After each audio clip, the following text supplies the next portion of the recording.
Welcome back, ladies and gentlemen. Camp Hustle One here, back with another live stream. How you guys doing?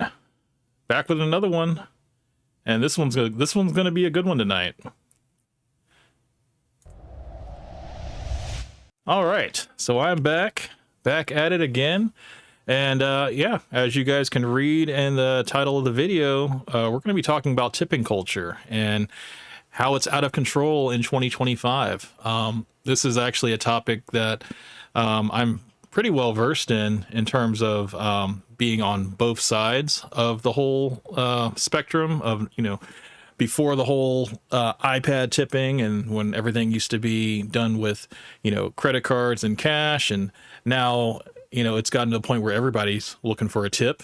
And yeah, I'm not crazy about it.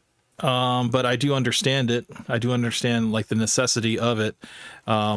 Do I partake in every form of tipping in terms of like every industry? No, not every industry. I will say that, if I go out to a nice restaurant, if I take my wife or my friends out for a nice evening, and I'm the one who invited everybody out, then yeah, of course, I'm going to be the one that's going to be kind of handling the whole party and making sure that, when the time comes for the bill, that I'll be taking care of it.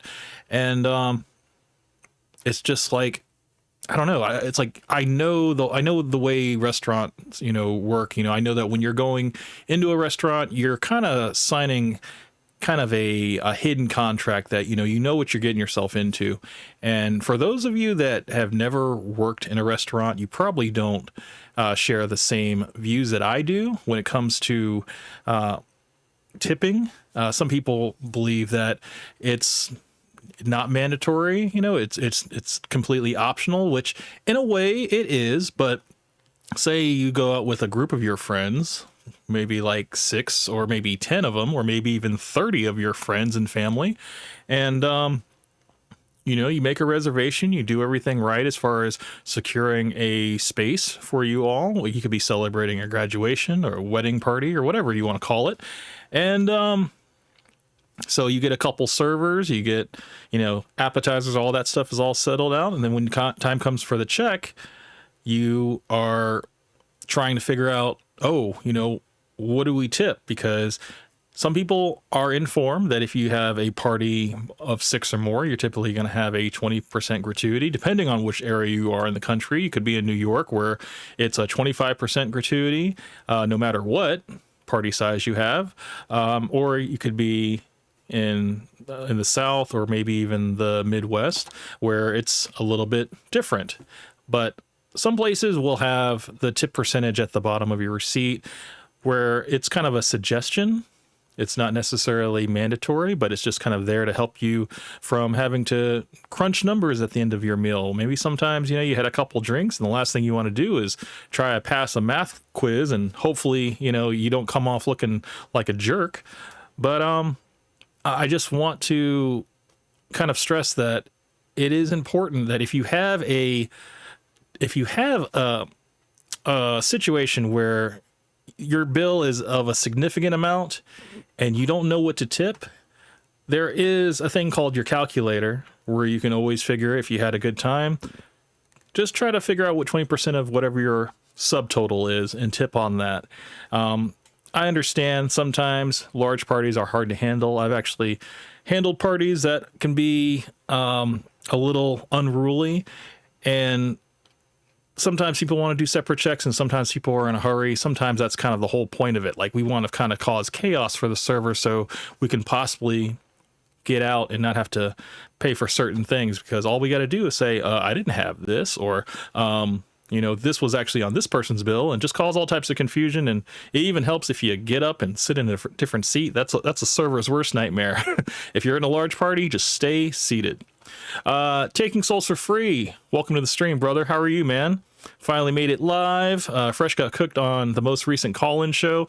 I didn't see that. I might have to check that out. I think I saw the title of the video saying that it was a Castle Club supporter call-in show, and I was just like, yeah, I'm not interested, because the last thing I want to see is a Glaze session.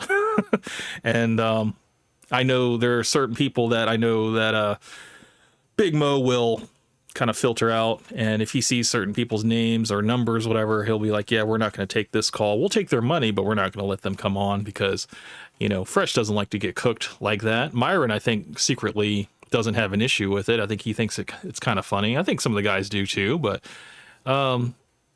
we just we don't see enough people really coming in and really holding these guys' feet to the fire. It just hasn't been the same since I left the game.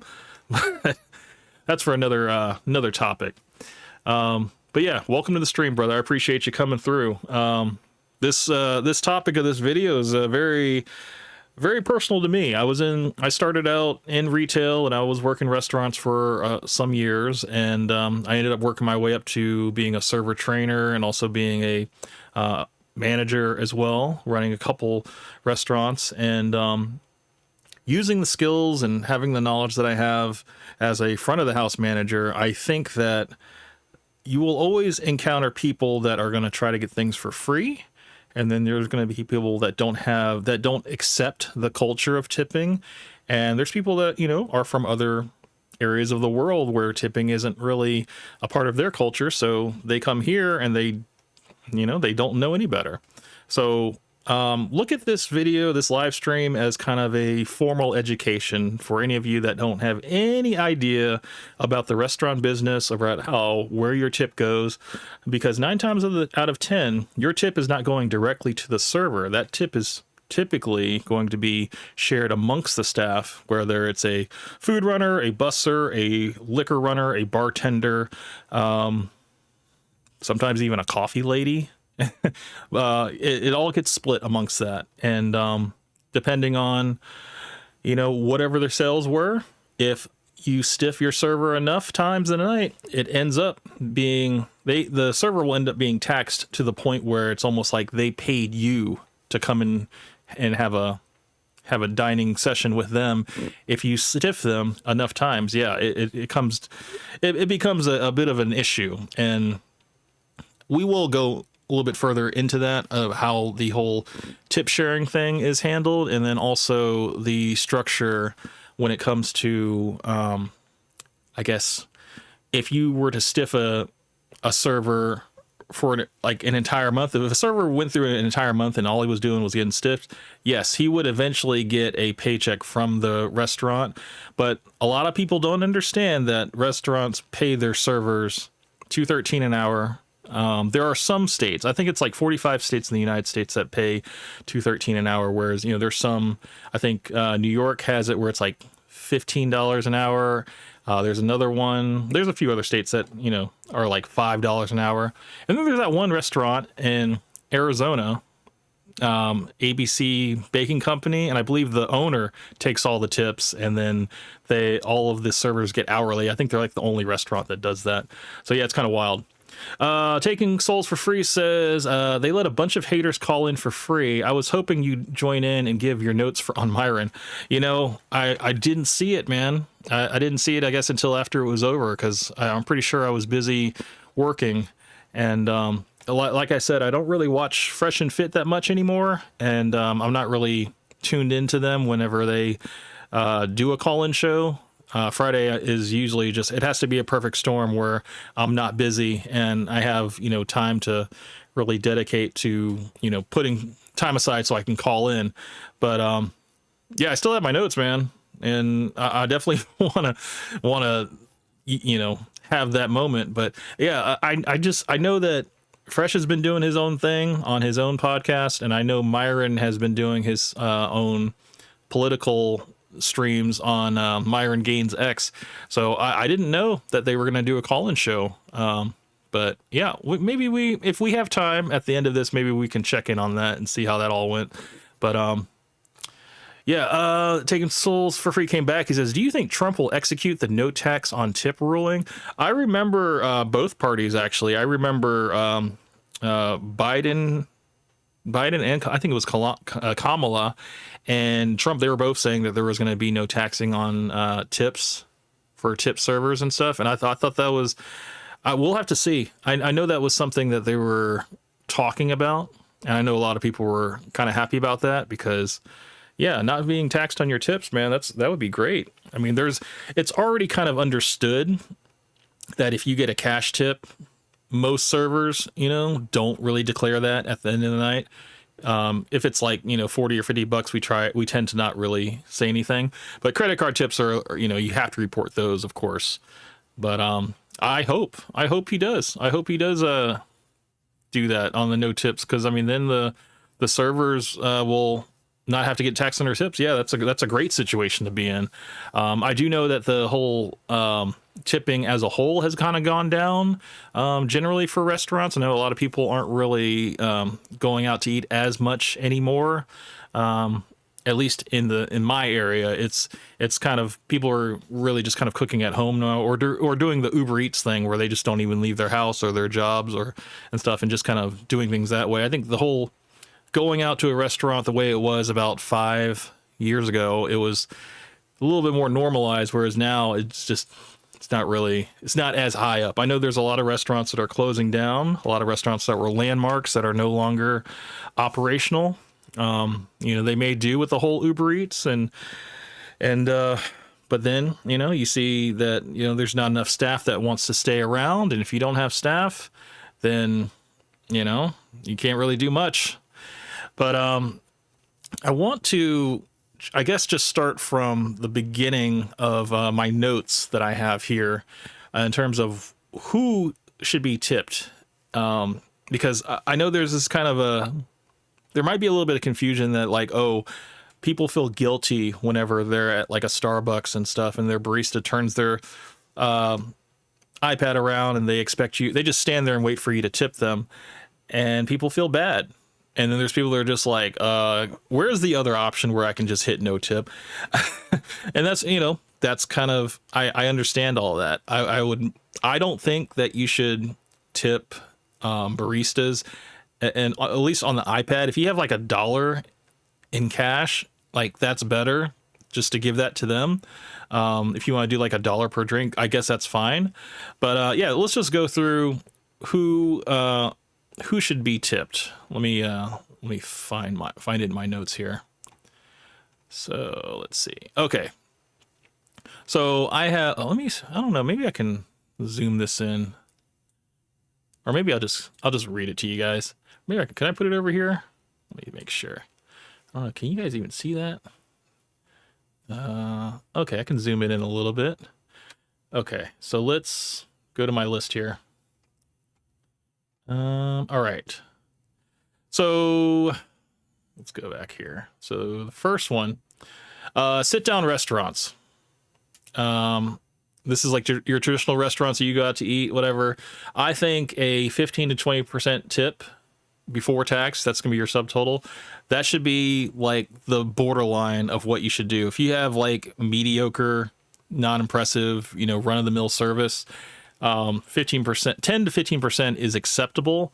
But I think if you have stellar service, you never really had to ask for anything.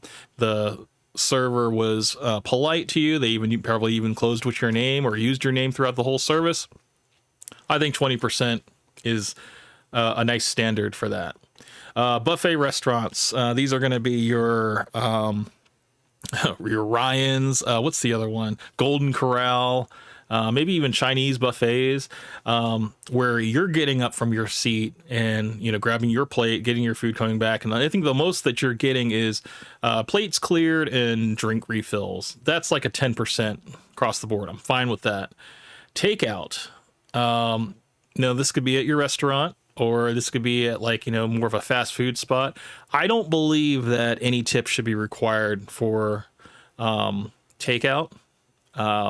But 10% for an extra service if the person is bringing the food out. Say you have a large order and they bring it out to your car, do like curbside service. I think 10% would be fine. I have no problem with that. Delivery drivers. Now this could be your pizza delivery drivers, Uber Eats, DoorDash, Grubhub, whatever you want to call it. I think this says 15 to 20%. That's kind of typically what I will do, depending on like how much the order is. Typically, I don't do Uber Eats. I've never done Uber Eats. I think it's kind of overpriced.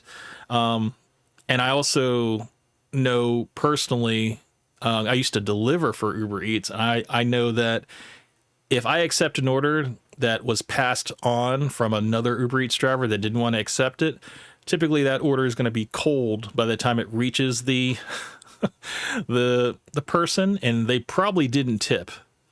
So, but as far as myself, I would most likely tip like a pizza person like $3 to $5 if they gave me like a $10 or $20 pizza. I think $10 to $5 is fine.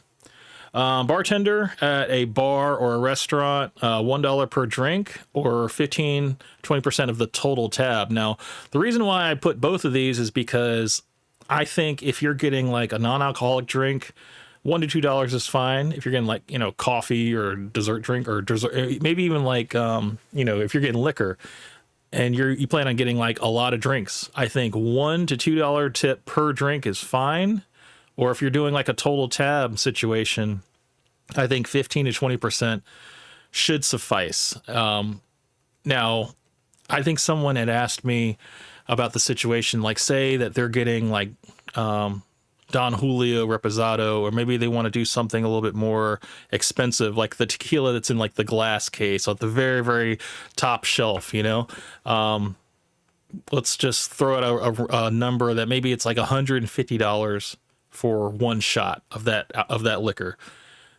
The bartender is doing the same amount of work that they're doing if they were to just grab that bottle that's, on the lower level. They just turn around, they pour the drink, and they give it to you. They're doing the same action. Maybe there's a ladder involved for the higher end top shelf drink, but I still would like look at it as a total tab type situation.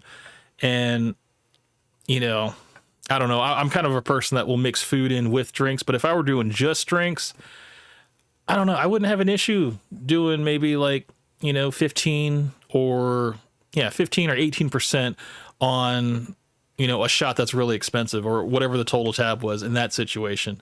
But I know there's some people that are just strictly $1 to $2 tip per drink. It doesn't matter if it's top shelf or if it's like watered down basement liquor. It's just $1 to $2 tips no matter what. Cafes, this is what I was talking about earlier. Optional. You don't have to do it, but I think $1 per drink is fine. I think that's kind of common courtesy. Switching to like motels, hotels and stuff, this is more for hotels, like if you're got a lot of luggage, the bellhop meets you at your taxi or Uber or whatever, you have a lot of luggage, I think $2 to $5 per bag should be the standard. As far as the housekeeper that comes in, cleans your room, leave cash in an envelope, typically do like, I typically do $5, just for housekeeping. Concierge, whatever, for special requests, I don't really do much special requests. It usually is the person I'm with that will have a special request. I'll still do like I'll do like $5 to $10 tip for stuff like that.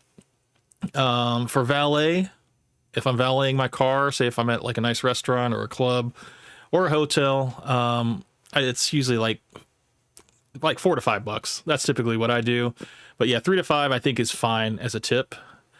For transportation, now taxis, Ubers, Lyfts, 15 to 20%. That's pretty standard. Now I think if you're doing like a $10 ride, I think a couple bucks is fine. You just tip it on the app, and you don't necessarily have to bring cash. It's fine. I've been an Uber or Lyft driver, and I've had people leave me cash before. And that's cool. I mean, cash is always good. GG Allen, welcome to the stream, sir. So GG Allen says, tipping is not expected in New Zealand at all. Might be because a service charge is often included in the bill. I've been probably 100 restaurants here in New Zealand and never tipped a single cent. Well, I do understand the whole service charge thing. Typically with service charge, that means it's going to be divvied up between the kitchen staff and some of the front of the house staff and stuff. That's why they do that. Well, it's like some places will do that, and And also, yeah, it might just not be in the culture to tip. I know if you go over to Japan, it's very frowned upon to tip. Like, it's just not even a thing over there. Whereas if you go to the Philippines, US dollars go pretty far over there, but you don't need to tip that much. Like if you were to tip somebody in the Philippines, like the equivalent of like 10 US dollars, that would make their whole day. Or even if you were to do $20, they'd be like, okay, here's they would have this impression of you that, oh, okay, here's this American that is just kind of throwing their money around. They're kind of almost bragging about it. And yeah, so that would be the perception that you have there. But yeah, I mean, as far as New Zealand, yeah, if tipping is not a big deal or not even a thing in the culture, then yeah, I wouldn't. It would kind of make sense that the whole service charge thing is just kind of included in the bill. I know there's a lot of other countries that just kind of include it in the bill. It's not even like a thing to leave extra on top. And it's just like, it's fine because a lot of these places that do service charges will also pay the wait staff a livable wage. Whereas like in, America, for example, they have this server minimum wage, which is $2.13 an hour, which is not a livable. Even like, minimum wage, which is I think generally like $7 and some change. That's not a livable wage either. But yeah, other countries, they'll do something where it will be like the equivalent to like $25 to $29, an hour, and that's fine over in that country. And so I think as long as the place is doing that, operating that way with a livable wage and doing the service charge, everything's kind of a flat fee. I think that works fine. And but yeah, some people, they get a little confused because there are some places, not always restaurants, that will do this service charge and then they'll have gratuity and then they'll have another blank line for you to leave a tip on top. And then it gets a little confusing. So yeah, it's very important to understand the difference between service charge and gratuity. Actually, let me go into Google real quick because I want to just be completely clear about this so that there's no question. Service charge. I can't even spell right now. Service charge versus gratuity, just so we can have a difference, because I want to at least make sure that this is clear here. A service charge is a mandatory fee added to the bill, while gratuity is a voluntary payment given to a service worker. So let's see. Service charge, a fee added to the bill to pay for services related to the purchase, automatically added, collected by many industries, including restaurants, banking, traveling, and tourism. Can be used to pay for extra services like room service and catering. Can be mandatory for large groups. In California, service charges are considered wages and are taxed. So gratuities, that's going to be tips there. A voluntary payment given to a service worker, usually in recognition for good service. Left in the customer's discretion, that's whatever amount that you want to leave. Tips are a key source of income for service workers like wait staff and bartenders. In the U.S., tipped employees are paid minimum wage that is generally lower than the standard minimum wage. That's what I was talking about earlier. And legal considerations. In California, employers must clearly disclose whether a charge is a service charge or a gratuity. In some states, there are laws that dictate how service charges can be used. For example, in Massachusetts, service charges must go to front of the house staff. Whereas, there are some places where the service charge goes to the kitchen staff. So yeah. So now that we're clear on that, let me go back here. So we are going to react to Sonic Mindscape's video. He has a video on tipping that he just recently did, and that's kind of what spawned this whole video. But we are going to kind of delve into first like the etiquette of tipping, and then there's an extreme example of a guy here who is just like not tipping is like his whole character, and his name is Walter, and it's just like, great, another Walter. But let's watch this video. And let's see what they have to say. It's just, well, it's only like 3 minutes. Let's listen to it. How can I help you? Hi, I am calling regarding an incident at the... How's that audio? Let's make sure that audio is good. Let's see where we at. 250. Let's bump that up to 300 just so it's loud enough. All right. Cool. Oh, did I just turn it off? There we go. 300. Okay, cool. All right. You guys let me know in the chat if the audio is good on this. So this lady called in 911 because someone messed up her sandwich in the drive-thru. Now, I agree 100%. This lady put it very eloquently. One thing you cannot teach a waiter or a server is to care. Okay. One thing about, you're never going to have perfect service, but what you can do is try to aim for excellent service, and excellence can be a habit as long as you keep at it. And a lot of goes into that, which would be, consider taking in and anticipating what the guest needs, and, not focusing on, the money. I think that's what a lot of servers get tripped up, is that they focus on the money and not the guest experience. If you take the time to really establish a rapport with the customer, and you will not even don't even look at them as a customer, look at them as like a guest. If you're in a nicer establishment and there's reservations involved, you can go that extra step and find out what is that guest's last name, and what the occasion is, and you can kind of find out who the host is once you reach the table.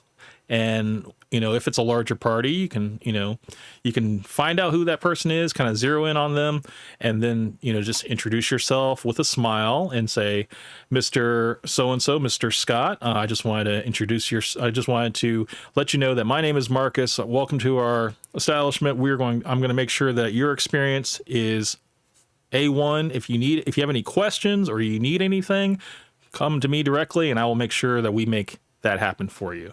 And you're just using their name all throughout the service, and you're just doing something that is not replicable by the guest. That was one thing that when I was a server trainer, and then when I became a manager, I kind of shared all the knowledge that I gained over waiting tables for years and years to my staff. And what I told them was, if you can create a dining experience that is not easily replicated by the guests themselves, if they don't think that they could do what you do in terms of your knowledge, your professionalism, your wittiness, your charm, and just your grace, and being punctual, being attentive, if they can say that, okay, what this person has been able to achieve throughout this entire dining experience is just immaculate service, that's going to set you apart, and that's going to create future customers for you, guests, if you will, and they will want to be with you,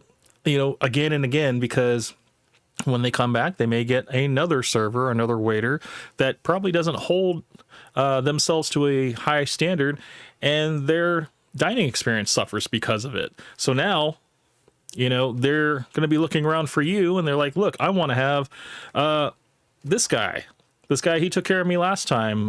Where is he? And, I've had plenty instances where people remember my name, or they just remember my face, and they're like, where is that tall guy? I would like to have him take care of me, whatever. And I've had that happen. So, hold on. Before we continue with this video, I do want to kind of, show you guys a little bit of, something here that I have. Hold on, let me see if I can find it. It's under, where is it? Oh yeah, here it is. So this is a tip that I received, like years ago when I was a wee lad. Can you guys see that? Let me see if I can zoom in this in. So, boom. So on 388, I got $200, and then this is on the same night. This was a Monday. So I believe this table here, the 388.26, was like a party of 5 people, and then this table was another party of 5, and they were literally right next to them. They were they were like the next table over. So $267.30. They left me $100. So this was on a Monday. And I remember that in this specific tip pool system, all of our tips were shared amongst the staff. So I didn't even walk with, I think, $150 for that night. Like, even because I made $300 off of these 2 tables alone, I walked with like less than half of that because it was a tip pool system. So all of our tips that all the servers made all got put into a little bowl and divided amongst how many people were working. And then, you know, minus the food runners, the bartenders, the liquor runners, the coffee people. And, after that, yeah, I think I probably had maybe like 130 or something at the end of all this. So I was kind of pissed that I mean, I brought up the average for the whole restaurant in terms of what money they all got to walk out with. But yeah, I was kind of bummed that I didn't get the $300 of all this. But yeah, this was probably like the best tips I ever had. And I remember I was like, yeah, it's never going to get this good again. And people will never believe me that this is me. So I was like, I'll just keep it forever and just have it. But yeah, I wanted to show you guys that it is possible as long as you maintain a level of professionalism. And you know, I'm always on point. So one thing about me is if someone is, you know, finished with their meal and I've cleared all the plates and they, you know, they don't want dessert and they ask for the check, I always have the check on me. Okay. And you got to be Johnny on the spot. Okay. You got to have everything ready for when the guests, you got to be able to anticipate what the guest needs and just be ready before they ask for it. Just a simple, you know, gesture of, you know, keeping their drinks refilled. You don't ask the guests, would you like a refill? You just bring it to them. And I used to tell my staff when I was managing that just try to break that bad habit of asking if they want a refill. Just bring them the refill. Because the less that the guest has to do in terms of like asking you for something, the less they have to do for lifting a finger, the more money that you're going to get ultimately because you're anticipating the guest needs. And it's just simple things like that. And I see it all the time when I go out to eat and my drink will be all the way down. I'll do the server like a complete solid. I will finish my drink. I'll put it to the edge of the table where they just can't miss it. And they'll still come up to the table and ask, sir, would you like a refill? And I'm like, yes, I would. Or I'll say something smart ass and I'll be like, what gave it away? But then then this is the second mistake they'll say. They'll say, what did you have? Did you have a Coke or Diet Coke? And I'm like, man, I had neither, man. I had Coke Zero. But anyway, it's like, this is another thing, whenever servers or waitresses don't write the order down and they're like, look, I got it all, you know, and they don't write things down. It's usually almost a guarantee that something's going to get messed up or forgotten. I have an IHOP story that I'm going to tell later, but that's going to come later after we get into the Sonic video. So let's go ahead and get back to this. All right. I mean, yeah, I don't think anybody's ever told me that, but I have taken tables out of my section. Typically, you know, you'll have like 4 to 5 tables, sometimes 6 tables in your section. And then sometimes the server will get in the weeds. That's a restaurant term of just being too fucking busy.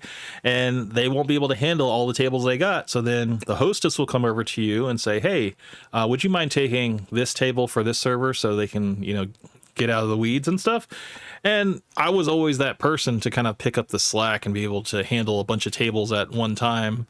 You know, as long as I have the support system of like a food runner, a table busser, and like a drink refiller, like a water refiller, like I can take as many tables as possible. I think the most I've had like a party of like 30 plus like 4 other tables outside of the private dining room.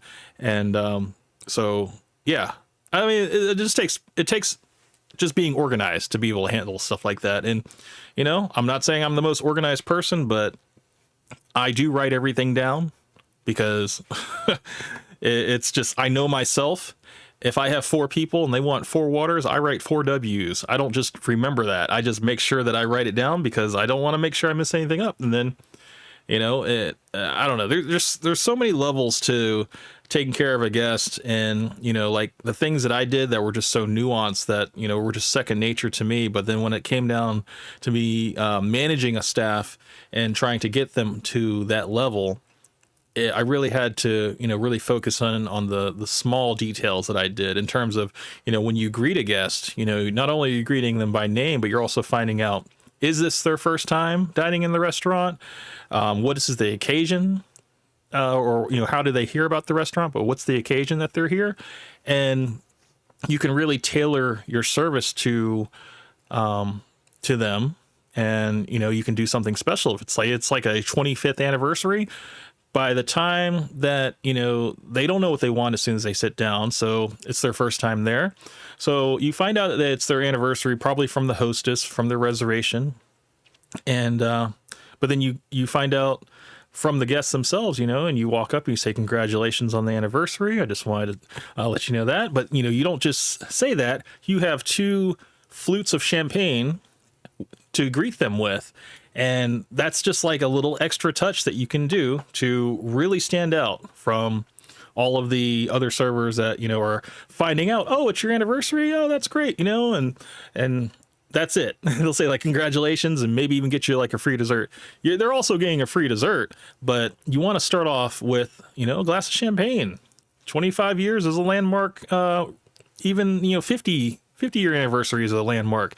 So I think that's it's definitely something to be celebrated, and maybe even to draw attention to the table, maybe cling the 2 glasses together, or maybe take a little fork and just, like, hey, this couple is celebrating 25 years of marriage, and everybody starts clapping and stuff. Dude, that's just it's just like, it's all downhill from there. It's a great way to start off the whole interaction, and they're going to remember you for it.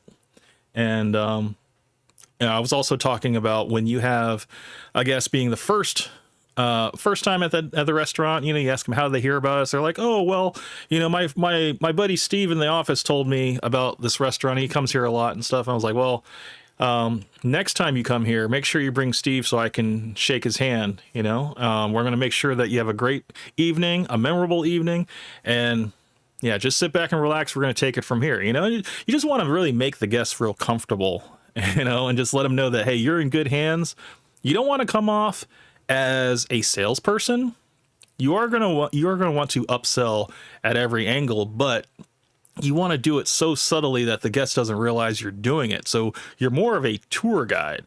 And I always tell my staff that if you are a tour guide, guests are a little bit more receptive to the things that you have to say and suggest. Rather, if you're a salesperson, like our ears tend to close up whenever we know that somebody's trying to sell us on something and they're just trying to get like the most money they can. That's not the right approach. If you give them honest suggestions and, recommendations and wine pairings and stuff, it all comes back to having a lot of knowledge of the menu and just, knowing the ins and outs of wine pairings and just being honest as well. I mean, if you tried the special, which is the lamb shank tonight, you should be able to let them know that, yes, the lamb shank comes in a lamb broth with a side of fava bean rice. The lamb is cooked to a point where it just falls right off the bone. Very little work to be done. And it's absolutely phenomenal. Have it with the naan bread. It's absolutely delicious. And people are like, is that your favorite item on the menu? I'm like, hands down. It's second to none. And I was always the person to sell all the lamb shank because it literally was my favorite item. And even my boss would say, hey, can you not sell so much lamb shank? We're usually running out of lamb shank by the 8, 9 o'clock, and we'd like to have some other guests try other things on the menu. I'm like, well, that's fine, but the guest asks, what's my favorite thing? And I'm going to sell my favorite thing. And, when you get a guest to trust you, dude, it's only uphill from there. So let's keep going. They're going to be waiting a while. This guy has no idea what target he just put on himself wearing that hat. It really looks good on you. Yeah. Do you have Okay, so let's go to the other clip. Let me go back. I want to find it. Okay, so this guy, the same guy, he has oops, I messed up. Sorry. He has a way of explaining how to spot a bad tipper. Now, being in the business for a few years, we have coded language that we use for bad tippers. I should have made a list of who are the best tippers to the worst tippers. And, I don't know over time if this has changed, because I've been out of the game for some time now. But when I was a wee lad coming up in the streets, I would say Caucasian men that were of the homosexual persuasion, they were the best tippers, typically. And they were very understanding, but typically the best tippers. Exo Charles, welcome to the stream, my friend.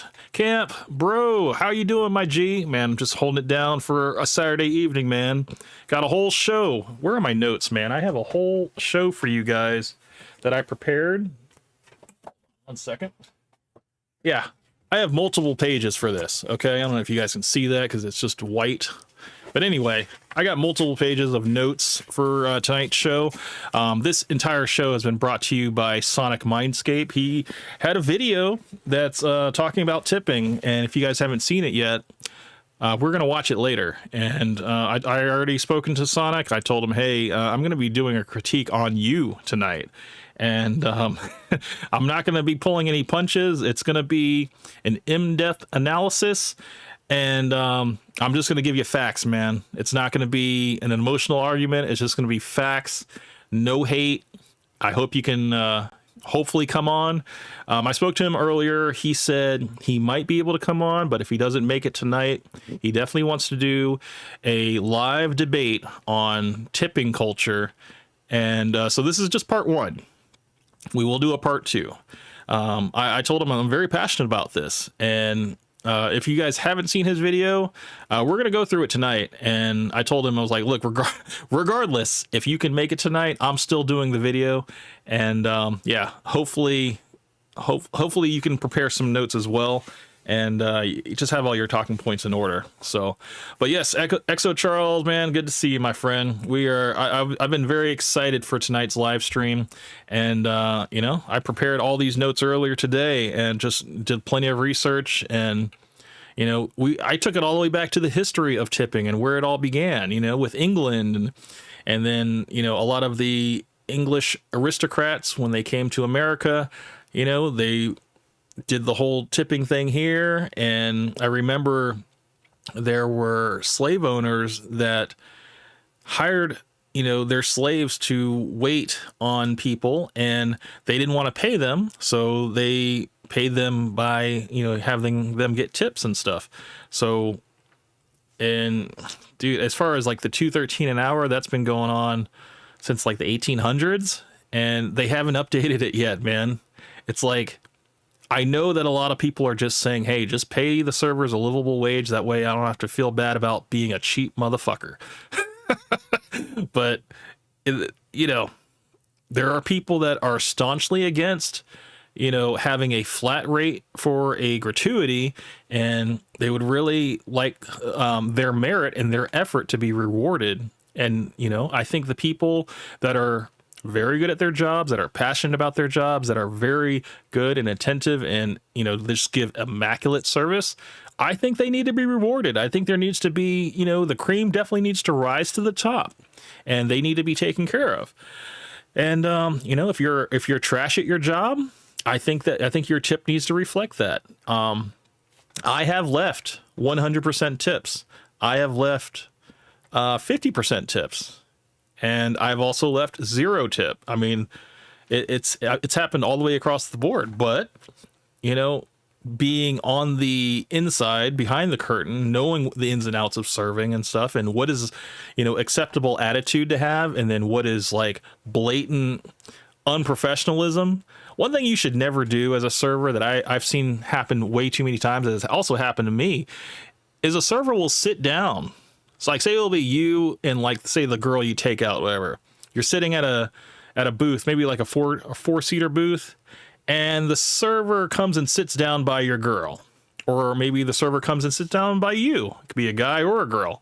And they sit down and they're too familiar. They're like all up in your space, and they're just like, hey, so welcome to so-and-so. What can I get for you guys to drink? And they're like sitting down, just chilling. And I'm like, don't do that. Stay standing. Don't ever sit down with the guest. That's the most unprofessional thing you could ever do. But yeah, let's get back to this. Yeah, welcome to the stream, guys. I appreciate you coming. Yes, if everybody made the same amount, no matter what, you would get run of the mill service. Nobody would ever strive. Nobody would ever, you know, would work hard because they're already getting paid. It's kind of like managers, like restaurant managers. They don't have to work hard because regardless if they, you know, work extra hours, they're always getting paid a salary. So it doesn't matter if they put in overtime. So as far as waiters go, if like when I was in the tip pool system with the other waiters and waitresses and bartenders and stuff, yes, it was kind of it did two things. Okay, when you're in a tip pool system where you're pulling tips with everybody, it's a team effort. So there's a lot more teamwork. The teamwork is through the roof. Okay. Everybody's helping everybody because we are all working towards the same goal to make as much money as possible. So if I need to open up a bottle of wine for your table, because I see that you're at another table, you know, starting them off with, you know, your greeting and everything, but I see your bottle waiting. I'm going to run out your drinks. I'm going to pour your bottle of wine. And if the person asks me any questions about the menu, I'm there just kind of as a proxy for you. You know, I'm going to make you look good, and I'm going to, you know, kind of be kind of your assistant in that way. So I'll be able to, you know, be there ready for answers, and hopefully, you know, you'll be able to do the same for me. And, you know, we all ran each other's food. We all cleared each other's tables, and, you know, we made a lot of money. It was great. But then at the same time, for those of you who came in later, you know, I had a tip of $200 at one table and $100 at another table. And I walked with less than $130 that night because all that money that I made from those two tables went into the tip pool, and it got divvied up equally. And it was a little frustrating. So that would be the double-edged sword of working in a tip pool system. Yeah, the teamwork is through the roof, but your money is just as good as everybody else's. It's pretty much going to be the same. It's socialism. And I didn't like that aspect. I like the fact that, you know, I could differentiate myself from the rest of the group, bring my level of service to such a level to where it was just excellent and on point every time, consistent. And, you know, I've worked in places where, yeah, I made $300 a night where everybody else made like $60, you know, and people were like, yeah, it was dead tonight. And I was like, dude, I made like 300. They're like, dude, you didn't have that many tables. I'm like, I know, I only had like 3 tables, you know, but that's the thing. If you can maximize the tables you got, and, you know, you can, all you got to do is just get to know the guest. You know, find out why they're there, and then tailor make their experience to them. You know, make their memorable experience something that is just something they're like, okay, I gotta have Camp again. He was great. You know? So, of course, there are some people that are just like, no, it doesn't matter. It doesn't matter at all. Like, I'm giving what I got. I'm going to the restaurant with $20, and if I order an $18 item and water, hopefully the taxes won't get me. If it brings me over $20, I'm going to see if I can get something taken off. You know, maybe, I don't know, get the bill maybe cut in half or something, and then I can just leave them the change. There are people like that, you know, but it's like, dude, if you're going to go out to eat and it's just you, bring at least $100. Because at least $100, you're not going to eat $100 worth of food. You'll probably at most eat maybe $50 worth of food. Because I know restaurant prices and stuff, everything's kind of jacked up. But at least if you bring $100, that's a little bit more, you know, you can leave a good tip after that. The general rule of thumb is if it's a $50 tab, you need to have $10 at least to leave as a tip. $100, you got to at least have $20 to leave a tip, you know? If it's a $20 tab, you know, what is it? It's not $2. It's what, $5, right? $5. So, well, that's 25%, but whatever, you know, it is what it is. Anyway, it's that's just kind of what you need to go with. But if it's like horrible service, I get it, man. Leave 10%, leave 15%. If it's horrible, just leave nothing. I get it, you know? Sometimes people just have been doing the job way too long and they just suck and they just can't do anything else. And that's unfortunately the case for some people, you know, and those people just can't be helped. But then there's people that, you know, are really trying really hard and really, you know, putting all their effort into it, and they're making sure that, you know, they're doing all things right. And, you know, I get it. Some people get busy, but you know, I understand people make mistakes. You know, that's something that, you know, I made tons of mistakes coming up in the game, and but you know, you learn from them, you make sure you don't have them again, you make sure you're more organized. And you know, it got to the point, man, where I was like the party guy. I was the guy that they would give all the parties to. So if it was like a 15 top, it was a 25 top, or if it was like a 30 top, they'd give it to me and maybe one other server, depending on the restaurant. If it's like 30 people, they got to put like 2 people on it just for logistic reasons and stuff. But I would always be like the head server in charge. I'd be the one conversing with the host and speaking to all the guests, you know, getting all the orders, making sure everything is organized. And then the secondary server would be the one that would be, you know, bussing the table or seeing if they need another glass of wine or something like that.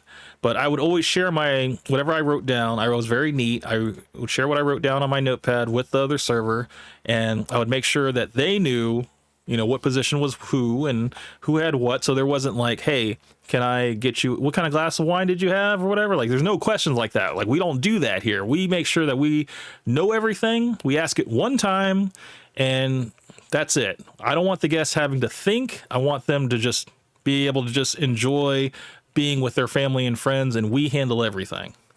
So I ran a very tight ship whenever it came to running parties. And even when I wasn't taking parties, it got to the point where servers wanted to team with me. They were like, look, I have a section of 6 tables. You have a section of 6 tables. Let's just team our whole side of the restaurant. Okay. And we'll just split our money down the middle. It would happen all the time. And the managers would allow it because they're like, look, that's more space that Marcus can cover. That's more space that, you know, Camp can cover. So let's just have, you know, let's do it, you know? So yeah, it was a good time. A lot of money to be made. And, it got so far to the point where, you know, I had made small little server charts that would have allergies on it and way to make things, you know, take sauces out of certain items to make them Whole30 approved. And if someone had a gluten allergy, you switch this thing around. If they're ordering something like an appetizer, you'll have a wine to pair with it. And yeah, man, I had all that stuff. And after I became a managing team was just like, look, you got to make this stuff for all the servers, give it to them as in their training packets, because we want everybody to be up on the same level. And yeah, dude, everybody made more money. When I was a server, I was all about myself, making a bunch of money. When I became a trainer, like every person that I trained, they were like, look, I learned so much with you in one shift than I did with the 3 days I was with Brenda. And, you know, like, well, you know, Brenda, she knows a lot of jargon, and, you know, she'll run you through a lot of exercises, but the way I like to do things, I like to do everything live. You know, I feel like that's the best way to learn. So, you know, the first day, yeah, you're going to shadow me, and you're going to just observe how I speak to my guests and how I take them through the menu, and you know, just how I field their questions, because you know, you're going to be dealing with a lot of questions, but you don't want to ever freeze up. You don't ever want to say, I don't know. You want to, if you don't know, then you're going to be like, I will find you that answer. Give me a moment. So always find a way. There's always a way to make money, and there's always a way to find the answer. So, but yeah, let's see how this guy explains how he can spot a bad tipper. I think this is something worth canceling this guy over, because you got to really dance around a lot of stereotypes when it comes to this. This guy went on the Dr. Phil show, and he's like, yeah, I know how to spot a bad tipper. I'm like, oh, do you? Gotta say that. You gotta say that. You can't say, well, you know, if they're Indian, or if they're black, or if they're, well, actually the word we used for black people was Canadians, which I think that made that into the movie Waiting with Ryan Reynolds. That was like their little coded language. Foreigners, that was another one for Europeans, because, you know, Europeans don't tip. And yeah, man, it's like, dude, I mean, gypsies, they were the worst because they always roll deep. Okay, it'd be like 30 to 50 of those people. They'd be running you all day, and then they leave you like nothing. Okay, Coke Benny's in the house, brother. What's up, man? This is great. Dude, welcome to the stream, brother. What's up, Camp? Sour Muffin, welcome to the stream, sir. Did you hear that they are marketing an F&F show? That they're making an F&F show. A Fresh and Fit show? What are you talking about? Like I have not heard of that. They're making a Fresh and Fit show. I mean, don't they already have a show? I need to know what you're talking about, Sour Muffin, because is it something separate from the podcast? That's I'm interested now, but yeah, let's see what this guy. How can he spot a bad tipper? I mean, I'm sure. I mean, I can spot a bad tipper, but you know, I've been surprised. That $200 tip that I got on 380, that was from Indians. Okay, and Indians, they typically are bad tippers. I've actually waited on Ludacris before. He's a bad tipper. Yeah, cancel me, Ludacris. I just outed you, bro. You're a bad tipper. Okay. Oh man, it was what was it? I've been tipped better by Braves managers and who else? Yeah, Braves players, Falcons players and stuff, and you know, it's really bad. Friday Night Funkin' Show, it's on YouTube soon. I'm voicing in it, sadly. Friday Night Funkin'? FNF. Ew. Oh, it's something different, huh? Friday Night Funkin' Show. I'll check it out, man. Sour Muffin. Well, it's very nice to meet you, sir. Let's how can we spot a bad tipper? Let's see what this guy has to say. No matter how they look, how they come off, even people. You got to say that. You got to say how they look. When you say, we know that when say like, okay, I think I said gay white men are the best tippers on the scale of who is the worst tipper. I'm just going to say it. I don't care. You guys cancel me. This is something that like I can just speak of and it's fine. I don't care if you guys cancel me. Go ahead. Black women are the worst tippers. Okay. Not black men, black women. Like, I'm not just saying one woman, I'm saying a group of them are the worst tippers ever. You might be the exception, okay? I'm not talking about you. I'm talking about the majority. And then, yeah, everybody else is in the middle. But those are the two ends, okay?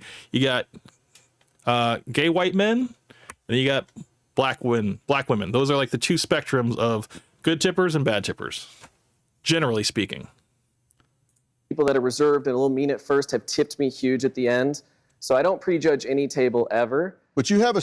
I've had introverted people that just bring a book to the table and they're very, you know, reserved and stuff, very soft spoken, no nonsense, just, you know, in and out. They got their order ready usually like as soon as you walk up to them, and they want to be left alone.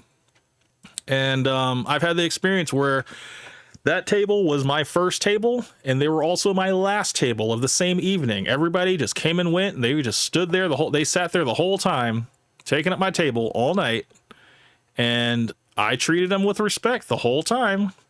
And I think their tab was only like $20, and the dude had left me like $30. And I was like, you know what? I'm not mad at you, man. That's 110% tip? I don't know. I'm not good at math. Anyway. That's you know, you can turn any bad situation into a positive situation. Yes. Could I have possibly turned that table 3 to 4 times in the time that he was there? Yeah. But you know, you gotta kind of take the good with the bad. And I think I turned that bad situation into a good situation. You know, waiting on solo diners is not easy because sometimes they want a lot of attention and sometimes they just want to be left alone. You just got to kind of feel them out. That's gypsies. Gypsies have horrible hygiene. I'm not going to say Indian people stink. I will say Indian people wear oils, perfume oils that are pungent. I've actually walked up to a table of Indian ladies and I didn't even get all the way through my introduction. I would say, good evening, ladies. because it was so strong. I had to excuse myself. My eyes started watering, and I was just like, oh, dude, it was bad. It was horrible. I had to get a drink of water, and but I never mentioned it. I never said anything about, you know, the oils. But yeah, it was strong. It hit me like a brick in the face, and but they still tipped. You know, I think it's because I drew attention to it, but I didn't like say anything about it. I think that's kind of what, you know, you got to be smooth about these kind of things. Stains on the t-shirts and dirt under the fingernails, and a combination of like not. Okay, I'm not checking out their dirt on their fingernails. They could have came from the construction job. You don't know where people are coming from when they decide to have lunch or have dinner and stuff. So a person's cleanliness is not always reflective of their character. Sometimes they come directly from whatever they were doing to go get something to eat. So especially at like lunchtime, I don't really judge people off of that. I think you can still treat everybody the same and have, you know, varying results for doing that. But yeah, this sizing people up because they have dirty fingernails or, you know, dirty clothes or bad hygiene and stuff. I mean, I don't know. I think it's possible for somebody to have bad hygiene and still be a good tipper. You know, looking me in the eyes, and typically the tips are pretty bad. The last Eye contact is important for us as, you know, a wait staff. When we're addressing people, is to look into their eyes and maintain eye contact, especially if you're dealing with, you know, people that of like a, you know, former business class. They love that stuff, you know, because at least they know that, okay, this person's not like a druggie, you know, they're not a person that probably consumes a lot of alcohol. There is going to be a level of dignity and respect that's going to come along with this whole interaction, and it's very simple to just walk that fine line of professionalism and friendly, where you're not like too overbearing or, you know, just too wordy, or, you know, just kind of inserting yourself in inappropriate times. It's like it's a very delicate dance you got to do. Exo Charles says, I agree with Indians using strong perfume. I wonder why they use those oils, man. Dude, it's all part of like, I want to say those are traditional oils. I can't even tell you what the scent is, man. It's just so strong that, you know, like it hits you like 5 minutes before you're even walking up to the table. It's just like that strong. But yeah, man, it was almost like I had a box and I just like hot boxed that oil and I just couldn't get out of it. It was embarrassing, man. That was like the one and only time that's ever happened to me, man. way I can tell that you are not going to tip is when I give bad service. And this happens. And Okay. I see that you guys are unhappy. I mean, that's kind of like, you didn't really have to say that, of course. But so, okay, so they don't make responses. They don't use eye contact. They try to get stuff for free. Okay, I gotta get that. Sports gear, that's code for black people. Bad hygiene, that could be Indian people, but also that could extend to a lot of other people too. Cajun people typically smell. Yeah. Usually, Islanders will also wear very strong cologne. It's all about status, man. It's all about, looking the part. And yeah, dude, I've worked at restaurants that turn into nightclubs after 10 o'clock, after the restaurant closes, and then it just turns into a nightclub. And yeah, bro, it's not good. You get a lot of people that are gonna, mingle around the restaurant. They'll get up from their table, go out to the patio, and then you will never see them again. They'll just kind of like hang out there. And then like when the night comes to a close, it's like 1 a.m, and you're trying to track down these people for their checks. They've already gone to the next spot. So it's like, you really got to keep a close eye. I hated working in a restaurant. I worked in 2 different restaurants that did that they were, they served dinner up till I think it was like 9 o'clock, and then at 10 o'clock they would reopen as a nightclub and stay open for like 4 more hours. And yeah, it was always a disaster because people would get drunk and people would skip out on their tabs, and yeah, it was just bad at its finest, guys. This is crazy. I guess I can join in on this too. I mean, like, if this lady was with her husband, or if she was alone, I mean, yeah, I could see it. I could see that she could be a good tipper. But I think at the same time, you'd have to be very formal. I think you would need to call her Miss or madame. I think madame is like the formal way to speak to a married woman. If she's not married and she's by herself, I'm just going to address her as miss. Women love that. Don't say lady, don't say ma'am, miss. And also, if she holds up her finger for the check, you got to be Johnny on the spot and have the check on you. Okay, that's always number one. And yeah, I think as long as her freaking peach raspberry salad, strawberry salad, summer salad gets to her, in a timely manner, her Pinot Grigio is always filled up, I'm sure she's gonna leave you a good tip. Absolutely. She comes in, makes eye contact. She's super personable. I would get a really good feeling about her. You're a racist. You know that? I'm just I think he views all white women as just like you're going to be a good tipper. I believe that, you're going to take care of your own. It's going to be good. We're going to have a good time. It's going to be a good old time. Okay, so she seems a little more nervous, a little bit more reserved. I feel like if I made a mistake. Okay, he's like saying she's a little bit more reserved. Yeah, I mean, she's covered up. She is conservative. I don't know, man. I think this could be a possible Karen in the making. I think this could be a person that, she could be a, let me see your manager. You sat down at my table and, you said, what's up, guys? And I didn't like that. I'm a lady. I think she would probably take offense to that type of approach. Coke Benny says, I'm finally home from work. It's raining really bad over here. Dang.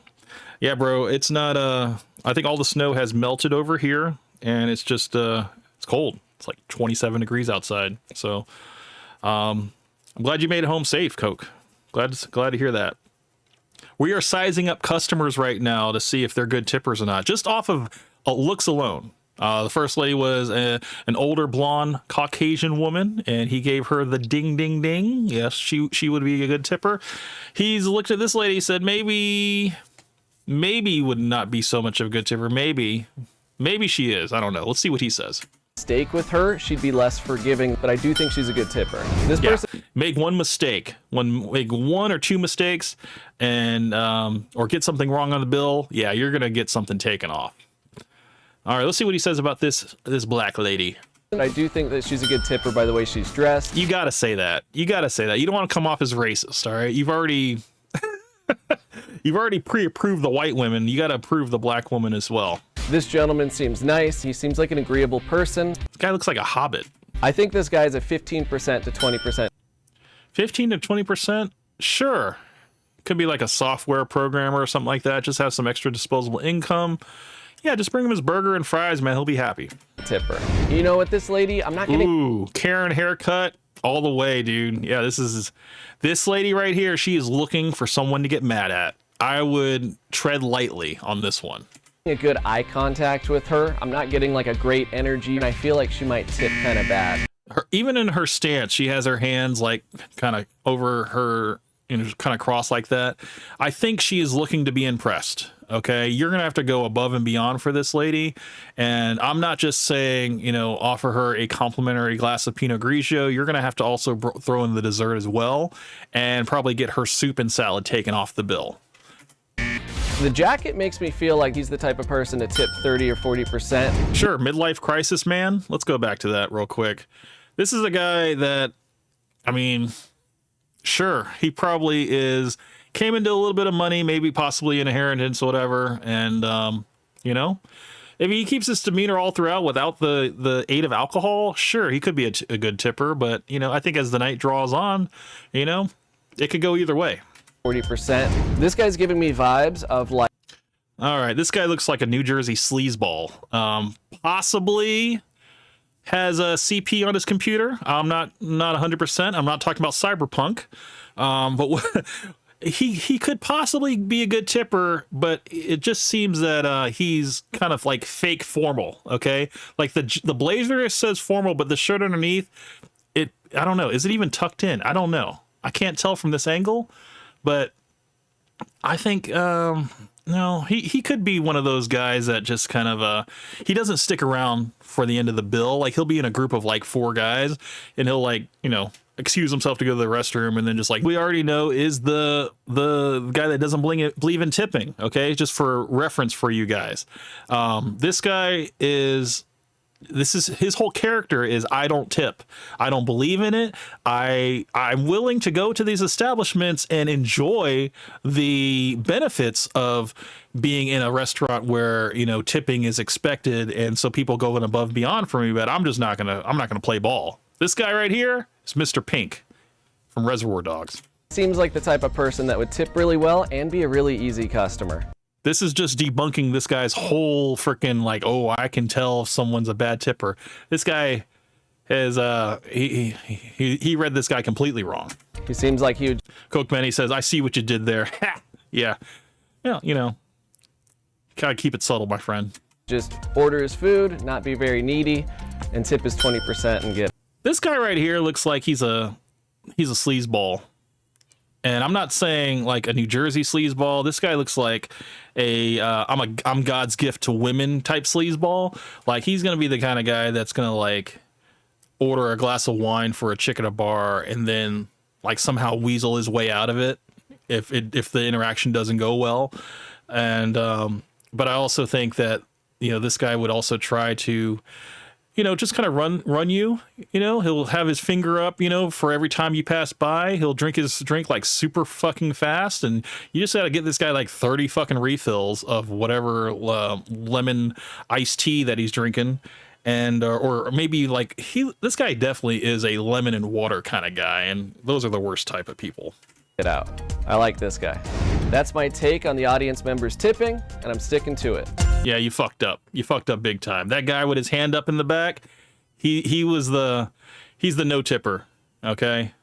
Now, just looking at this picture, there's some people here that weren't even in the lineup. Okay, so let's go from left to right. You got the guy in the corner that I said probably wouldn't be a good tipper. I don't know. Maybe I'm kind of like 50-50 on him. Now, the lady that's in front of him with the long blonde hair, she seems pretty happy. Maybe, possibly she could be a good tipper, but I mean, that's the thing with Caucasian women, man. It's like it could go either way. They could be having a good day, and maybe the pool boy visited them or something like that, or they could have a bad day and they're having a dinner with their husband, of 40 years. And you could be like the young little young man that's coming up and kind of giving her a little bit of fantasy and stuff like that. It's never a good situation when you're the young guy and the woman's obviously older and you're just looking like a snack to her, but her husband's sitting over there. So then like the husband is like getting jealous, whatever. So then the husband doesn't tip because he's the one who's paying. Okay. So that's never a good situation. She's going to be flirting with you and you're going to be trying to be professional. And then the husband's going to penalize you for her flirting with you, which is not fair. It's a setup. I believe this woman in the back that's wearing the black after that could possibly be a foreigner. She probably is from England, from the motherland, and probably is not a good tipper. She probably leaves maybe like $1, maybe $2 on like a $50 tab, and just like, cheerio, have a good evening, thank you so much, you were so sweet. And they give you the verbal tip. The verbal tip is like the worst thing you can get, all right? Because not only are they sweet, but they're just like, we're gonna ask for you next time, and you're just like, fuck no, dude, get the hell out of my restaurant. The Karen in green, we're going to go, I mean, I've already told you, it's like you're going to be treading very lightly with this one. Make sure that, you mind all your P's and Q's. You don't say anything too funny or too offensive. She looks like she just gets offended at everything. And, just try not to be so, don't make too many jokes with this one. Just make sure that you're just, straightforward, get the order, get in and get out. I think speed is going to be your greatest ally here. The guy up front and center, the software developer, possible hobbit. I would say, yeah, I mean, as long as you are nice to him and don't bring up, any, don't try to like assume what he's going to get. Don't like be like, okay, well, the burgers and fries are on special tonight, or you definitely have room for dessert. You don't want to say shit like that. You just gotta. This guy probably is gonna try to turn over a new leaf and probably do the salad, probably do the grilled chicken, and and vegetables and stuff like that. But you just don't want to. You want to let him lead. Okay, let him feel like he's in control because he's probably not in control in the rest of his life. The guy in the back with his hand up, the bad tipper, we already know him as a bad tipper. His name is Walter, so that's like the second thing that's wrong with him. We know his face. We know he's a bad tipper. We know what he stands for. We don't have to talk about him. The gentleman in the back, standing next to the bad tipper, looking at the bad tipper, I don't think we saw him. I know we did see him. He's the guy in the leather jacket. Yeah, I would say possible midlife crisis, probably got some extra money to spend, probably trying to impress the ladies. So yeah, probably he's going to be a good tipper. There is a lady standing next to him that has her face being blocked by this.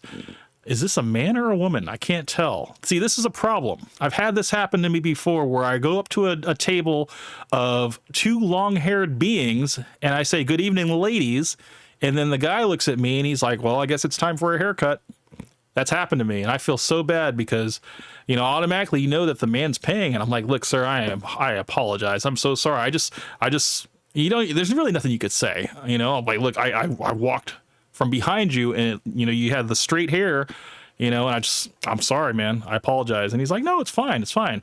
I mean, I'm sure this guy's dealt with that before. He definitely has the androgynous look going. So, you know, maybe you just want to approach it like, "Hey, welcome to so-and-so restaurant. My name's Marcus, or my name's Camp, or my name's Steven, or, you know, my name's Earl, you know, and I'm trying to take care of, trying to make sure you guys are taken care of. Are you ladies? Are you people?" Or whatever you want to say. I don't know. You got to walk a very thin line, but just make sure you mind your pronouns when you're speaking to this person with their hand up blocking the lady. Now, the black lady that's in front with her hand up, she's on the younger side, possibly progressive, could be a good tipper, but I definitely think there might be a little bit of flirting that might need to take place, but very professional. Okay, let's not cross the line. Let's not get any phone numbers. Okay, we're just gonna comment on, "Wow, you have a very nice smile," or "You have the most," I don't know, like, "I love the way your hair looks," or something like that. That, again, I don't kiss ass, okay? But this is probably the exception where you'd probably want to do that in order to bring out the generosity. Now, the blonde lady in the back, we know that, okay, she's probably going to give us one or two chances to fuck up, and that's it, okay? It could go sour after the third fuck up, and then you're sitting there with like a $2 tab, and maybe she's possibly talking to the manager about you. And then you got the lady all the way to the right, brown hair, brunette. I don't know. I think as long as you keep it light, keep it happy. Say like, "Oh, so is this lady next to you? She'll be there with her daughter." Like, "Oh, or is this your younger sister?" Or you'll say, "Is this your older sister?" You'll say that to this lady, and she'll just be so thrilled. You know, you made her feel young for an evening, or y'all twins or whatever. Just whatever you gotta say. Be smooth about it, and you'll get her on your side. And she'd be like, "Oh no, that's my daughter." I'm like, wow, the resemblance is uncanny. It's you know, just play it up a little bit. I mean, so what? The daughter gets a little bit annoyed. She's not paying anyway. Okay, it's the mom. So there's just different ways to play these things, but yeah. That's how I would play that, and that's how I would, you know, there's always ways to turn things around. People, I think that number has kind of grown over time. I think it's a bit of reality. Yeah, but so let's go to Sonic's video. What time are we at right now? Are we at the hour mark? Let me see. Are we even on? Oh no, we're on. But what? I can't even tell what we're at right now. Are we at an hour? I can't tell. That's weird. Usually it tells me. Let me see something. Oh yeah, we're at an hour and 40 minutes. Okay, yeah, we can definitely bring up Sonic's video. So here we go. This is going to be the main video for the night. Shout out to Sonic Mindscape. Just a disclaimer. Everything I say is not going... I'm not out to offend you, okay? I'm not out here to draw a wedge or anything like that, Sonic. I still respect you as a brother, okay? And but you had some takes on here that I don't agree with. I can't spell. So let's go and get to it. So that video, oops, let's go to it. to the Sonic Mindscape channel. Congratulations on 1,000.3K subscribers. Happy for you, my friend. Tipping culture. Is tipping culture toxic? This was done about 5 days ago. Before we play this video, let's bring it back to the beginning.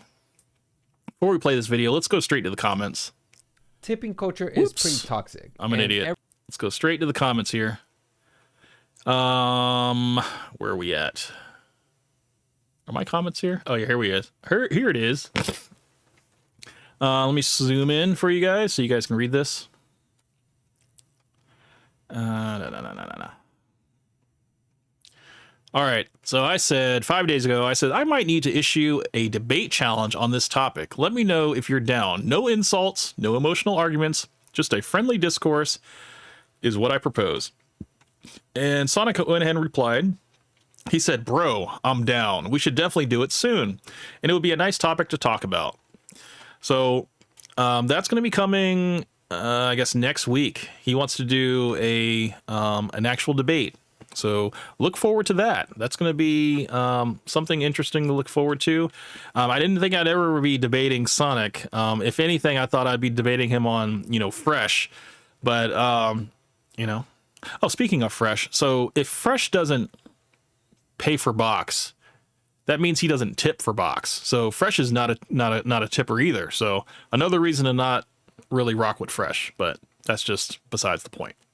Cook Benny came back. He says, unless the daughter is treating the mom for her birthday. That's a good, that's actually that is a viable situation. I will acknowledge that. I would still play it the same, because if it's the mom's birthday, you definitely want to make her feel young in that point. So I would still play the same way. And yeah, I think you could still play it the same way that, you look like sisters and stuff like that, because I think the daughter would understand what I'm doing. I'm not necessarily hitting on the mom. I'm just making her feel good about herself. And I think that would score brownie points with the daughter as well. So, that's the thing, your approach has to be evenly keeled. You don't want to make anybody feel bad, and you don't want to neg anybody. You just want to make one person, you want to zero on that person that you think is going to be paying the tab and make them feel good and make them feel comfortable. All right, so this is Sonic's video. Let's jump into it. Is tipping culture toxic? Tipping culture is pretty toxic, and every single time you go out to eat, you have... How's the volume on that? Let's make sure the volume is good. 250. So every time I switch to a different video, it goes back to 250. Let's see. Can I save volume? Let's just do that. Hopefully that will save it now. All right, let's start this over. Tipping culture is pretty toxic, and every single time you go out to eat, you have a waiter that will unexpectedly throw in a 25% gratuity. It almost feels... All right, gratuity. Gratuity for the ratatouille. When I heard this, I was like, gratuity. Gratuity. That is how you pronounce it. Maybe he was doing that for laughs. Maybe I'm going to give him the benefit of the doubt, but it's not gratuity. Gratuity for the ratatouille. Exo Charles came back. He says, I live in Japan and I used to work in service. Working for a minimum salary as a server is really demotivating. Well, that's the thing, man. The culture over in Japan is like, it's an insult to tip, which, and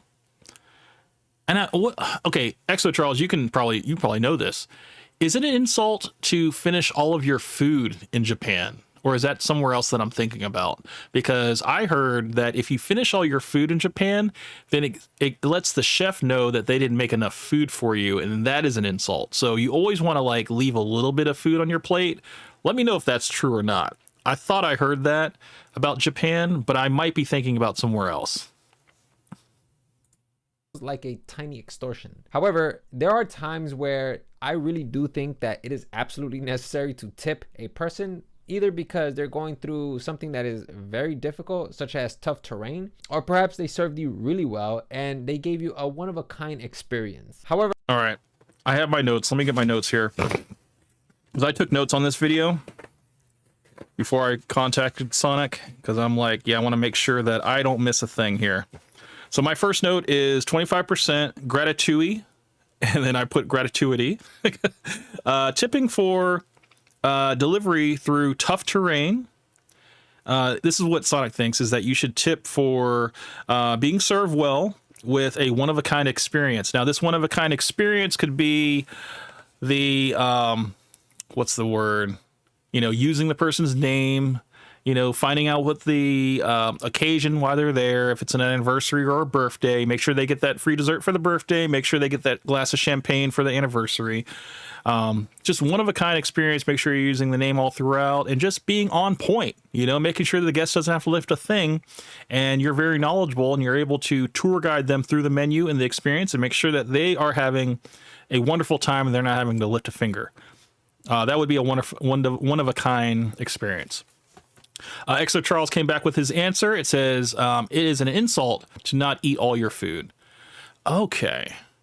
Maybe I'm thinking about, maybe it was South Korea, or maybe, I don't know what video I saw, but they said, I don't know, maybe it was a specific spot, maybe in China, maybe, but they said that if you're if you're in a restaurant in Asia and you don't finish your food, or no, you want to eat the majority of your food, but you don't want to finish it completely, because the customer, if the guest, the perception is that this chef didn't create enough food for you, and then that would be an insult that you ate all of it.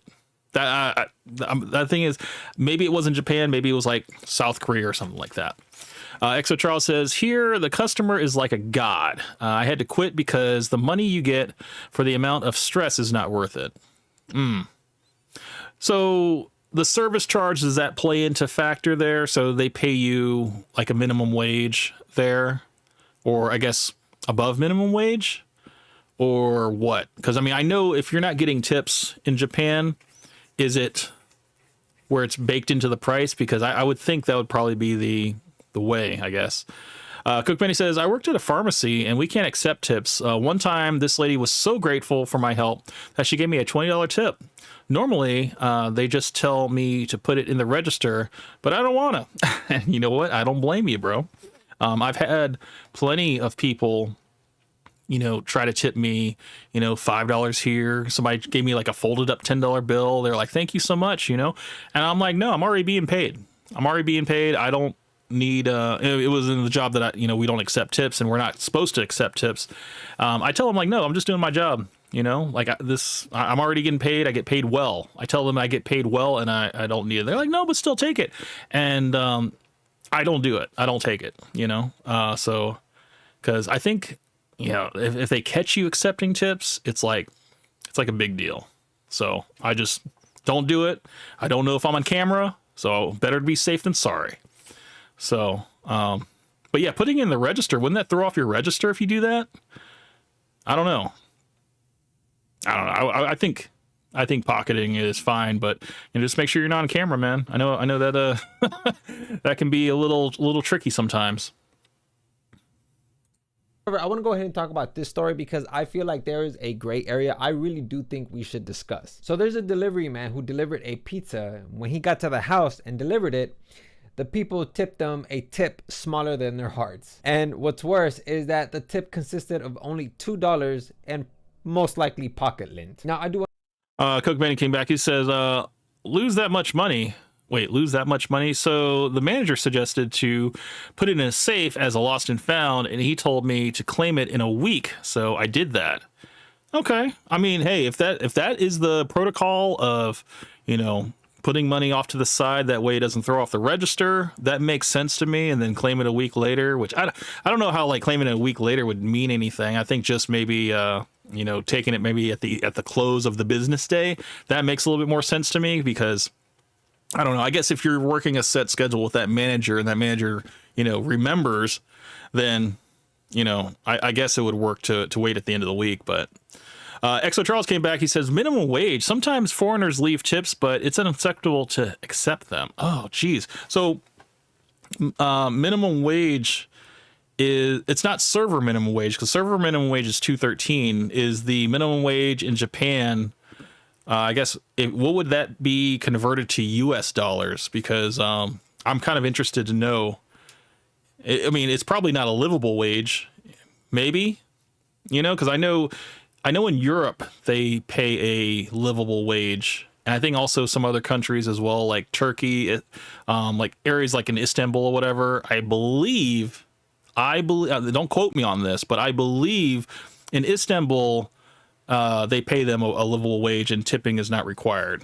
So Coke Manny says, that was the second part of my first comment because I couldn't fit the whole thing in one comment. Oh, okay. Gotcha.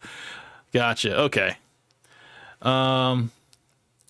I kind of don't, well, I don't really have anything to say about the story that he covers on this, but we can still go through it. I might find something to talk about. I want to go ahead and mention that when I create jokes on these videos, it's not to cast judgment. I don't think bad about these people. They're just meant more or less to be hyperbolic and to create color in the video. Sonic. Sonic, you're my brother, okay? You don't have to explain yourself, okay? If you want to make jokes on people, that's fine, man. These people aren't going to track you down. You're not going to get canceled, man. You're good, brother. I also want to go ahead and give a shout out to Officer Craig, who, by the way, I highly recommend you guys check out the channel. I was checking out a couple of his videos, and it humanizes a police officer. Like, for instance...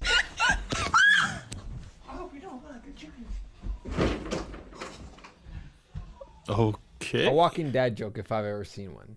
That's him and his daughter just being human, and it's awesome, man. I love it. It's relatable. But going back to the video, this police officer ended up catching this pizza delivery man on camera and could not believe that this pizza delivery man only received a $2 tip. You delivering a pizza, bro? For who? Okay, so let's look what a $2 tip would be.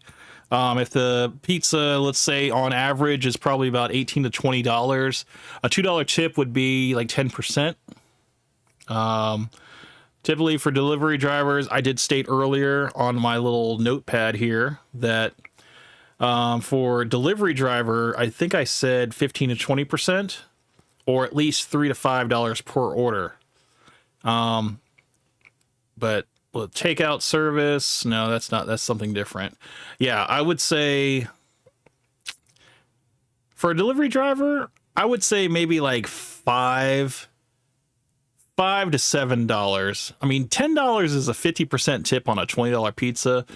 And I think that's kind of what the tab ended up being, was like $20. So I don't think that would be too bad. So he got $2. He's walking in the snow.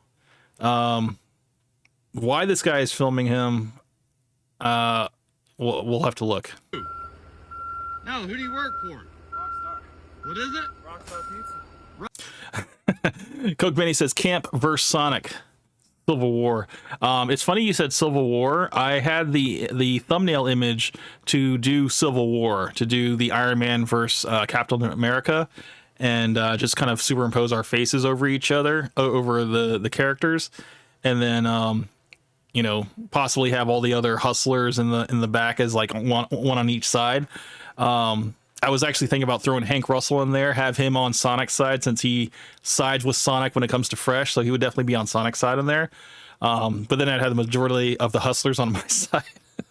So I don't know. I feel like I would be I don't know. Who would be Tony Stark in the Camp vs Sonic? Like, who would be Tony Stark and who would be Captain America? I would probably give Captain America to Sonic. But I don't know. I just like Iron Man better.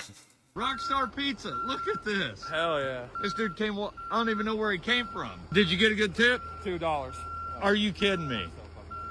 Man. Cold-blooded. $2. Look at this man. This man walked through hell and high water to deliver a pizza. Not even $2 in a fish sandwich, but just $2. Well, hey, keep your head up, man. Well done. That's dedication, man. Shout out to Rockstar Pizza, wherever they are. Judging by the way that delivery man looked, you could tell that his tip makes a molecule look massive. So Coke Benny came back. He says, Camp is Iron Man, Sonic is Captain America. Okay, we can make that happen. That's going to be the thumbnail. I'm going to make sure I change everything so Disney doesn't, you know, send me a cease and desist letter, but I will make that thumbnail. That will be the thumbnail of this video. Or maybe it'll be the thumbnail to the actual debate. Yeah.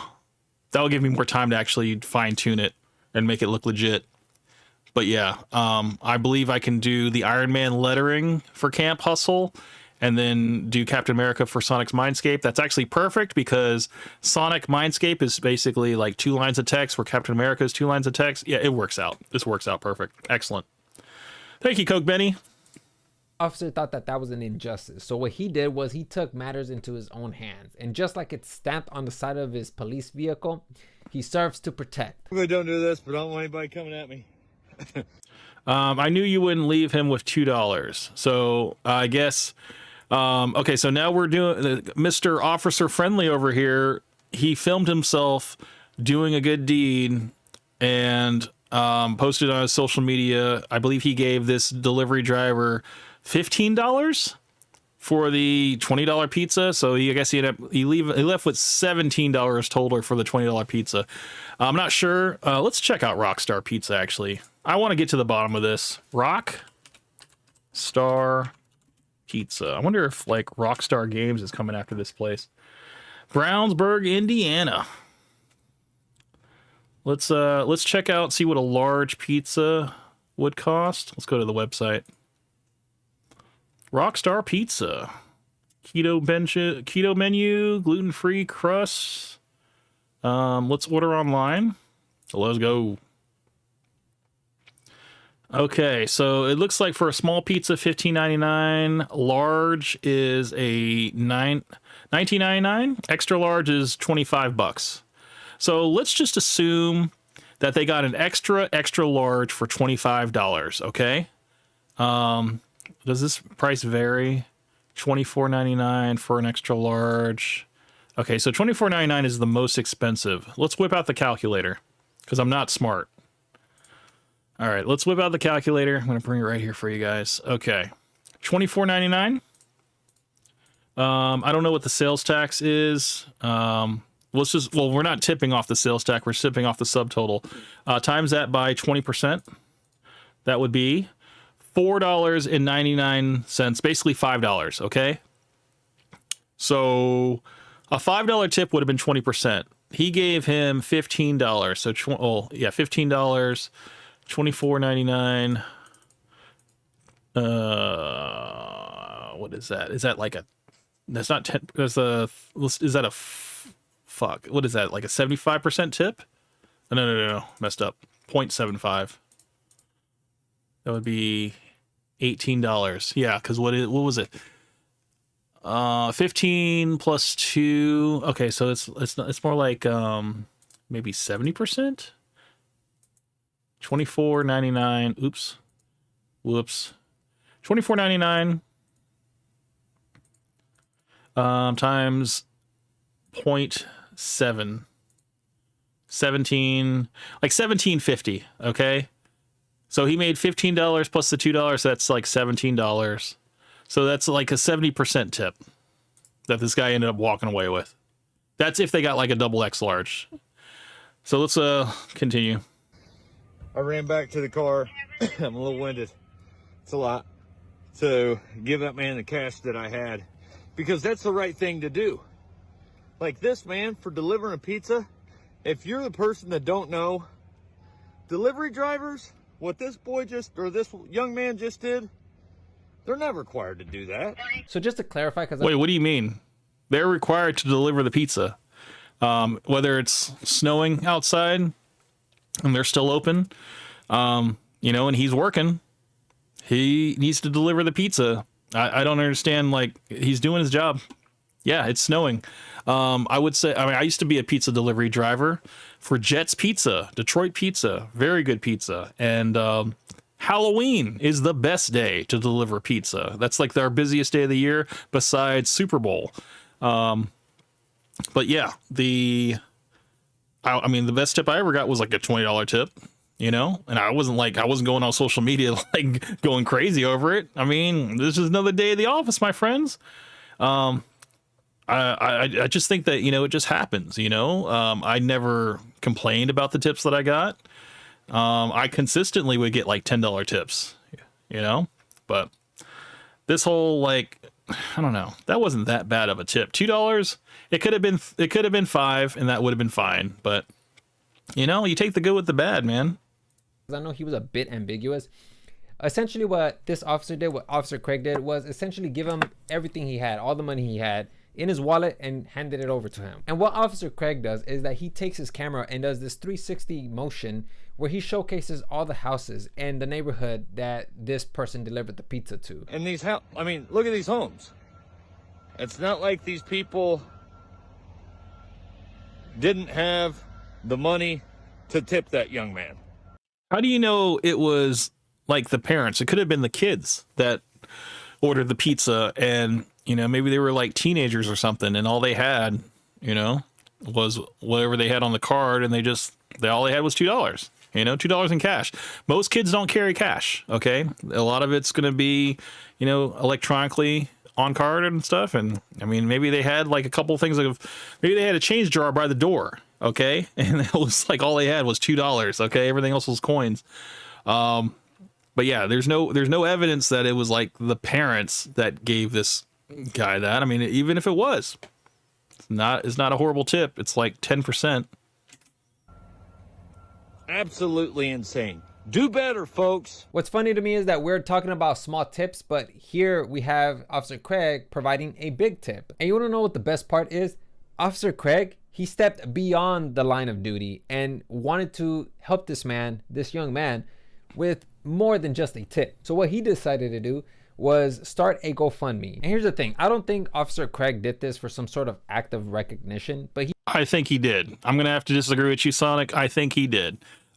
This whole like act of kindness, he didn't have to put this on social media. The fact that he did was to get a reaction, and was also possibly to get, you know, other people to support the GoFundMe and everything. He absolutely did this for recognition. Are you kidding me? If he didn't do it for recognition, it would have never gone online. So I disagree with you on that first point. he did this because he genuinely wanted to help somebody. At least that's true. That's true. He did want to help somebody, but I think at the same time he did want to let it be known that he helped somebody. That way he can get some clicks and likes and engagement and all that stuff like that. that's what I believe. So this is the GoFundMe, and as you can see, Support Rockstar Pizza Driver's dedication. And I guess this is after that TikTok was done. Because yeah, he got the screenshot for it. $500 goal with 1.3K donations, $27,000, $291 raised, 273 people donated. Not bad. Just donated. Wow. So we have an anonymous donation of 1,500 and a lot of other people doing $5 donations. Not bad, man. That's crazy. I mean, for a $500 goal to reach like nearly 30K, I mean, damn. He could have given this money to Fresh so he could actually buy that. He could afford that bracelet. Damn. see he's already raised $27,000 from the time I've uploaded this video. And right below the $27,000, you can see that the goal initially was $500. I still have a healthy amount of skepticism because you really never know, you know, because there was that one person, Johnny Bobbitt, who posed. Wait, do you guys think that Officer Friendly gave that pizza man that money? Or do you think he pocketed it for his good deed? Do you think he gave him all this money? You think he gave him all of it? Do you guys really think that? How much do officers make in Indiana? Let's check that real quick. Officer, I don't know what his rank is. He could be a captain or whatever, but officer salary, Indiana. Let's check. It's probably 46,000 to 100,000 per year. Okay, and it breaks it down into different sections of the city. So South Bend, they make about 107,000. Evansville, 80,000. Plainville, 70,000. Indianapolis, 69,000. Lafayette, 62,000. Recruit, third-year officer. I don't even know what this guy is, if he is a lieutenant, sergeant, or a captain.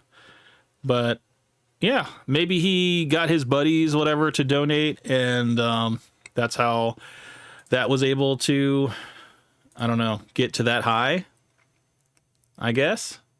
I mean, that one person coming in with the 1,500 donation, that came in clutch, man. That's like 3 times the goal. $27,000 from the time I've uploaded this video. And right below the $27,000, you can see that the goal initially was $500. I still have a healthy amount of skepticism. I'm not sure how GoFundMe works. Like, say, like you reach the goal and you reach over the goal. Do they give you all that extra money? I mean, I'm sure they do. I don't think they just like charge it back to the people that donated. I think like they give you all the extra money. So I'm curious. I've never done a GoFundMe. I wonder if Officer Friendly actually got to really give that money to that man, that pizza boy. I wonder. Because you really never know, you know, because there was that one person, Johnny Bobbitt, who posed as a homeless veteran. And then they started a GoFundMe and they try to pocket all that donation money. And I'm not saying that I've done all the research to determine that this is probably legitimate, but it seems like based off of just a superficial observation, it really seems like Officer Craig really genuinely wanted to help him. And just to recall that one moment where Officer Craig tipped him $15, the reason why I know that is because right below in the description of that GoFundMe, you could read that it's he received just a $2 tip from my home in a very affluent neighborhood. Unfortunately, the young man did not allow a closed road and a snowstorm to detour him from delivering the pizza. He parked his car, walked on foot nearly half a mile to deliver this family's $40 order. Okay, so it was $40. So $2 on 40 is a little bit worse. Let's go back to our calculator here. Let's see, 40 divided by, times, what was it, 2? No, that wouldn't even be 2. That would be like 0.02. That'd be, no, maybe 40, clear. 40 times, what was it? Well, we know 10% of that would be 4. So maybe 5%? 0.5? Yeah, 2. So that was a 5% tip. 5% tip. So what was that? Double that would be $4. 10% would be $4. Okay, let's hold on. Let's clear this one more time. 40 times 0.20, 20% would have been $8. Okay. So yeah, he was short $6. But he gave him $17 or no, $15 plus the 2. So he ended up getting $17. So let's do the math on that. So 40 times, what was it, 20? That was like, it's maybe at 40%. Oh, no, I'm an idiot. 0.4. 16. We're getting closer. See, I'm not good at math, man. Times 0.50. Was that a 50% tip? No, that would have been 20. So, but it would be between like 40 and 50. So let's do this one more time. Let's make sure we get it close. 40 times 0.45, maybe? 18. 15, 16, 17. 15, 16, 17. No, so 0.45. Exo Charles is Vision, Hank Russell's is Winter Soldier, Cabos is Falcon, Coke Benny is Spider-Man. I got you, bro. I'm so glad you said that because now it's going to happen, bro. I'm going to have it just exactly in that order. I guess we got to figure out who... we got to put Fresh in there on Sonic's side since, you know, Sonic likes Fresh. So we got to figure out... is Falcon... No, Falcon's on this. Let's look at that real quick. Okay, so 4.5, maybe like, yeah, between 40% and 45% of a tip is what he ended up getting. So we got that. Let's go to Iron Man, or no, I think it was Captain America Civil War. Captain America, if I can spell. Captain America Civil War. Let's check that poster. Now, I welcome any of you guys to jump in on this, but let's just take a look at it real quick. Let's open image on a new tab here. Okay. So let's see. Fresh is Black Panther and Myron is War Machine. Bro, that's perfect. That's freaking perfect. Okay. Fresh as Black Panther. That's perfect, bro. But no, Fresh is on this side. You know what I can do? Because I'm like really, really good at graphic design. I can actually put Fresh as Black Panther on Sonic's side where he'll be Captain America. So that's not an issue. But we have two ladies here. We need to figure out who the two ladies are going to be. And we also have Ant-Man here. I don't know. I think Ant-Man is small enough we can keep him as Ant-Man. But we need to... Okay, so let's go through what you said. Exo Charles is Vision. Okay, I can do that. Hank Russell, Winter Soldier. That works. I can make that work. Kavos is Falcon. Okay, got that. Cook Benny Spider-Man. Spider-Man isn't on here. Is Spider-Man in another promotional poster with Captain America Civil War? Let's check. This one? Oh no. He remember Spider-Man was the great reveal in the movie. So yeah, he wasn't on the promotional material. I think this is the one I'm thinking about. Oh wait, I need a bigger one. This is cool too. Could do that where it's just the two of us, but I actually want to have you guys on here. Oh, this is different. Let's check this one out. Okay. I could see that. We don't see eye to eye, so we can definitely not be facing each other. This could work actually. Fresh is right because everybody's kind of mixed up, so this might work. Civil War, and then I just do Sonic Mindscape here because he would be Captain America. Spider-Man isn't there, but you can put me as Black Widow. No, bro, I can actually put Spider-Man in there and I'll have you as Spider-Man. We'll just get rid of one of these ladies. I can do that.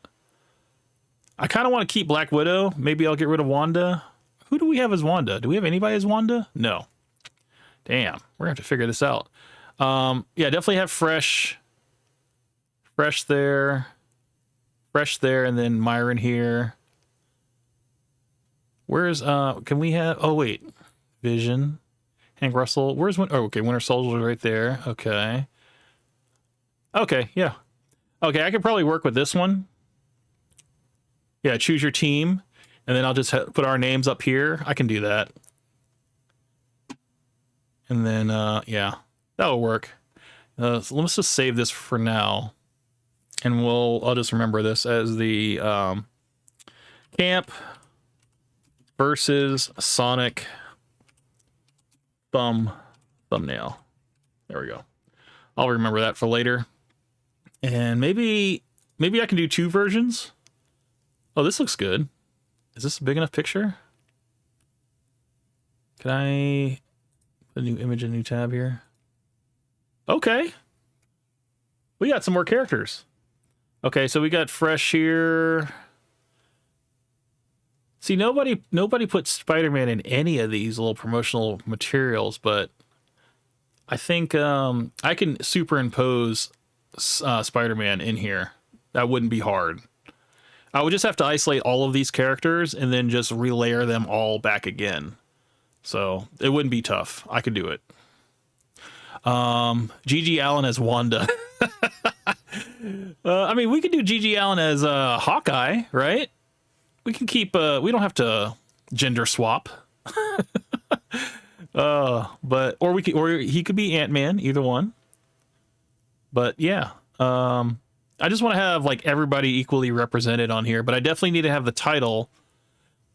Actually, you know what? This would be a good one because then I could put my name here, right where Iron Man's legs are, and just put it in the Iron Man type style, but put Camp Hustle, and then put Sonic Mindscape right here in the Captain America font. Yeah, I could make this work too. Kavos, what's up, bud? Okay, Kavos, I'm glad you're here, bro. Welcome to the stream. I'm going to be doing a debate with Sonic Mindscape. Sonic, he couldn't make it tonight. He might be able to make it tonight, but if not, we're definitely doing a debate next week on tipping culture.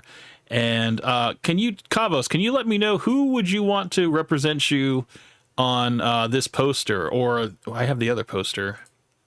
I have another poster right here, I guess. Maybe this one? Was it this one?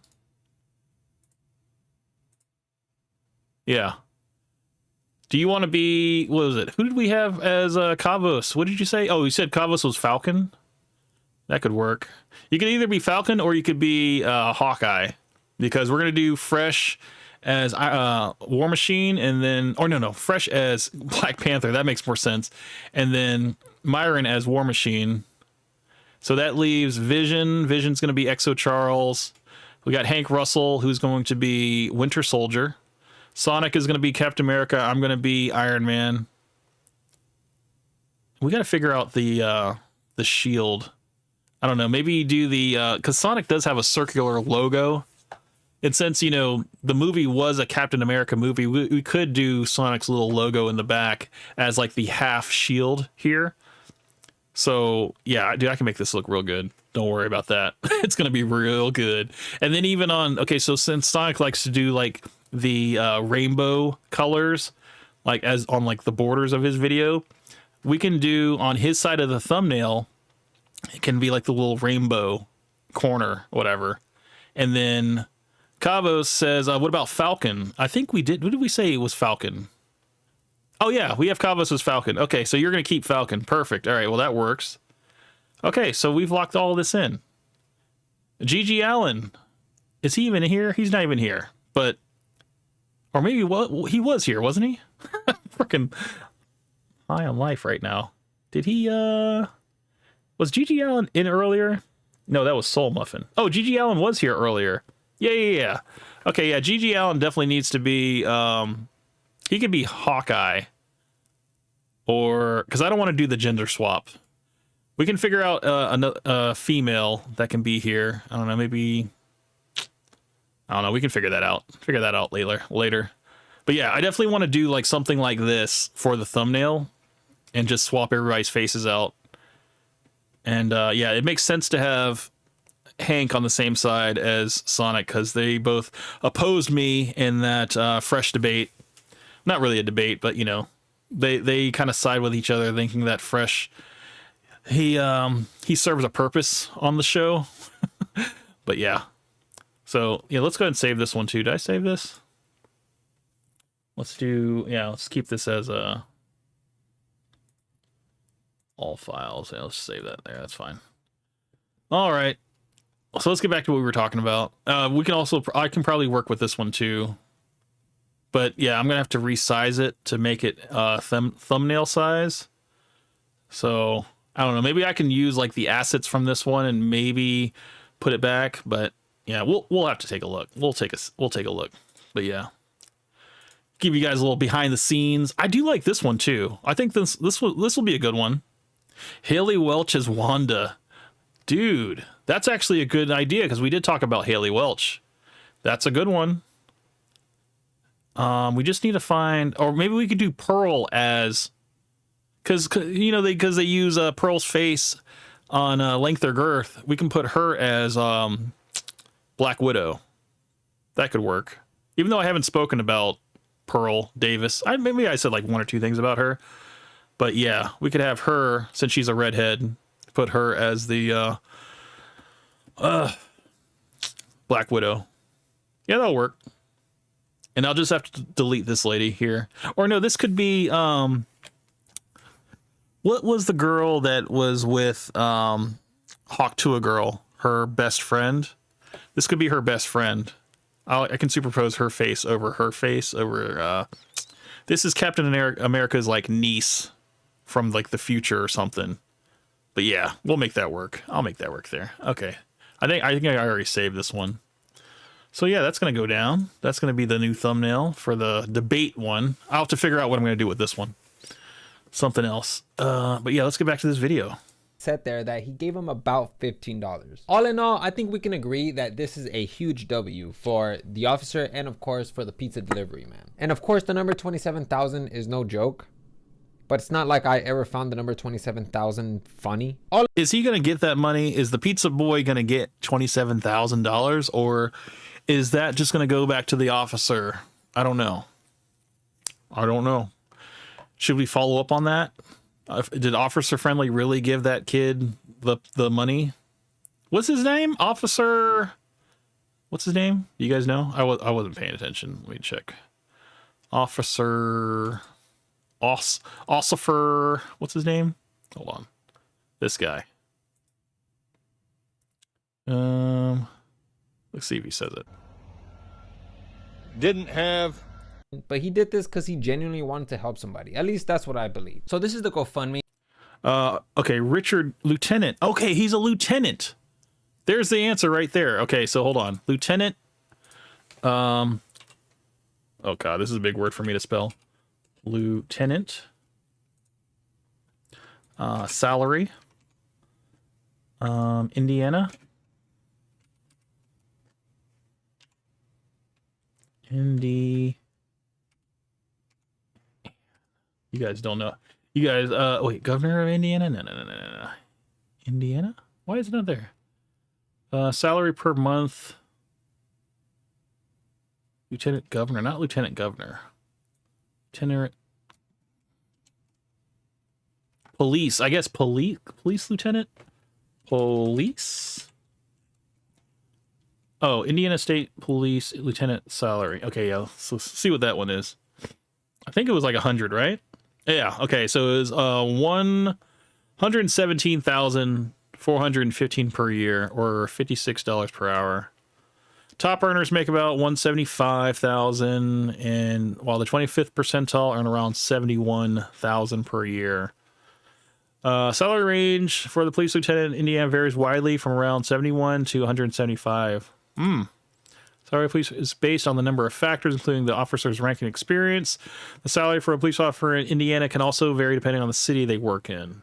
Okay. So the $27,000 was raised. Maybe he did give it to the kid, you know, because maybe he makes plenty of money. Maybe that's what happened. Sonic has entered the chat. Yo, I'm here, man. What's up, bud? How you doing, brother? We're just like halfway through this video. Not even halfway. We're just I was looking up Officer Friendly's like Indiana lieutenant salary because I wanted to make sure this $27,000 was a significant amount. That I wonder if he actually gave it to the pizza driver. That's one thing that I'm wondering about because I don't know, man. Maybe he gave him $500 and pocketed the rest. I mean, I don't know. The one thing I kind of disagree with you about this Officer Friendly guy is that he did it out of the goodness of his heart. I do believe he did. I think if he did it out of the goodness of his heart, but he also did it for social media as well, and to be acknowledged for it. I think. Also, he maybe had a dual purpose for it, maybe to have like a lot of reach, you know, for a lot of people to support the GoFundMe.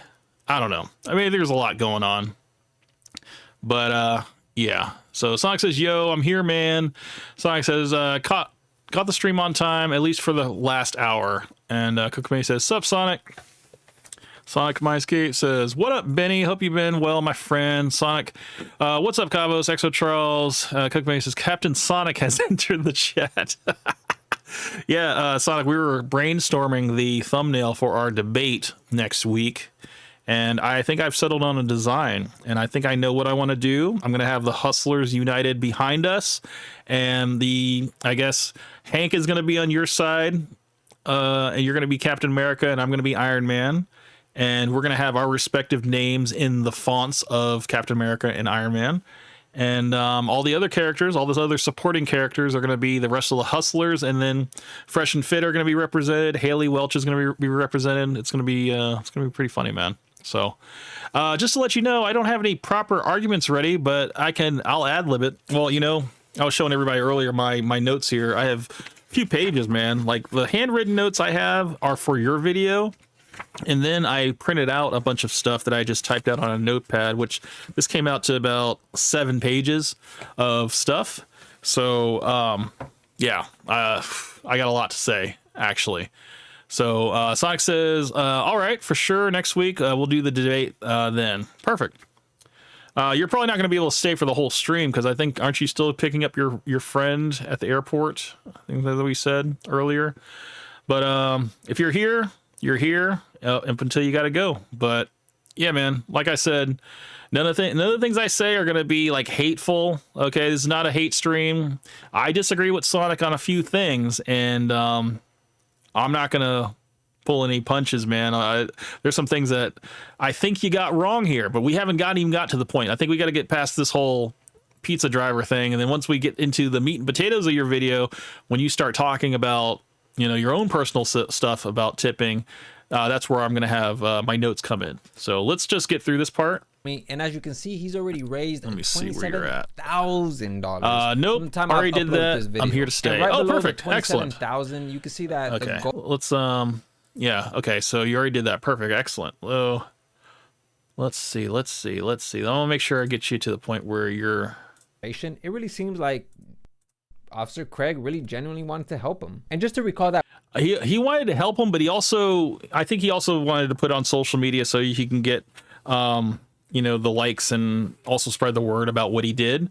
No, also I have in my notes, you said Ratatouille the beginning of the video, and I was like, Ratatouille for the Ratatouille, but it's gratuity. I don't know if you were doing that to being funny. Maybe you can answer that right now. Maybe that was you being funny, calling it Ratatouille, but I wrote that in my notes. That was the very first thing I wrote. And I was like, I don't know, maybe that was a slip or not, but I'm not here to, to put your feet to the fire for that. That's something very minor, but I just wanted to bring that to your attention. You said Ratatouille, or no, Gratitouille, and I said Gratitouille for the Ratatouille, but gratuity. But yeah, let's move forward. that one moment where Officer Craig tipped him $15. The reason why I know that is because right below in the description of that GoFundMe, you could read that it said there that he gave him about $15. All in all, I think we can agree that so hold on, we didn't read the rest of that. In the description of that GoFundMe, you could. Okay, so we read all this part. To deliver to this family's $40 order. So we figured out that it was about between 40 and 45% tip that he ended up getting with the $15 added to the two. So $17 on 40 is between 40 and 45% tip. I ran to my police vehicle to grab my wallet to give him a little cash that I had, about $15, which I didn't feel was enough. I posted this video on my TikTok and it got over 15K views in 12 hours. Many people asking me where to donate. So here it is. He works for Rockstar Pizza in Brownsburg, Indiana, which we looked on the website for Rockstar Pizza, and I guess the order was for multiple pizzas. The largest pizza price they have there is $24.99 for an XX large. And so I was just doing my math off of that. But since we now know that it was a $40 order, maybe factoring in drinks and breadsticks and all the other stuff, it was about a 40 to 45% tip that he ended up getting with the 15 plus $2. I would love to raise at least $500 for this guy. So here we go. Did he give the pizza guy $500 and pocket the rest? That's a question I got. Believe me when I tell you this high work ethic is rare for many folks his age. So let's see. Coke Benny says Sonics look like he wants to sneeze on that pause. Yeah, well, let's keep moving forward because we're now getting to the meat and potatoes of the video. Read that it said there that he gave him about $15. All in all, I think we can agree that this is a huge W for the officer and of course for the pizza delivery man. And of course the number 27,000 is no joke, but it's not like I ever found the number 27,000 funny. All in all, this whole story is leading up to the actual conversation, which is tipping culture. Here we go. Now, Sonic, I gotta criticize you, man, for having this view on tipping culture, and you're in a robe, okay? So how could you be so posh to have these views and to also be sporting this luxurious robe that you have on right now? You just seem so like you're above all of us right now. This is just what I think. Maybe this was not such a luxurious robe, but it looks pretty luxurious from here, okay? And for you to have these views, it just kind of adds to it, this whole persona that what your views on tipping. But we're gonna get into it, man. I'm gonna let you say your piece, and then I'm gonna pause it at a respectable time, and then I'm gonna say my piece. I'm sure everybody can't wait to part ways with their rent money to a tip obsessed waiter. Okay, I wrote in my notes 4:55 start video tipping culture at 5 minutes exactly. You said tip obsessed waiter, where I would have to correct you and call it a tip dependent waiter, depending on, you know, the setting, if it's a restaurant setting or if it's like a hotel setting or if it's what's it called. But, you know, if it's I still have my notepad up. So I have all of the different professions here that are tipped. And I have everything from sit down restaurant. I said 15 to 20% of total bill before tax. That's the subtotal. 10% for buffet restaurant. No tip required for takeout, but 10% if an extra service, like, you know, bringing the food out to your car and stuff, doing a little curbside service. Delivery driver, that's your Uber Eats, pizza delivery boys. I said 15 to 20%, or at least $3 to $5 per order. Now that could be, you know, it could be somebody delivering like your coffee from Dunkin' Donuts or whatever. Wait a minute. See, we're already getting contentious, guys. I told you it was going to be like this, Sonic, okay? I don't want you to like get all offended, okay? Because this is just me being raw and real, okay? Your views really struck me like in a point where I'm like, I'm really fired up right now, okay? I got my coffee. This is not my first cup of coffee, okay? I made sure to drink 3 cups of iced coffee before I got home, and then I refilled it again to the very top with hot coffee so I can actually like enjoy it. So I'm amped up. Okay, I'm a little unstable, but I think I can hold it together because I got my notes. All right, but so Sonic's like, laugh my ass off. Hey, leave me alone, lol. And Sonic said, leave Sonic's robe alone. That old classic meme is back. Okay, but then I said, bartender, $1 to $2 per drink, because I was talking about if you do like a $300 shot, or I think it was like $150 shot of tequila that's in like the glass case that has a lock on it at the very top.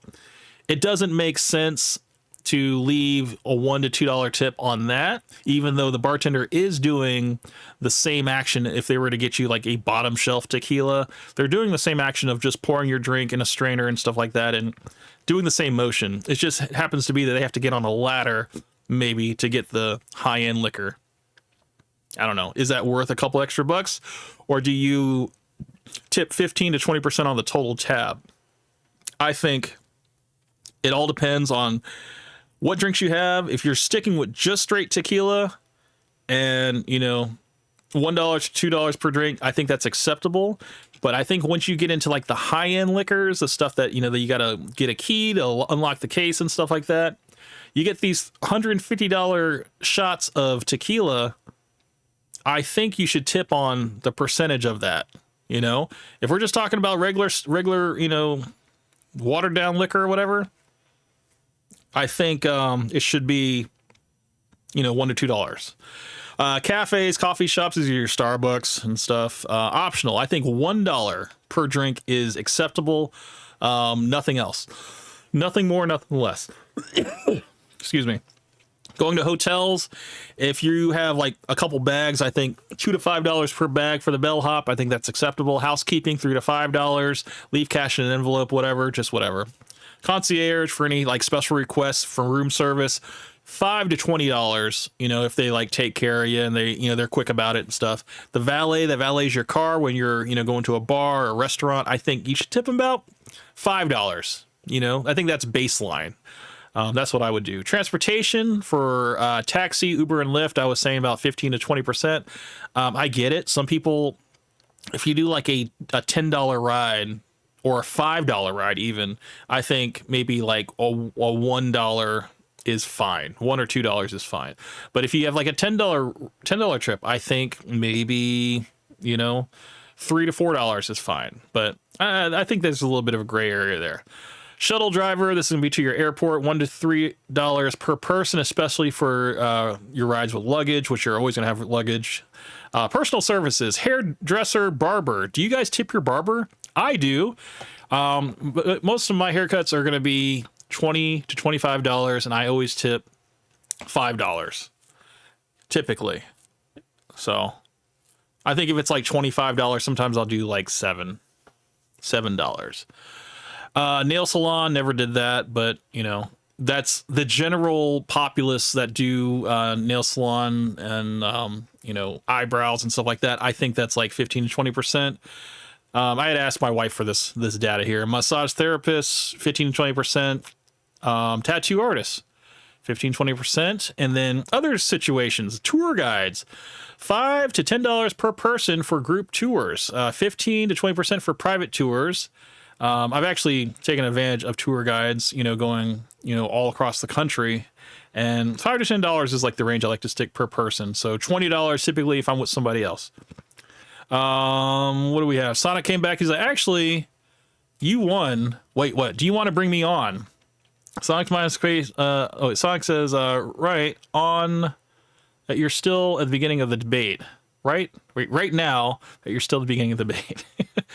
And then furniture. Oh yeah, if you want, brother, if you want, let me know, man. Because I think you said you wanted to do this next week.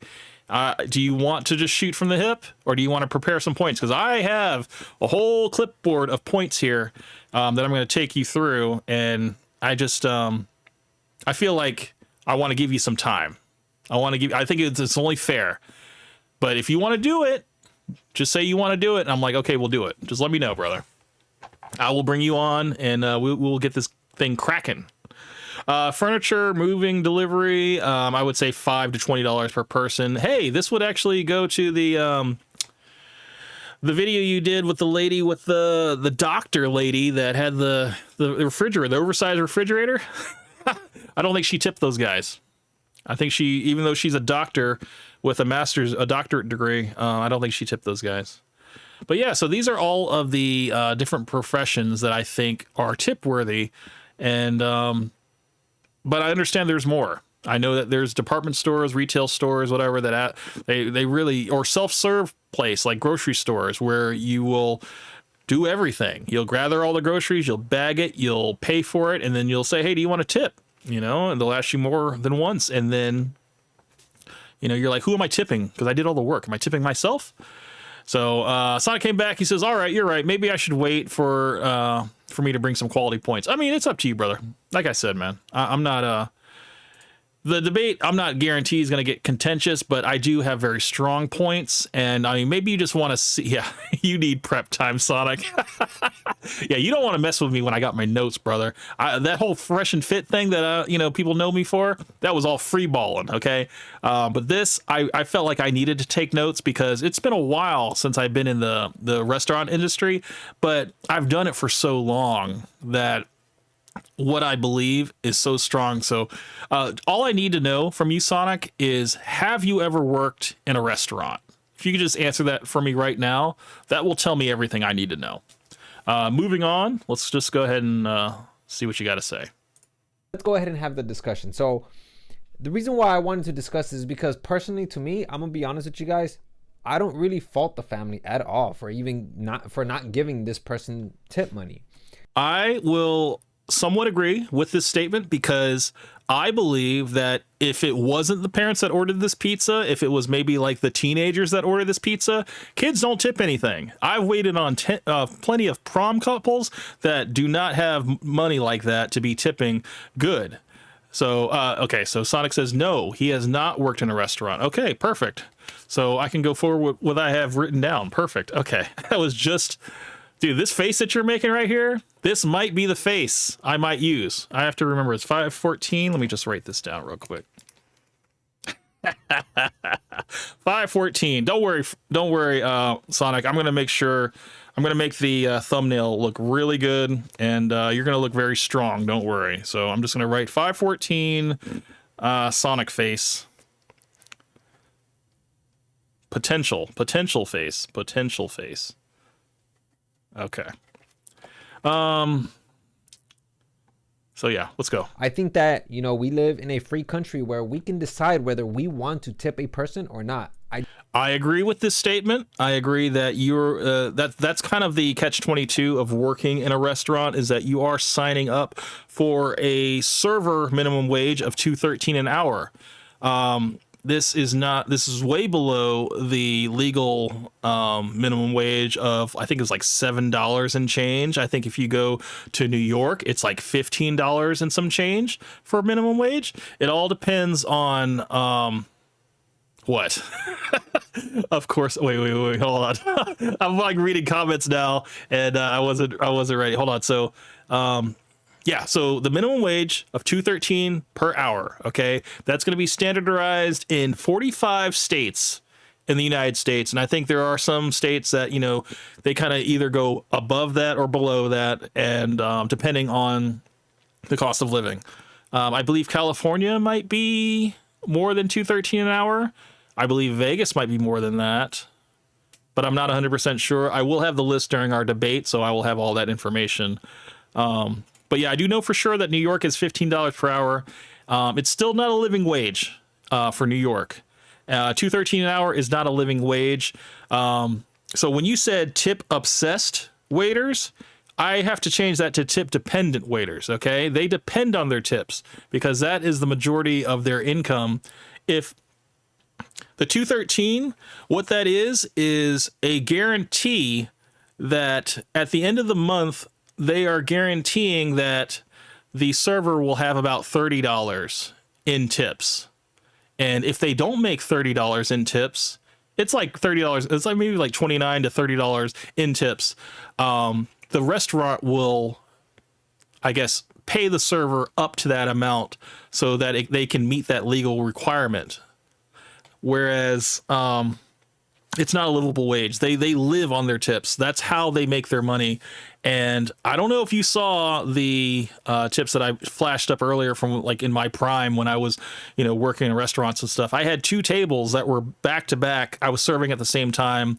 One was a 5-top. The other one was a 5-top. First one was a 5-top of Indians, and the second was a 5-top of Asians. Okay, like Chinese people. And was it $388 was the total, and the guy left me $200 on a credit card, and then the other one was like 200 and something. I think it was like 230 or whatever. I don't remember. We gotta go back in the video. And the tip was $100. So I made $300 off those 2 tables, but that restaurant was under a tip pool system. Now, a tip pool system is all of the servers pool all of their tips, all of the cash and the credit card tips. It all gets calculated into a big bundle. Well, actually, the cash gets put into a bundle and then divided equally amongst all of the staff. And then the credit card tips gets divided equally and it comes on a check. So yes, and you have to declare all your cash tips in a tip pool system. Whereas if you're in a normal restaurant where the tips that you make go to you, I can't even say that because it never goes straight to you. In every restaurant I've ever been to, my tip goes to a food runner. It goes to a busser. A percentage of it will go to a busser. Another one will go to the liquor runner. There's a liquor runner and a bartender that you have to tip out. And a coffee lady. When I worked in an Italian restaurant, there was like 5 people that were part of my support team, and you have to tip out all those people out of your money. So if you make $150, let's just say $150 on a Wednesday night, you are going to be tipping out, depending on your amount of alcohol, because your alcohol sales is tracked, you will tip out $5 to $6 of that money for, actually, hold on. This will be better if I do that like this. Where's my calculator? I want to show you guys what I'm talking about. Okay, let's make this big. Okay, so let's just say $150 is what I have. And let's just say this is going to be, yeah, $150. So you're going to have to minus like $6. No. Yeah, $6 to the coffee lady. It was always like $5 to $6, but I'd always do like 6, okay? So minus 6. You're at 144. You have to tip out 20% of your total tips, not what's left over. So 20%, okay, let's remember 144, okay? You guys just remember 144. Actually, I'll type in the chat so I don't forget. Or somebody type in the chat 144. Just remember that, okay? So 150 times 0.2, 20%. So 30 of those dollars is going to go to your food runner what is it, 20%? Yeah, 20% goes to your food runner and busser. So you're going to split that. That's going to be $15 each person for the food runner and busser. So I'm going to just write that down. Hold on. 144. So I'm sorry, 150. That's where our total is. So you're going to minus 6. You're going to minus 30. So here we go. 150 minus 6 minus 30, because that's, oh shit, what did I do? That's minus 30. So that's going to go to your food runner. 15 goes to the food runner. $15 goes to the busser. So now you're at 114. Your liquor runner, I'm sorry, your bartender. You got to tip out your bartender. That's going to be, typically it was like 5% of your liquor sales. Well, so let's just say you sold maybe like 2 bottles of wine and maybe like a couple glasses of wine. Maybe you did like 1 or 2 beers. Okay. So let's just say you tip out like, let's say it's like, let's do like $15 to the bartender. Okay. So that leaves us with $99. Okay. Liquor runner, the person that sits at the bar, runs your liquor out so you don't have to go to the bar because you're going to be so busy, with your tables, making sure everything's good. You're giving A1 service. You're making sure that their drinks are filled and all that stuff, and you're chatting them up and everything like that. So you don't have to go to the bar because somebody's going to be running out your liquor, okay? You're going to give this guy $5. All right? Who's left? Who's left? I said coffee. Hold on. Coffee runner, liquor runner, busser, food runner, bartender. 5. Yeah, that's 5. So out of $150, you're now down to $94 for the evening. Okay? And just imagine that, a couple of those were like auto gratuities because you had parties that were 6 or more. Okay, so you had, auto gratuities of like $20, maybe $40 here and then stuff, and all that added up to $150. Okay, so this $94 is what you're going to have left over as far as cash. Okay, you may have maybe like 30 to, everybody pays on credit cards now, so it's not even being realistic that you're going to have that much cash, but in the way that restaurant worked, particularly, whatever credit card tips you had, that would go on a check, and then whatever cash you had was what you would have to tip out. So it was kind of cash heavy. A lot of people were carrying cash before was it 2001? Before 9/11, a lot of people were carrying cash, but not much. So it just happened to be that, working in certain like restaurants that usually were attached to like malls and stuff, people would always carrying cash, and depending on whether it was like fine dining or like casual fine dining, you'd get about $100 to $150 in cash on hand, and then your tip out, which for those 5 different employees, would eat in about, what's the total here? 150 minus 94. So you're tipping out what? $56 total? That's like a third of your money. You're keeping 2/3 of your money, That's just like an example. I would say sometimes it would be more than that. Sometimes you'd have like $200 in cash, and then you're walking with even less because you have to tip out more. That percentage is always kind of going to stay the same. So, yeah. Coke Betty says, damn, Camp is aiming for the lethal blow. Coke, I can picture Camp doing a Rocky training montage while punching Sonic. Look, man, this is all friendly debate, okay? That's all it's going to be. Sonic, do you want to come on?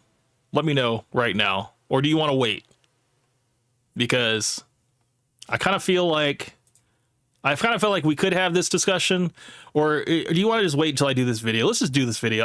It's fine. It's fine. I think this might be better just to have you on a week later. I want to give you time to prepare because I've had plenty of time to prepare after I made that little comment on your video. And I think it would be best it would be fair to you to give you your time to prepare. So I don't like the idea that we feel obligated to the fact that we have. Sonic says, I'm going to be honest, man. It sounds like a pyramid scheme. I don't like that it's kind of a sly move from the restaurant. Okay, so, I understand the whole stance on why don't the restaurant just pay you guys more? Well, you got to understand that there are laws in place to keep the server minimum wage at $2.13 an hour. Okay, so because most of these restaurants that are high-end corporate restaurants, they have to abide by the law. So there's no it's not like a franchise where the franchise owner can just pay choose to be different from the rest of the branches. They have to all operate under the same umbrella. So if they're a corporate, most of these, I would say 100% of these corporate restaurants are all doing $2.13 an hour. So yes. Yes, I mean, if it's not going to be an intense debate, it's all fun and well, I can come on now. All right, excellent. Let's bring them on. I guess tonight I'll just do that thumbnail then. It's fine. I don't want to wait to do that thumbnail because it's so fresh in my head on what I'm going to do. So it's fine. We'll do that thumbnail tonight. So let's do this real quick. I think I still have this shit on. Give me 1 second, guys. I'm going to set all this up for you. I got Sonic right here. Where's that? Oh, wait. Let me change this. Properties. And Sonic, I'm going to open up the Discord and we'll do it that way. That way I can keep the same format.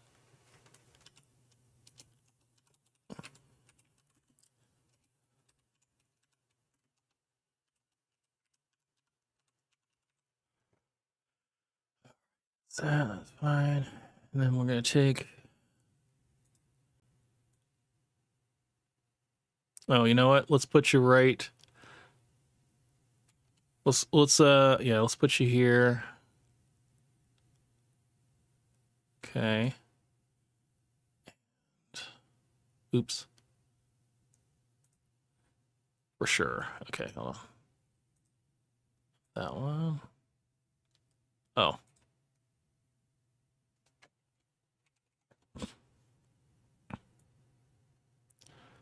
That there. Where did I put my... Oh, there's the iPad. Okay, I'm going to move chat. I'll put chat here. Let me see if I can move the chat. Sorry, guys. We do it live, all right? This is how we're going to do it. Put the chat up here. Gotta shrink you guys down a little bit.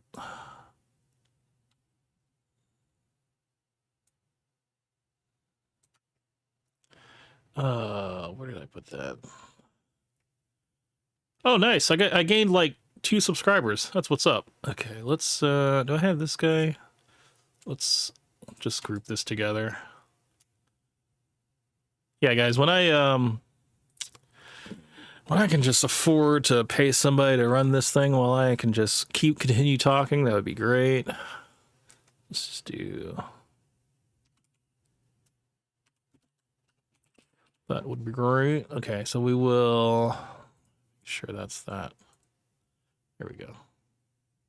Oops.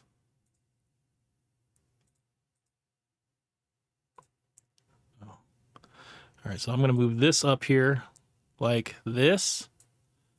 Then I'll move this like this. All right, cool. Excellent. And then I'll grab Sonic's profile pic. That's how we do this. Do that like that. Oh, I'm gonna move Sonic's profile pic a little bit higher up here. Like right about there. Move that about there. Okay. Now where is my voice widget? There it is. And I believe the voice widget, let me check that because I can't remember. I think it might still be on Kilo. Let me double check here. All right, let's hit OK. Open up the old Discord. All right. Dun dun dun dun dun. There's Sonic. Let's go to. Let me see. I want to say. Let's try Alpha. Connecting. All right. All right. I think I'm in. Let me make sure I can invite. Let's see. Soundboard.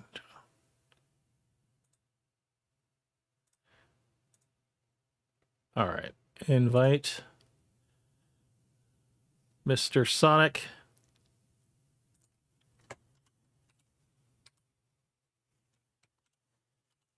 There he is. There he is. Oops. He was in and then he was out. What happened?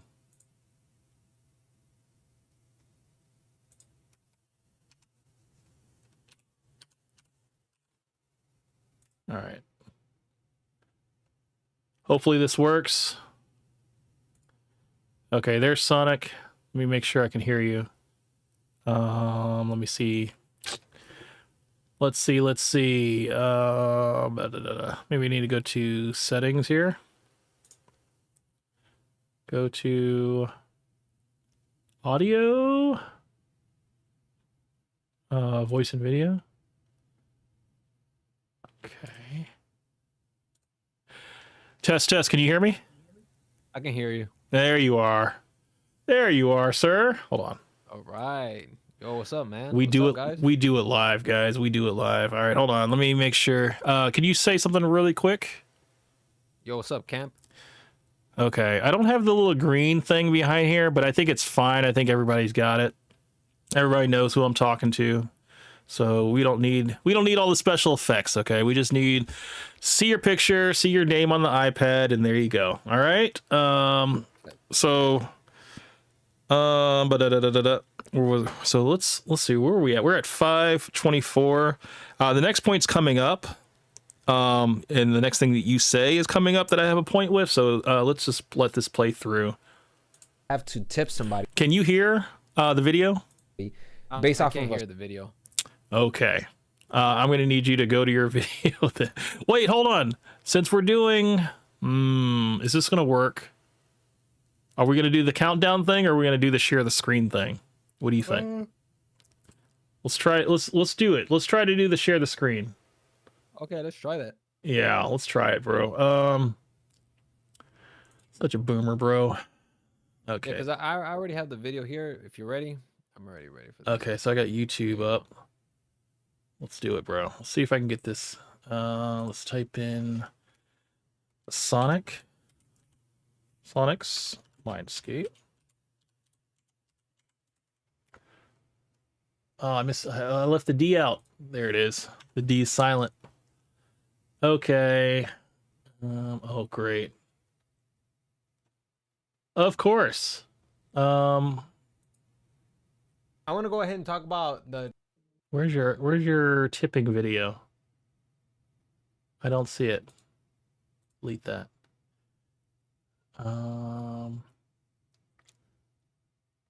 Your tipping video isn't on here. It's like the video I want, I can't find. And I can't That's go crazy. I can't go to your channel. Can you host it? Let me try it. Yeah, try hosting it and I'll join you, because if you can find it on your thing, maybe. Or maybe I can just type in the name of your video. Was it is tipping culture toxic? I'll try to look for it on this one, on this end. If I can spell. Is it on there? Coming up for me as well. Okay, yeah, see? Told you I wasn't crazy. Yeah, it's not coming out. You want to just do the countdown then? I just typed in Sonic Mindscape, is tipping culture toxic, and nothing. That's crazy. All right, well, we tried, okay? Coke Benny, we tried. Yeah, if you want to just bring up your video, bring it to 5 minutes and 26 seconds. I'll wait. Let's see. Also, by the way, quick shout out to Benny real quick. Benny, Exo Charles, and Cavos. Hell yeah, See you man. guys, man. Hustlers unite, bro. Hustlers. Where was it at? What time? 5 minutes and 26 seconds. Exo is Team Iron Man. Exo Charles says, "No offense, Sonic, but Camp is going to destroy you." Bro, I am amped up on coffee, bro. I am amped up. All right, I'm ready. All right. Well, let me get one more sip. Hold on. Gotta.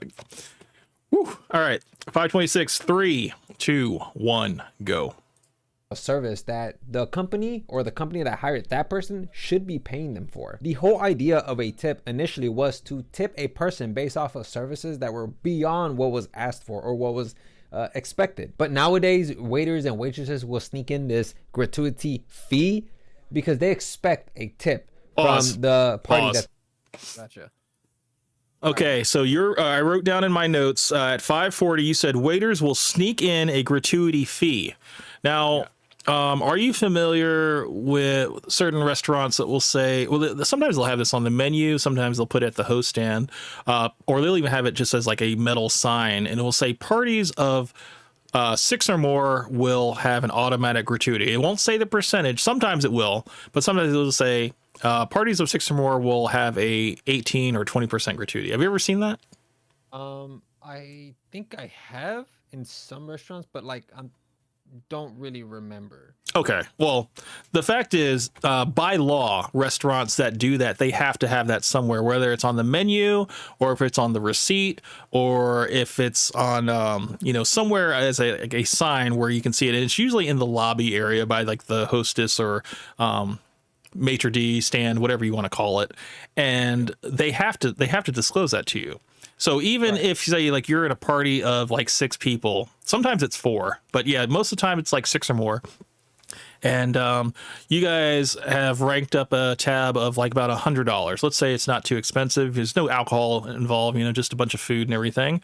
So you brought it up to about $100. Now you would have typically a 20% gratuity added to parties of 6 or more, which that would bring it up to about $20. I'm just using this as just a normal figure. Okay.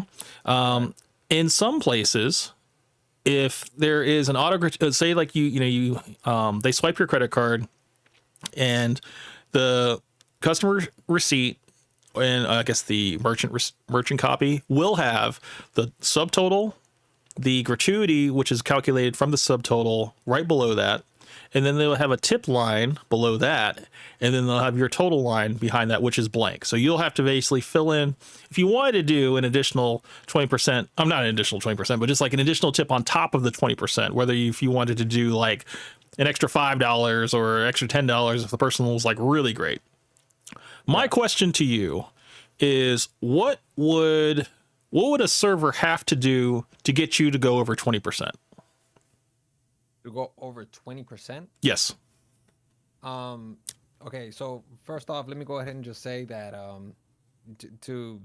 because you said that they'll have it somewhere on the menu or somewhere there. Right. First off, I think that's pretty sneaky to begin with. That's kind of like the fine print where like, they tell you you're gonna make millions of dollars, but then there's like a fine print where it says, but we're gonna keep 70%.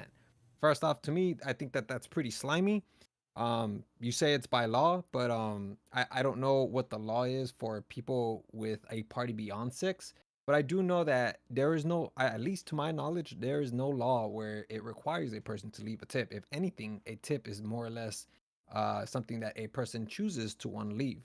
Am I correct on that, or is that incorrect? If it's a party of 6 or more and they have it somewhere in the building, whether it's like next to the sign that has like their little health code score or something, or if it's on the menu, sometimes it's usually on the menu, it will say it in the fine print. To your point, it will be in fine print saying parties of 6 or more will have an automatic gratuity. Sometimes they put a percentage by it, but they make sure that it's there just to kind of cover their ass so that there's no surprise. Like the fact that, you didn't see the signage or you didn't see it on the menu or whatever, and, it was just a surprise to you. With the server, if the server is an A1 server, like a good server, they will let you know, if you're the one hosting the party, they'll come to you and they'll say, Mr. Sonic, thank you so much for tonight. This is your tab. or this is your bill, whatever. Take your time. I'll be back whenever you're ready. I just do want to let you know, though, there was a 20% gratuity added to your bill. Just wanted to let you know that. That's what the server is supposed to say. Now, if the server doesn't say that, which I have worked with servers that do not say that, they just bank on the fact that, you know, you've had a couple drinks, you're not paying attention, or you're distracted with whatever party you're having and stuff like that, that you just see the tip line, you're just like, man, $20, man, good job, brother. And then you don't see an extra $20 as the auto gratuity. They're banking on that. There's people, I'm not going to say that everybody's out the clear, okay? There are some bad actors in here that will hope to God that you don't see that gratuity, and they hope that you tip on top of it. So what I was basically, well, see, I wasn't even trying to get to that yet. I just wanted to make sure. I think you say later in the video, I don't want to jump too far ahead because I want to be able to go by these point by point. But the fact is that the transparency is there somewhere. And, you know, you can always go back to these restaurants and check to see, like, you can even ask the waiter or the hostess and say, I got a gratuity from this place. Does it say anywhere that gratuity is included for parties of 6 or more? Can you show me where it says that? And they should be able to show you either on the menu or you know, somewhere on a sign that says that, because it is it is a law. You should have that put there, but that way that there's no surprise. There shouldn't be any surprise. There has to be 100% transparency in terms of the restaurant. I know some restaurants will have it where there is a gratuity for 20 or more. It's put on the menu, but there are some, loopholes you can do where you reprint the check for the person, and before, I guess, the screen loads, you can swipe the person's card, because you've already gotten their card at this moment. You swipe their card, and then you input the total of what their, I guess, subtotal was, and then it will print out just a normal receipt of your total with the gratuity already added. So, but it doesn't say auto gratuity. It's just subtotal. The only thing where you can see auto gratuity would be on your itemized receipt. But on the little credit card slip that you sign, it's just going to say your subtotal, which is going to include the auto gratuity, a blank tip line, and then a blank total line. So it looks and it appears like a normal credit card slip with no gratuity added. Usually there's that extra line, that extra space that has the gratuity right plain there in sight. But in some restaurants, and restaurants that I've worked at personally, there are ways to get around having the gratuity on your final credit card receipt. So you like, if you don't ask and the server doesn't say anything, you're going to automatically double tip. And Right. that is shady. That is shady. And I agree with you on that. I've always been transparent when it comes to a gratuity situation. I always let the guests know. And I've had guests say, oh, well, would you mind removing the gratuity? I would like to tip you more than the gratuity. And that is fine. I think this whole like, oh, I want to remove the gratuity. See, I'm getting ahead of myself. I want to remove the gratuity so I can tip you less. I think that's wrong, because now you're chipping into the actual sales that are going back to the restaurant, because the restaurant will always keep a percentage of the tips to dispense amongst the other staff, whether it's the front of the house or the back of the house. Your tip doesn't go directly to the server. That's something that you must know. So Yeah. whatever if you're in a restaurant where it's like a tip pool system, or if it is a traditional, waiter front of the house setup where they have, bussers, they have bartenders and stuff like that, they have to tip out those people in terms of like their liquor sales and also their food sales. So, that has to be spread out. So whatever they're leaving with is never what you give them. It's always going to be a percentage of what you leave them. Okay, so let me go ahead and ask you this question. So you said that by law they have to notify you that you're going to have like some sort of a gratuity fee. That a gratuity was added to your bill. Yes. Right. Okay. Do I have to pay that gratuity fee? Yes, unless there was an issue with your service. It's very rare, but most managers will honor you if they're like, If you're like, no, I would like to dispute the gratuity or something like that. Like I had an issue with the service. Like if there was an issue with your service, like your food never came out or something, or I don't know, something happened where like your food got messed up somehow, or I don't even know what could happen to be like something bad where you'd want to take a gratuity off. But if you just want to take it off because you think it's too much, that's not a good enough reason to take it off. I think that is basically, that gratuity is there. It's in place to cover the restaurant's staff. Because like, I'm just going to give you an example. Say like you have a tab that, say like you did a celebration and it went up to like $500. Okay. But you still think that, the auto gratuity, 20% of, I need to have my fucking calculator out at all fucking times. I don't know why I did that. Hold on. $500 times 0.2. So your gratuity would be $100. Okay. You like, I'm not giving this guy $100, and the case might be, you don't even have $100 extra. Maybe you only brought, like $550 or whatever. So you're going to give them maybe 10 out of that 50 or something. Cause you were like, that's a good tip, right? That would be bad. That would be really, really bad if you gave someone, if you were like, no, can you take the gratuity off? That's, I want to tip you what I want to tip you. And you just leave them $10. I'm sorry, dude, but you'd be a piece of shit for that. I'm just letting you know. No hate. I'm just telling you, that's what the server would think of you. Okay. Okay. So to me, like, the thing is that like I know the word tip is like very ambiguous and it can mean almost anything, like in terms of like gratuity. But to me, I've come to know that a tip is a tip that you give to somebody because of services that perhaps were of your that made you satisfied, right? It's a reward. When somebody leaves a reward for good service, right? Right. Gotcha. But that's at least to me, like, again, a tip that you were satisfied and you felt like you wanted to leave this tip, not mandatory, a tip that you wanted to leave. When you add a gratuity fee to a receipt and you have a person pay it, because it sounds like it's a mandatory fee that they have to pay, to me that's no longer a tip. That's a fee that now I have to pay to compensate your workers. Does that make sense? Yeah, it protects the worker from having to, because we get taxed on our tips. No. It does, no. You're phrasing it in a way where it's making it sound like it's protecting them. Like it is protecting them. To me, it's not protecting. To me, it's okay. Paying what the restaurant has to pay them. So in other words, they're passing on like the fee to me when the restaurant's supposed to be covering that, not me.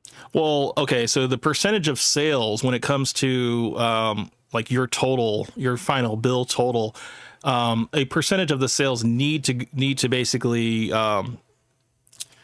be I guess, what would you say, congruent, or I guess at an equilibrium, where like the server is not having to basically pay you, because basically, okay, so say like it's a $500 tab, you leave them $10, the server has to pay taxes on your meal, okay, or that grand total of $500, okay, which could be anywhere from 30 to 40% of something like that. And then they also get taxed on their tips as well. Like if it's not a cash tip, if it's just like a credit card tip, they get taxed on that as well, because there's a processing fee for that. So really quick, go ahead. Just to interrupt you. Go ahead. I didn't mean to interrupt you, but No, it's really fine. quick, because they have updated the laws. I don't know if it is or like they won't tax tips anymore. Are we still like talking with those updated laws, or let's actually, I want to make sure. Let's double check. Okay, what's the word? Our tipped employees not exempt, no, guaranteed, are they taxed differently? Are tipped employees taxed on their tips? Are tipped employees, yeah, employees on their tips currently, yeah, that's the word. Let's see, because I want to know for myself. I've been out of the game. Federal law generally requires workers to pay individual income taxes and payroll taxes on their tip income. So as of right now, let's see. Well, actually, this is October 2024. Taxation of tax income. Do tip employees pay taxes on tips? November 5th. When do waitresses start getting taxed on their tips? No. If you want, we could still argue with the fact that they do get taxed. Yeah. That way, just to No, that's fine because this occurred like during the time when like taxes when they were still taxing tips. So. Well, that's what Kamala had promised, and I know Trump had also promised that as well. So I think that still has to go into effect. I don't think it's started yet, but as of right now, I know nationwide it is still taxable income as far as their tips. So yes. So go ahead and finish what you were going to say.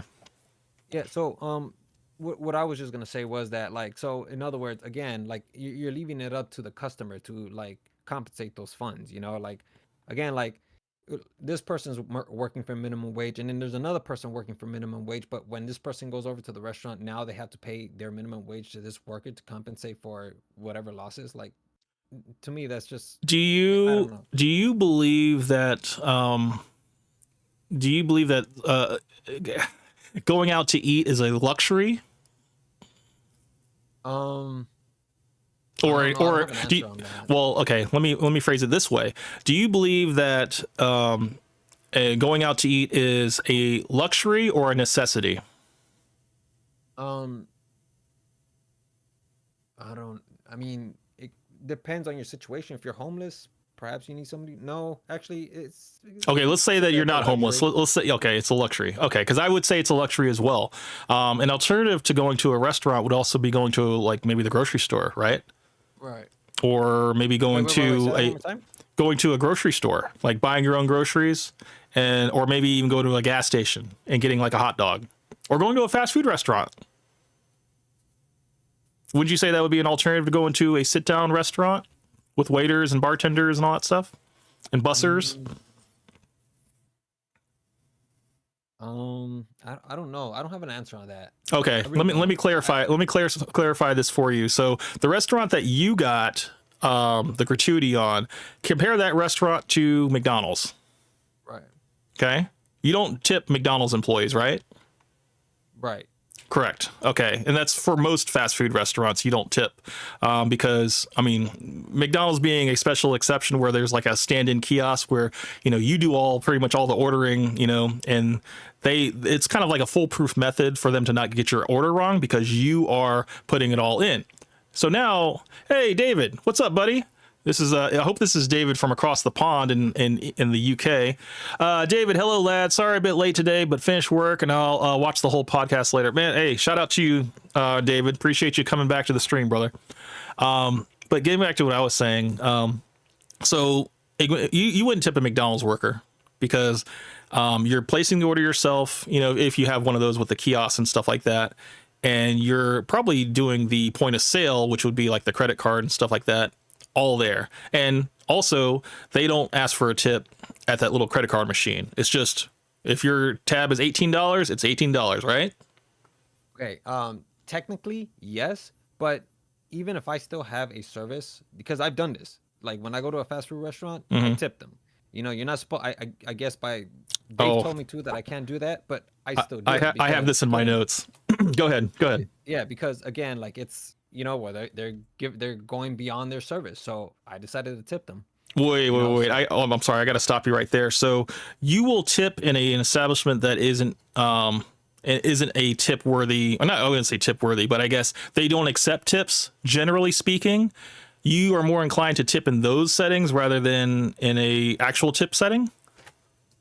Okay, so again, remember you have to remember how I think of tips. The way I think of a tip is a service that is being provided to me that is going beyond the service that they're supposed to provide. I'm going to need you to clarify what is beyond the service. So, like for instance, if I go to a fast food restaurant, right? Mm-hmm. They punch in their number. I tell them my order. They punch in their numbers, and they give me the receipt, and then that's it. Mm-hmm. But when I go there, at least in my situation where I tipped, the person was having a conversation with me, talking with me, telling me about his life experience or whatever's going on in his life. That to me is worthy of a tip. I gave him the tip. He remembered my name, and we had a good time and walked away. Because I don't think of laws. I don't think of like the things that like, you know, that like the how the money's being moved. I just go in there. If the tip is if the person is providing me with a good service, a service that is beyond what is expected there or what the standard is, Mhm. I'm gonna tip. Does that make So, sense? what I'm trying to break down is that okay. So as long as the person talks to you while you're waiting for your food, that's enough. Not just talks, but again, it's all subjective.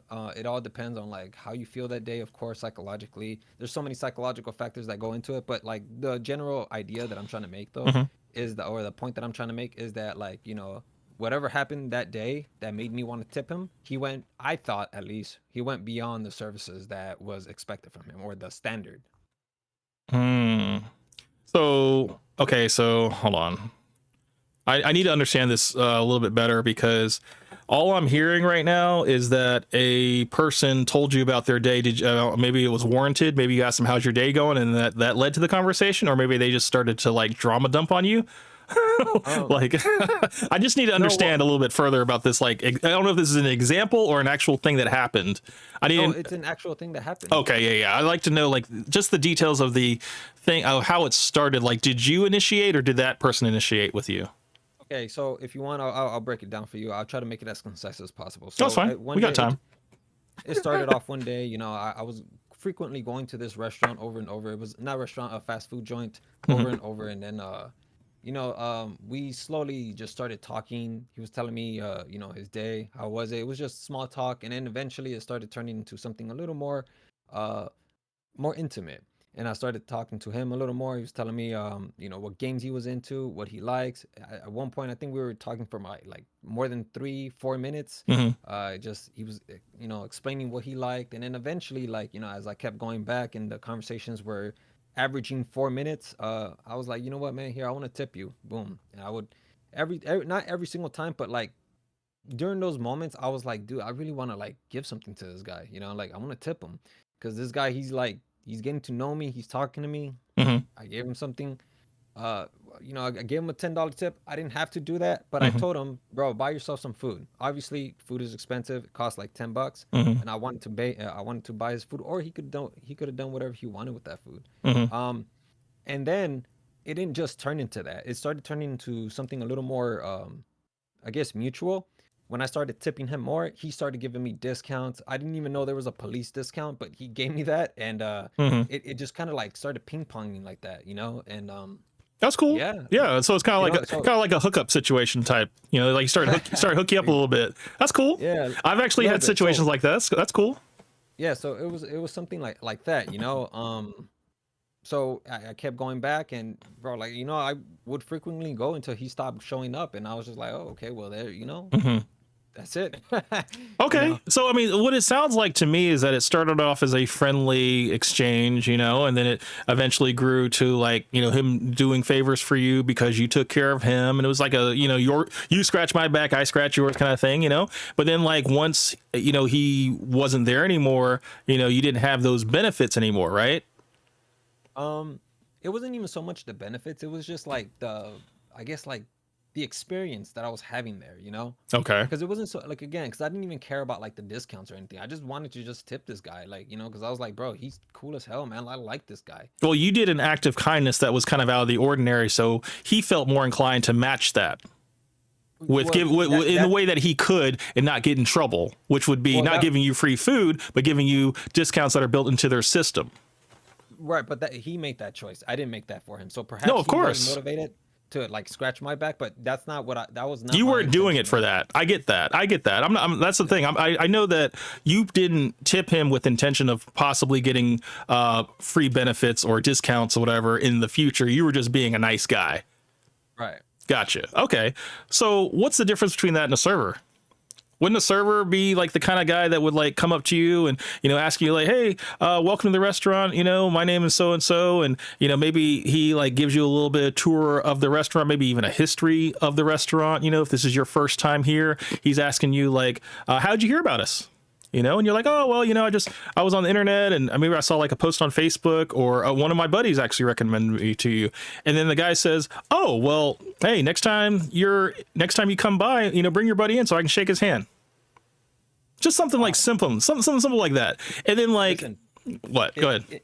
If some waiter or waitress came to me like that, Mm-hmm. I most likely would already have like a tip in my mind because I don't get that service. I And don't you ever won't get that. you won't get most of that service, dude. A lot of that service is kind of dead now. I noticed that, you know, because I used to be in restaurant management. I was server for a long time, and then I was a server trainer, and you know, it got to the point where I was training these new people to be to my level and having all of their reference materials and stuff like that, but also kind of breaking them of certain things that would negatively affect their tip. So say like I'm waiting on you. You come, you know, you sit down, whatever. I've already taken your order. I know what you want to drink. And I've actually probably even had like a couple words with you and stuff. So, you know, I say, hey, my name's Marcus, and you actually reciprocate that. And you say, well, my name is Sonic. And I'm like, it's very nice to meet you, Sonic. What brings you in today? And you're like, well, you know, I was actually walking. This is what you say. I'm speaking for you. Oh, I was just walking by, whatever. I saw the spot, and you know, I was intrigued. You know, I came inside and I like how it looked, and you know, I'm really excited to enjoy some of this. Pizza. I don't know what you want to call it, anything. But then I'm like, well, I appreciate you coming in. You're gonna have an amazing experience, and I want you to just let me know if there's anything else you need. You know, we have everything from roast red pepper flakes, Parmesan cheese. We have a garlic sauce I can put on your pizza and stuff. It doesn't cost you anything extra for me to do any of that. And I can also bring out a side of a marinara Alfredo sauce for dipping for your pizza crust. We usually do that for, you know, our regulars, but I kind of want to give you the best experience. That's crazy. Yeah, no, dude. Like if like somebody came to me like that, which nobody ever does that. Actually, no, I wouldn't say nobody. There are very, very, very few. It's rare. exceptions Rare. where like it would happen like that, but for the most part, it's just mostly just Gen Zers. Oh, no, I don't want to throw Gen Zers in. It's mostly like younger folk, like millennials and Gen Zers that will like, you know, approach you. They don't say anything. They just ask you like, can I get you anything to drink? Like that's like the first line, you know? And then of course, like we always have to like let them know like, no, we're ready because we already have it in our mind. And this is like, you know, instinct from us because from experience, you know, we have like terrible experiences with these waiters and waitresses. So from experience, we already know that as soon as they ask us, you know, do we want anything to drink? Right after that, immediately we order our food because we know for a fact that they're going to take about like 10 minutes to come back. So Sure. we get it done right then and there. They're probably on their phone in between times of talking to you and you know, maybe scrolling a little bit, and maybe they scroll a little bit too long. What I would try to tell my servers or my staff is that in the first interaction, you want to make sure that you know what the name is, because typically it doesn't even matter if it's like a pizza joint or if it's like a high-end restaurant. When you go to the hostess is going to ask for a name, you know, if they're busy and stuff, and that way they can call you when the table's ready. And if the server is on top of their game, they will ask the hostess what name was part of the party. And, you know, whether you gave the first name or the last name, either way, because you're a man, I'm going to say Mr. Sonic or, you know, Mr. Mindscape, you know, I'll say that. I'll address you that way. And then, you know, you can correct me if you want to be, oh, just call me Sonic. I'm cool with that. I'm like, okay, Mr. Sonic, welcome to so-and-so restaurant. Is this your first time here? And then you can tell me yes or no. If you say yes, I'll say welcome back.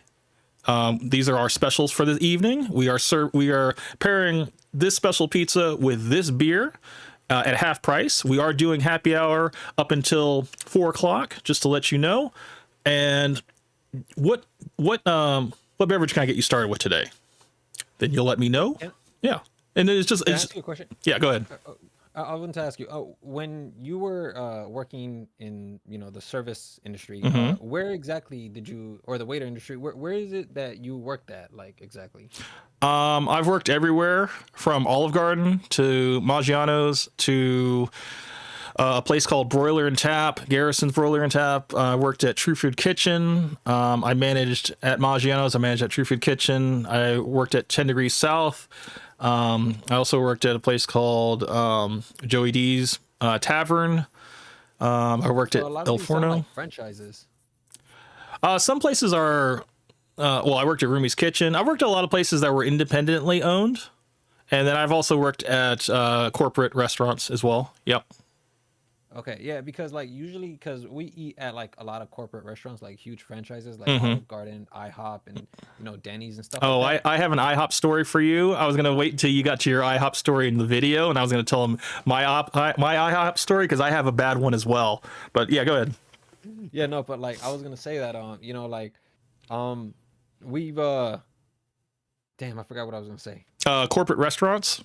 But okay, so usually like when it comes to corporate restaurants, we never have the best experience, obviously, because a lot of them are just cookie cutter waiters and waitresses, It all boils down to it, the staff, though.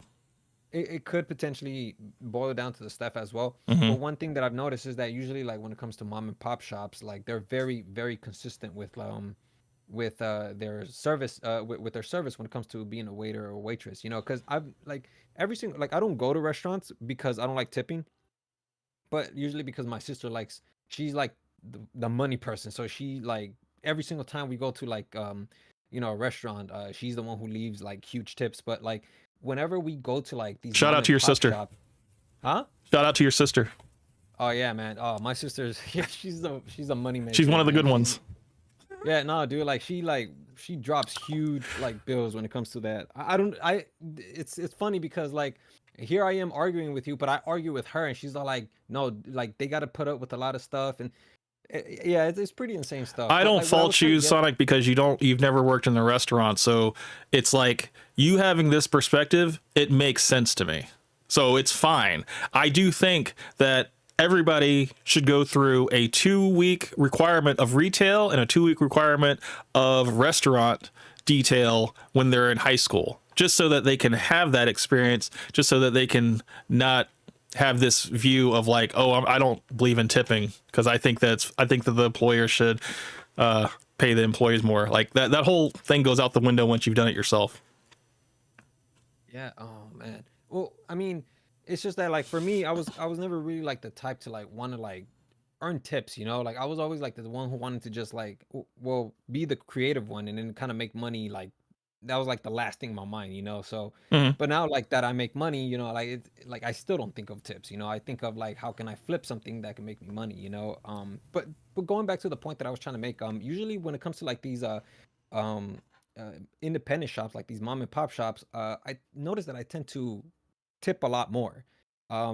Even with these people, like with like the waiters, like they give me like exceptional service, and that's why like the way you're describing everything, I'm like, this doesn't sound like a waiter or waitress or somebody who worked in the industry that like just casually just goes up and takes someone's order. Like you sound like you have a lot of experience. If you really are like detailing what you do Mhm. and you enact it just the way you described it, I Mhm. think that like you are like very rare, and I mostly find people like you in these mom and pop shops. I have You worked know? in independently owned restaurants that end up being big and ended up having more and more locations, and but I've always taken the same level of excellence to every spot that I've ever been at. I've always learned the menu, learn the foods inside and out, learn the allergies, learn the wine pairings. I would keep a reference in my server book, and it got to a point where everybody saw how my sales were, compared to like the most people that had been there for a while. And then they would say, hey, can I get one of those allergy sheets that you have? Because I have plenty of people that come in and they are like, oh, I'm on a Whole30 diet, or I can't do gluten, or is there any way you can, make this to where it doesn't have nuts in it because I'm allergic to nuts? And the whole allergy sheet that I would have every menu item with every ingredient on it, and basically like the ways to modify it to make it suit that dietary restriction. So not only with that, I would also have that paired with a wine pairing. So whatever the person would order, I would automatically have 2 to 3 wines, mid-tier and higher, to suggest to them if they were, drinking alcohol. Because not everybody's going to drink, but, still, if someone wants to do the drinks first and they're like, what would you suggest? I'm like, well, you got a Pinot Grigio, so I would recommend the fried calamari because it's going to pair very well with that citrus wine that you ordered. Or if they go like with a deep red or something, I was like, well, how do you feel about lamb shank, or how do you feel about steak tips? Because you're going to have a medium rare steak with that red wine. It's going to pair perfectly with it because it's all going to have, you're going to have asparagus. You're going to have some garlic mashed potatoes, and it's gonna have a beer blanc sauce and also a bourbon sauce that comes with it. That's gonna pair well with the wine that you ordered. So it's like you always have these things to like upsell, but you're not doing it in a way to where it's like I'm a salesman. I'm just trying to give you a suggestion because I'm like, look, I've tried everything on the menu. So I'm not going to just be trying to recommend to you the most expensive item. If you're going to ask me for my opinion, I'm going to give you my favorite items because I'm going to be able to give you a genuine response. And you're going to see like in my eyes how I light up when I describe something, because I really truly feel that way. I'm not just saying it because it's the most expensive item on the menu. It may not be the most expensive item. It might be like a mid-tier item, but I'm like, no, I enjoy this. I actually had this for lunch today and I highly recommend it. So I'll say things like that and they'll just let me lead the whole way, all the way to dessert.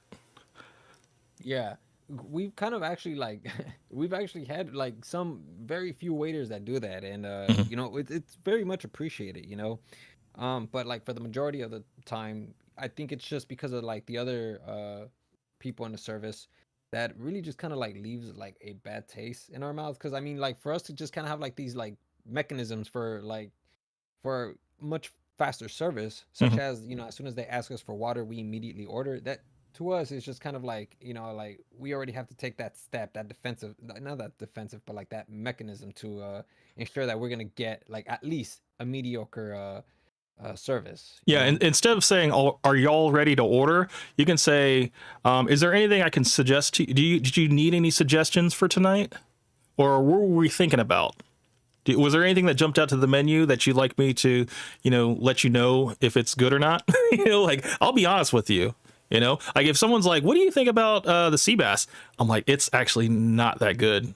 To be completely honest, it's not enough fish. I'm 6'5".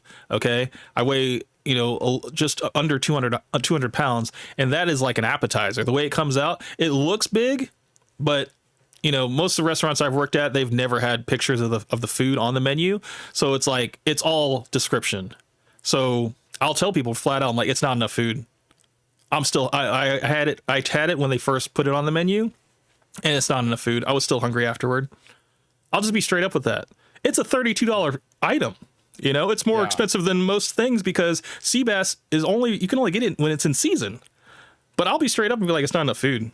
If I see a guy that is kind of like similar to like my stature or whatever, I'm like, oh, it's not enough food. You'll still be hungry. To be completely honest, I don't know how hungry you are, but it's not enough food for me. I would recommend, if you want to do seafood, maybe do like the salmon and shrimp, or if you want to do like a surf and turf with like a swordfish and steak, or swordfish and shrimp, or whatever. We can do that, and that's more of a meal. Because it comes with 2 sides and a salad, and that's a little bit more balanced. But yeah, the sea bass by itself, it just comes with a little bit of rice. It's like a kiddie meal. Can I ask you a question? Why do you think I should leave a tip? Okay, I think you should leave a tip if someone does something for you that you could not replicate yourself. I said this earlier to one of my coworkers. I said the only way that I should leave me a tip, like an exceptional tip, is if I've provided a service that they could not provide themselves. Like you could go up to anybody and say, "May I take your order?" Right? Right. You could go up to them and bring them a water, right? Without them asking, and then ask them, "What can I get you to drink?" And most of the times they'll be like, "Oh, I'll just stay with the water," Or you could take the other approach, and you could ask them, "Hey, what was it?" God, I'm like there's so many different things I want to approach this, because you asked me why should I leave a tip, and I think you should if you feel that you should. Okay, the person needs to earn it. They need to give you a one-in-a-kind experience that you can remember them by. Not only did they remember your name, but you remember their name, and you want them next time. That's when you should leave them a good tip. All right. Yeah. Well, I mean, like, because here's the thing. I even still, like, I'm not even looking for like the most exceptional service. I'm just looking for like at least like the bare minimum, which is like what with that. You saw the receipts, right? The 2 receipts that I did. I was actually I got some stuff to say about that, but okay. Yeah. Yeah, like that up to standard service was enough for him to at least get a tip, you know. Mhm. Because again, like I'm not again, like I don't have when I walk into a restaurant, which I don't do this because I don't go into restaurants. I don't like leaving tip because of that. But like when I do go into a restaurant, like the first thing that I think of is like I just want some mediocre, not mediocre. That's kind of a not the word that I want to use. I hope you wouldn't want some mediocre service. I want like up to standard, like just regular standard, which is not exceptional. It's just up to standard. That's all I'm looking for. You know, I don't want any problems. And Mhm. you'll get a tip. You know, it Mhm. might not be the tip that you want, but you're gonna get like at least like you know like $5. I never tip below that, by the way, but like $5. Okay. You'll get $5. So hold on. If your tab is like $30, you know, you had an appetizer and an entree, and that brought you about $29 and some change or whatever. But after taxes, brings it up to like $31, $32, whatever. You're leaving $5.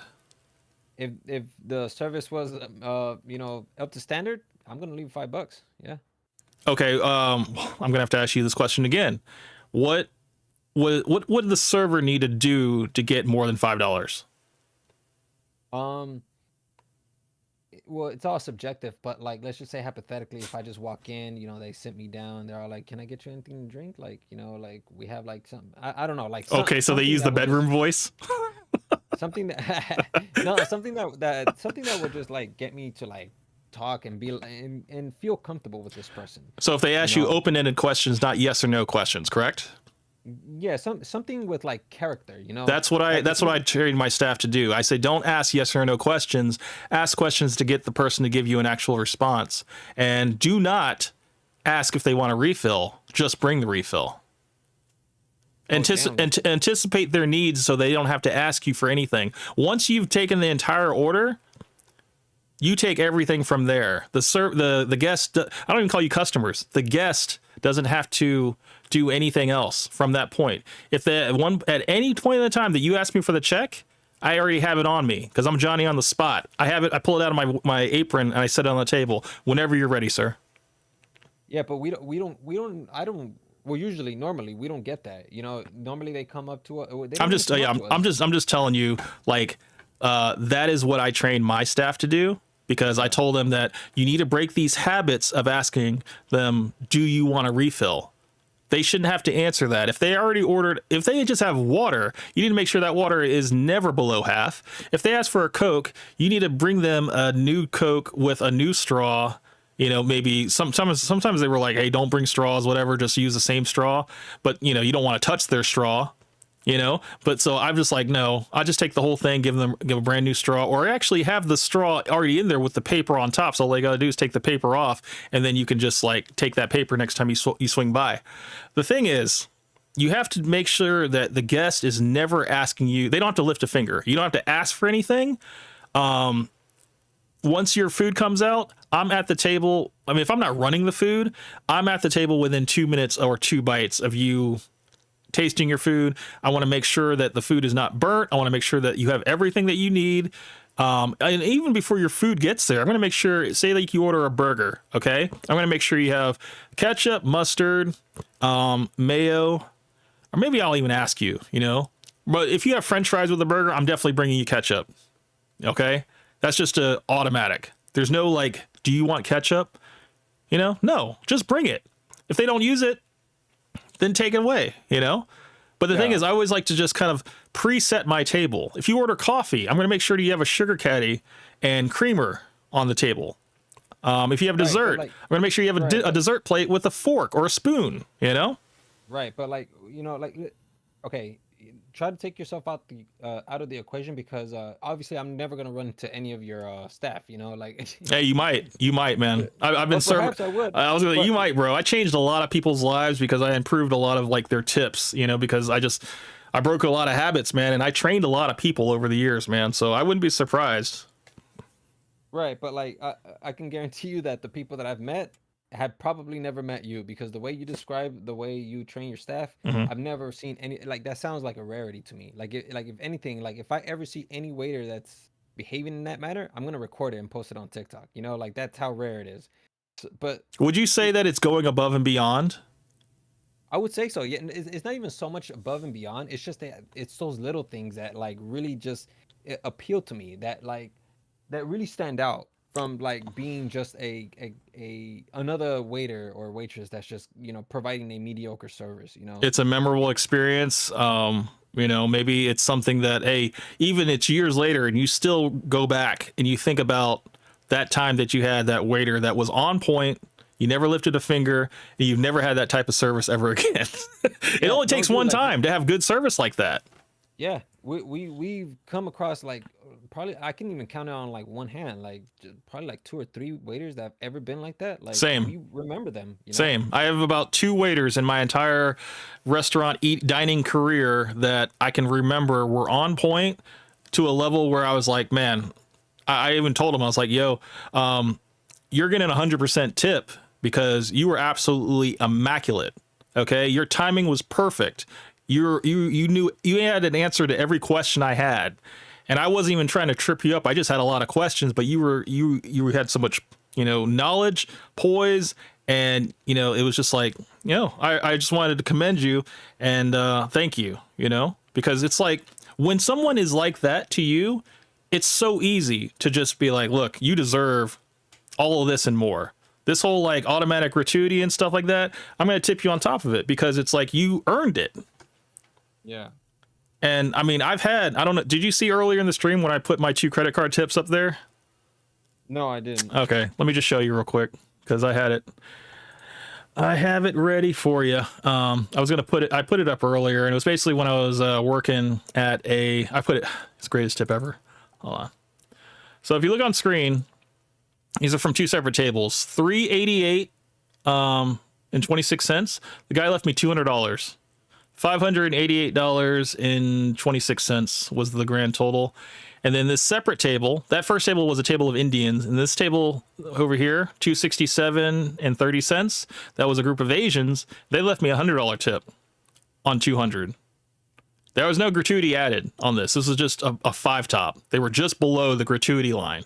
So like, you know, if they were one more person, I could have done automatic gratuity, but I've had it where like the automatic gratuity was on the check and the host told me to take it off because they want to tip me more. That's insane, man. Holy crap. So you've gotten that before? Yes. These are my credit card slips. I had to take a picture of this because I was like, it's never going to get this good again. Okay. But I told people early in the stream that same night, this was on a Monday. Okay. Monday night. This was in a tip pool system. Okay. So all of my tips, credit cards and cash all went into this big pile that was divided amongst the servers, the bartender, the liquor runner, and the food runners and the bussers. And I walked with $150 that night. Damn, that's like, I thought my sister tipped a lot. Holy crap, man. That's a lot right there, dude. Yeah. I mean, you go to the city, bro. You run to a lot of movers and shakers, and dude, you don't kiss ass. I didn't kiss ass. I just did the same level of service that I do for everybody. Everybody gets the same server every time, you know? Yeah. And I don't talk too much. I talk just enough, and then I'm silent for the rest of the evening. I will quietly refill your drinks because I know that you're not there to see me. You're there to spend time with whoever you're with. If it's a business associate, if it's your anniversary, if it's your 90-year-old mother's birthday, you know, you're not there to see me. I'm just the help. Okay. That's when you know you have a good server that is just going to be there to kind of blend in with the scenes, but make sure you have everything that you don't have to ask for anything. Yeah. Yeah. No doubt, man. Like, I think that like when it comes to like the service though, like ultimately at the end of the day, it just breaks down to who the person is, you know, because again, like, you know, I haven't like only like about like 3 times have I ever run into somebody with your mannerisms, you know, or not your mannerisms, but something similar to it, you know? So yeah, like you're not going to ever have a perfect server, but I even told the staff, I'm like, dude, perfection is an illusion. Okay. But excellence can be a habit. Right. That's why I said that, like, you know, like I'm not even looking for like exceptional service. I'm looking for something above than, you know, what mediocre is. You know, if you want like a tip that is much higher than that, I'll give it to you. But to be honest, again, like I'm not really good with tips because I don't have experience with tips. Meaning that like I don't go to restaurants to like tip people, you know, because I'm aware of that stuff. You know, I usually just let my sister handle all of that if I ever go out. Gotcha.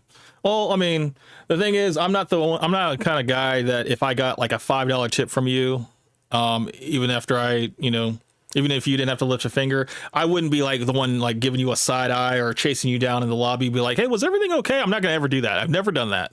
Never had to do that, Yeah. So you wouldn't worry about that from me, but like I've been in situations where I've taken care of like 30 plus people by myself, and this was actually a gypsy party. Gypsies are like, so I did a rating earlier from like who tips the best to who tips the worst, and I said earlier that Caucasian homosexual men tip the best, and black women tip the worst.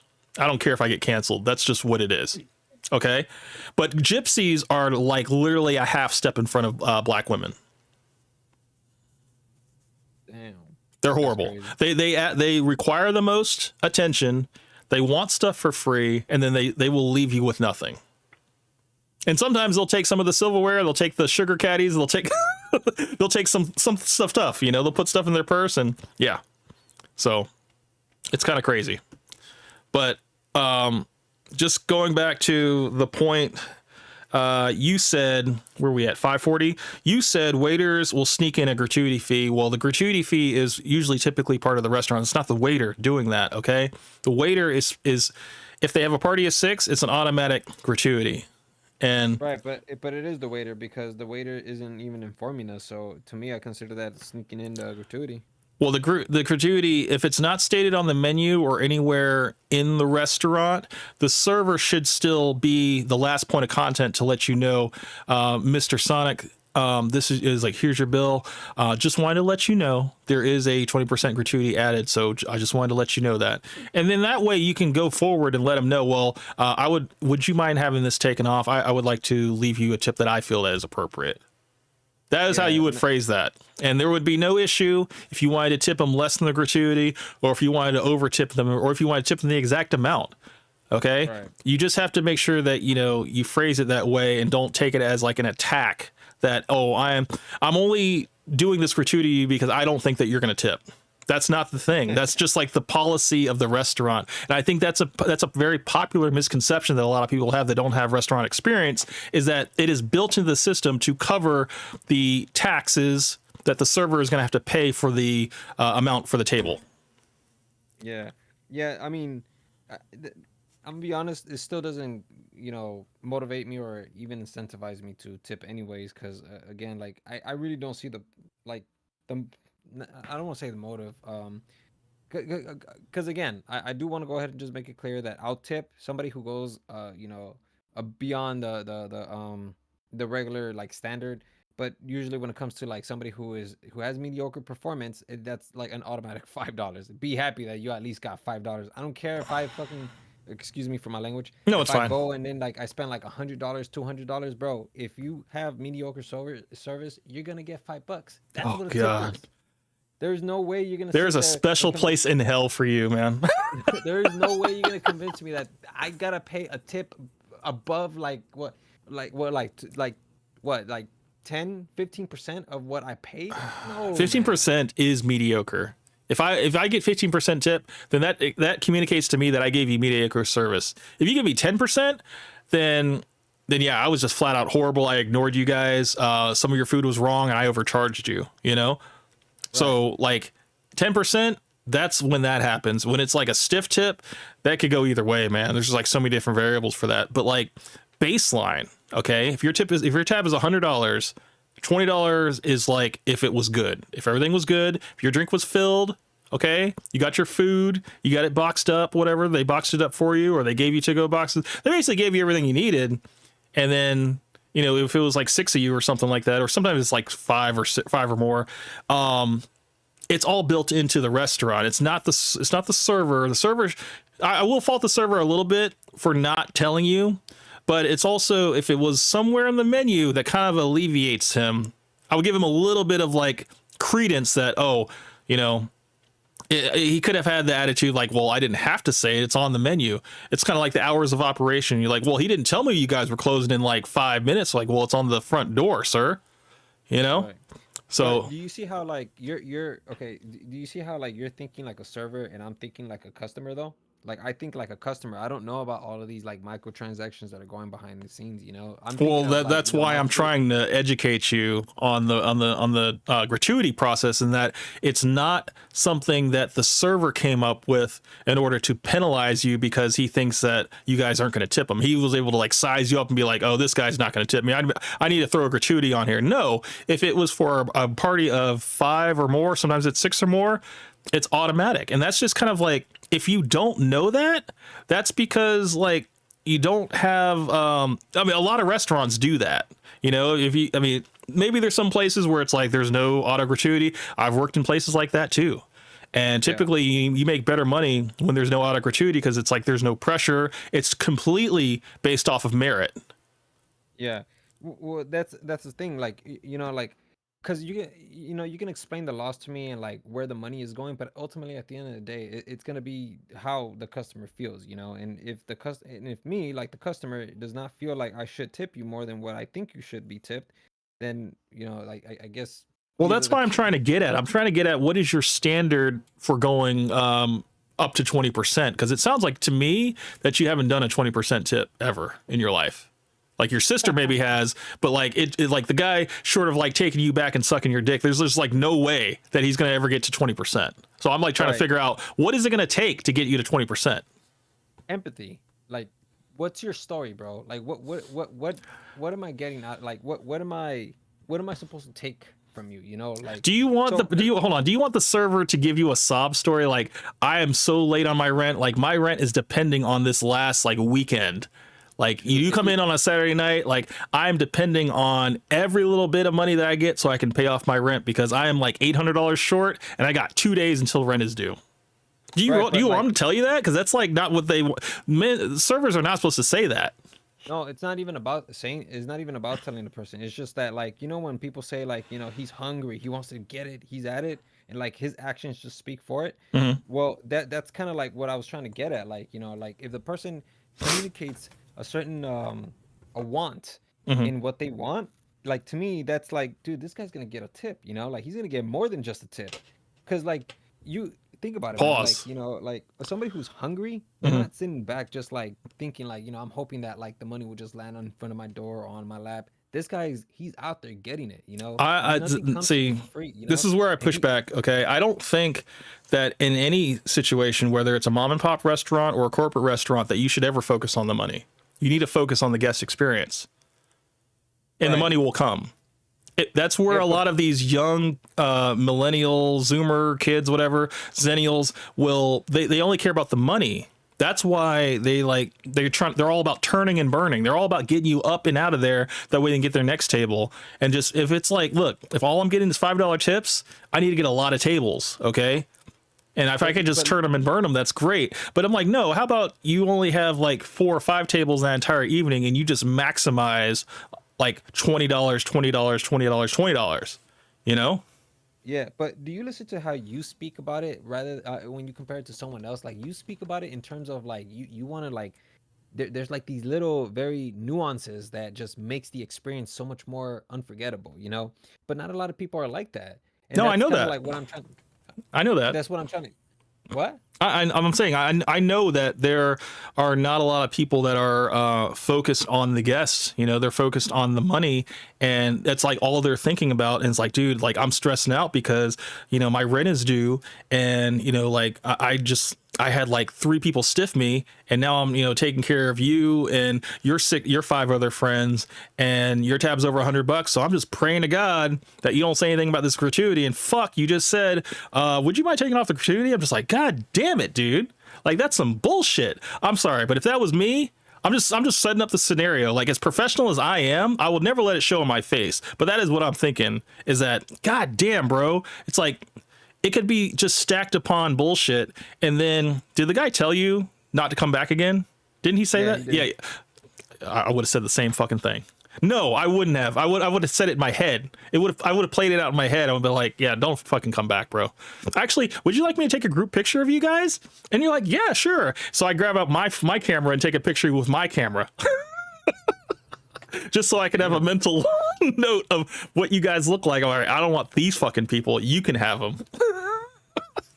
Okay, so all right, so you see how like right now you and I are communicating, right? Mhm. And you're telling me about the experience of what a The waiter mind of a and server. Yes. right, a server, right. I wouldn't count. I'm calling them servers. Well, waiter or telling me- server, it's interchangeable for me. I know some people are very adamant about the language and stuff. You're a waiter, you're a server. It's interchangeable in my eyes. I don't get offended, and so don't worry about that. All right, for sure. Then, well, like, see, like, exactly what you're describing to me about the server, that's like what I want. Like, I want to understand what is it that the server's thinking, what is it that like is going on, and I'm not. You don't asking want to know that. You don't want to know that. You no. say that, but you don't want to know that. But if I don't know that, I'm just gonna be blind to like what this person experiences. That's why like I was trying to ask you Mm-hmm. if you want to like, because you're saying that you want to educate me, but like right now like you're giving me laws and all of this, and I'm like, bro, it's not doing it for me. Like if anything, like I'm not even gonna shed a tear ever for a server, you know. But like if you're telling me like with their psychology, what they're thinking of, like, Oh man. because I did not understand. Because here's the thing, like I didn't understand that that's what a waiter like. If you're thinking that, Mhm. and that other guy who told us not to come back thought exactly what you were thinking, then to me, I'm like, wait, what am I missing then? Is there like something that I'm missing that like I didn't pick up? Well, Because there's a yeah. No, because go I ahead. empathize more with the emotion rather than the laws, and because the laws, I don't care about the laws. The laws are, you know, if I can get around the laws, I'm gonna get around the laws. But if a person tells me their story, I'm not gonna get around that because I can empathize with that. Well, you got to understand that male servers, we're not emotional like that. We try to be stoic individuals. We try to remain professional, and we don't try to really let you in on our shit, because our bullshit that we deal with, you know, throughout the week, throughout the month and stuff. It could be a slow month, okay, and it could be the end of the month, and this happened, and it's just like, look, man. You don't want to know all that, because it's like we don't have enough time. You don't have enough time in the day. Okay, you probably want to get along with your friends and stuff, and have a good time and stuff. I don't think you want to hear my sob story of, you know, I'm trying to make ends meet.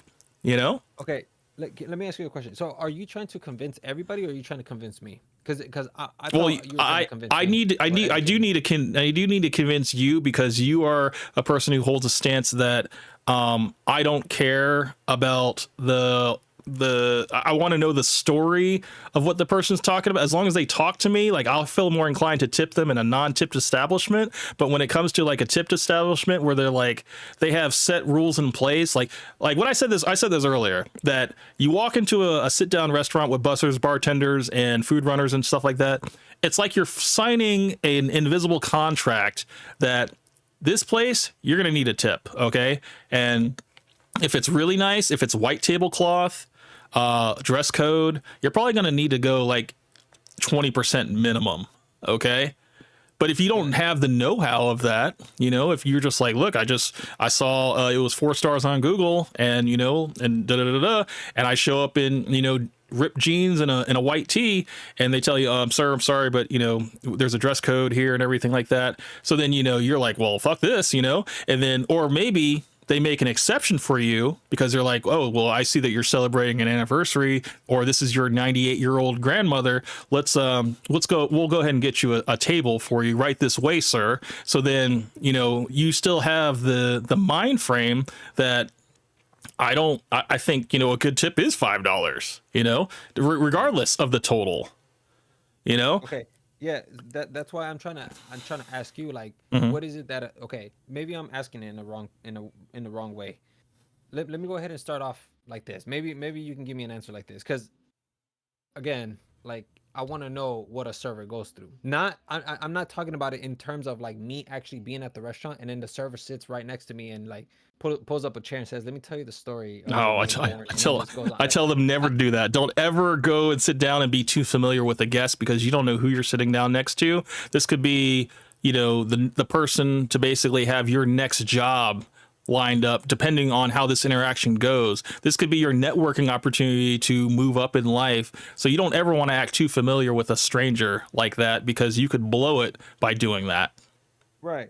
But like what I was trying to say though is that like, you know, like I'm not talking about it in that moment. I'm talking about you. Like, you tell me why I should care about like a server and what they think. And you're doing it, and you were already doing that. You know, you were giving me some insight into what a server server is thinking. And that's what I want. I want the insight of what a server is thinking. Like, what you explain to me how a server thinks. That's what I'm trying to ask. Okay. Hopefully you understood what I was trying to say. In terms of there's a lot of prep. Like their psychology. So I'll go ahead and give you an example, okay? Go ahead. So so pretend I'm a server, okay? So us servers, bro, the reason why we want a tip is not even so much because we want the money, but because it just helps us get through the day better. Every single time I come into work, I feel very excited. And then we get a couple of customers, and I'm doing such a good job, but then we get that one customer who's completely picky with their coffee. And then every single time I bring out a new cup, they continuously say that it's not up to standard. And then it starts to kind of just whittle down my confidence. You know, it starts to play with me. It makes me think that, like, okay, am I not serving this person right, or what's going on? And so finally they stop asking for the coffee. The day continues, they finally leave, and I feel a little bit beat up, but then there's more customers and I have to get through the day. And then there comes another customer who's extraordinarily picky. At this point, I'm already feeling very exhausted because of all the other customers. I no longer feel the confidence or the energy that I did when I first started. Now I got to deal with this customer who's constantly just changing up their menu, their item, they're being picky. Like, you see how I'm describing the psychology of this person, what they're thinking. Yeah, and it's That's actually what I want you to describe. okay. Let me tell you. So let me just stop you right there. Even though I said focus on the guest and not on the money, and the money will come. Ultimately, we are working for money. That's the whole reason why we're there. Let's not like split hairs over that. We are there to make money. Okay. Right. Whether we make friends along the way, that's great. But we're there for money. So that is number one. Okay. There's no like, oh, like I'm just trying to get through my day. No. We're trying to make money. So then once we're out of work, we can get through our day. We can get through our life outside of that space. Okay. We're all trading time for money. Okay. So let's not be, what's it called about that? Let's not be false about that. That is the number one motivation. But when we're on stage, because that's literally what we're doing. It's all a stage play. We are putting on our best face. We're making sure we're smiling at you. We're making sure we're maintaining eye contact. We're making sure that we are showing you empathy in terms of like meeting all of your expectations and possibly exceeding them, even through the very initial reaction of meeting you, So, and we have to manage our emotions throughout all of the service, because we're not just dealing with you. I'm dealing with like 3 or 4 other tables. So I can understand how like you can have like this solo mindset of like, oh, this one table was just so mean to me. Now I need to go to the next table and maybe they're nice. And then the next table was mean. And then it's like, no, you just have to kind of have thick skin, and that develops over time. I will say that there are some girls that do waitressing and stuff, and yeah, they'll go in the back or they'll go in the freezer and they'll cry for a little bit, but then they'll compose themselves, come back out, and they'll smile. Men, we don't cry. I haven't really ever seen that ever. Even the gay men, I haven't seen. Angry and of course, fuck yeah. We go in the freezer and we scream at the top of our lungs because that's a sealed door that no noise can come out. Of course. Exactly. So you guys also experience emotions as well, and that's of course like what I want to understand, like what is it that a server is thinking? Because remember, bro, like when I walk into this restaurant, like I don't know this person and I don't know anything about them. I do know that they experience some sort of like, stress, emotion, some stress as well. Yeah. But I don't know to what extent. So let me just lay it out for you, just so that you can have a better understanding. Most servers will have, whether it's their first time doing it or a couple years in doing it, they'll have like a section of 4 to 6 tables. Sometimes it will be a party table that will have like 10 seats at it, but then they'll have like 3 or 4 other tables and stuff. So they'll kind of like have a good portion of the restaurant. And sometimes the hostesses are supposed to seat in a rotation, but then sometimes guests are just like, oh, I like to sit there. That's my favorite spot. So then you get double sat. Getting double sat is, some people can handle it. Some people fucking melt down because they're like, fuck, now I got to work twice as fast. I have to rush my introduction with this table. that this is their first time. It's very special. And now I need to get to this other table because now they're going to suffer because, you know, an initial reaction typically takes like 4 minutes to get through introduction specials, you know, history of the restaurant. Sometimes if you want to go above and beyond or whatever, you can't do that. You have to manage your time with every table, and it's a balancing act. It's a juggling act, actually, because not only are you timing the courses of the food, because you got to understand, you got people that are ordering well done steaks that are going to take a little bit extra time than someone who's going to order like a seafood pasta that's going to come out like within, you know, 15 minutes. So, you know, you're managing all this stuff, and then sometimes people will hold on to the entree orders to make sure that when the appetizers come out, there's enough space in between the appetizer and the entree to let you enjoy your appetizer.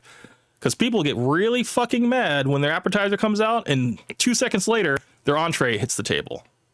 You didn't even get a chance to enjoy your appetizer because now you got your entree here. There's a lot of things that go into balance in terms of like stretching out the experience and not feel like you're being rushed. Because a guest will automatically feel rushed if they have all of their food on the table. Yeah.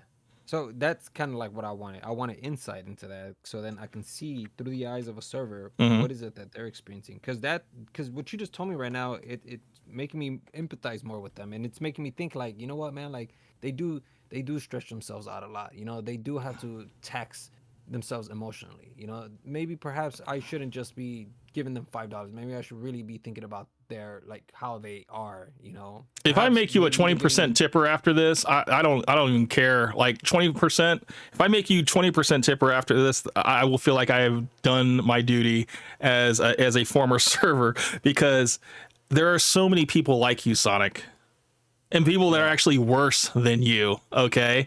You're not even like the worst. Okay. There are people that absolutely despise even the thought of tipping. And it doesn't matter how good you are. It doesn't matter how unique the service was or how special and memorable it was. We appreciate it. Thanks, man. I'm just going to pay my tip. I'm going to pay my tab and get out, you know, because. Well, then I guess I got to beat that. No, I'm just kidding. No. I mean, you got that beat because at least you leave something. But if you're at the point where people are being like, don't come back again, there's something that you need to fix with yourself. Because I mean, again, like, you know, it all just depends. Because again, like, you know, I don't have. Especially when I've had experiences like that, it just makes me not want to empathize with them. But like when I start to see it like the way you're explaining it, I'm like, okay, you know what, man? Like maybe I did kind of step out of line, giving them just like a $5 tip, you know. But that's why I'm asking you, you know, like what is it that you experience? Because it seems to me like you know something. Like, you know, I've experienced it all, bro. It definitely bothers you, you know, that like I only not like. Not in a bad way, you know, like I think you should be concerned about this, you know, but it definitely doesn't. You worked in the industry, you know how hard servers work, and to hear somebody just tip like $5 to you, that's like, oh no, that I gotta do something, you know, for all the other servicemen out there, like I gotta do something, you know. Well, I mean, I think what hits so close to home is that I have experienced it to where, you know, I've had you know, $1,000 tabs. And then the person walks out, you know, and, you know, it's just like in a bout of confusion because they wanted to split the checks. So then you split the checks, and then, you know, people, they move things around on their tabs, and they're like, well, look, I want to pay for this, but I don't want to pay for this because this isn't mine, or whatever. And then you got to like keep all that sorted in your head.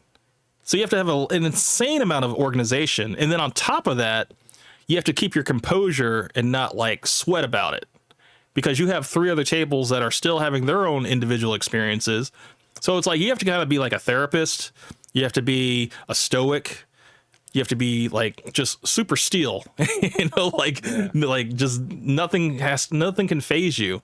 You know, you could be going through a lot of shit in your life outside of the restaurant, but once you go there, you got to leave all your problems at the door, because you have to deal with, you got to take on everybody else's issues, like whether, you know, what big and small, you know, people are just really particular. People are just like, you know, you took a little bit long. I mean, the food was great. Service was great in the beginning, but you took a little bit longer to get my check. So I'm going to, you know, penalize you for that. And it could just be like one little thing, but that's the thing. It's the balancing act, you know, at any moment It's like what Fresh and Fit say, that women are basically always looking to disqualify you, like in whatever you do, however you approach them. Women are always trying to find ways to disqualify you. Well, tables are looking for ways to leave you a bad tip. Sometimes, you know, they're just looking for you to make one mistake, or maybe, hey, I asked for that glass of wine like 10 minutes ago. Where is it? I'm like, oh, I'm so sorry. You know, let me go, you know, get it. And the fact that they had to remind you, you know, like you were on point all the way up into that point, but that's what dropped you down from a 20% tip to a 10% tip. Can I ask you a question? Like if I ever go to like a restaurant, let's just say hypothetically, like there's this server, right? That I absolutely would guarantee you that I will never tip. Can I just ask somebody else to like move me to another table where I can get a server that I will tip for? Because you have no idea, bro. Like I come across like these, a lot of them actually. Well, let servers me that ask you a question. What would be the characteristics that would make you want to do that? like ask somebody else to move me. No, like what would the server have to? What would have to be wrong with the server for you to want to switch sections? When I ask them to bring me water, like don't take like till the end of like, or like by the time we're leaving, like don't bring it to me. Like it's like, dude, like I wanted water like, you know, like 10 minutes ago, 20 minutes ago. Like, you know what happened? Did you already have food brought to your table too in this scenario? Absolutely. Yeah. Okay, so the server has already done the majority of the work. They've already taken your order, inputted it in, brought it to you, and because you did not get a water refill, you want to basically have that server lose that entire tip, that entire sale from there, and just transfer it to another server? Yeah. That is fucking evil. That is fucking evil, bro. Wait. Say that again. Because the server didn't refill your water, you want to basically switch servers? No. No, you misunderstood me. What I'm saying is that like I need as soon as, clarification like, then. If I because like I'm like evil. Holy crap, bro! Like Well, I I'm want to make sure that I responsible. heard you right. Go ahead and repeat it so I can get it Okay. right. Okay, so let's say I walk into a restaurant, right? And they sit me down. I haven't ordered, I haven't done anything yet. And then immediately when the server appears, I already know that this server is not going to do a good job. So what I do is I want to get up and ask, can I go sit somewhere else? Because I don't want this server. This server is going to do a terrible job for me. At least that's what I'm thinking in my head. But I just want to sit somewhere else so then I don't have to deal with this server. Because But do you understand why I asked you, did that server already take your order and you already have your food down? So the only thing that you're missing is your water, right? Because that's why I asked you. I asked that because for a specific reason. Did he take your food order and your food order has already hit the table and you've been enjoying your food, but now you just need water? Is that No. That was a different scenario. So like Okay. I'm talking about this. Okay. I'm gonna go ahead and say a name. Let's say George, right? okay?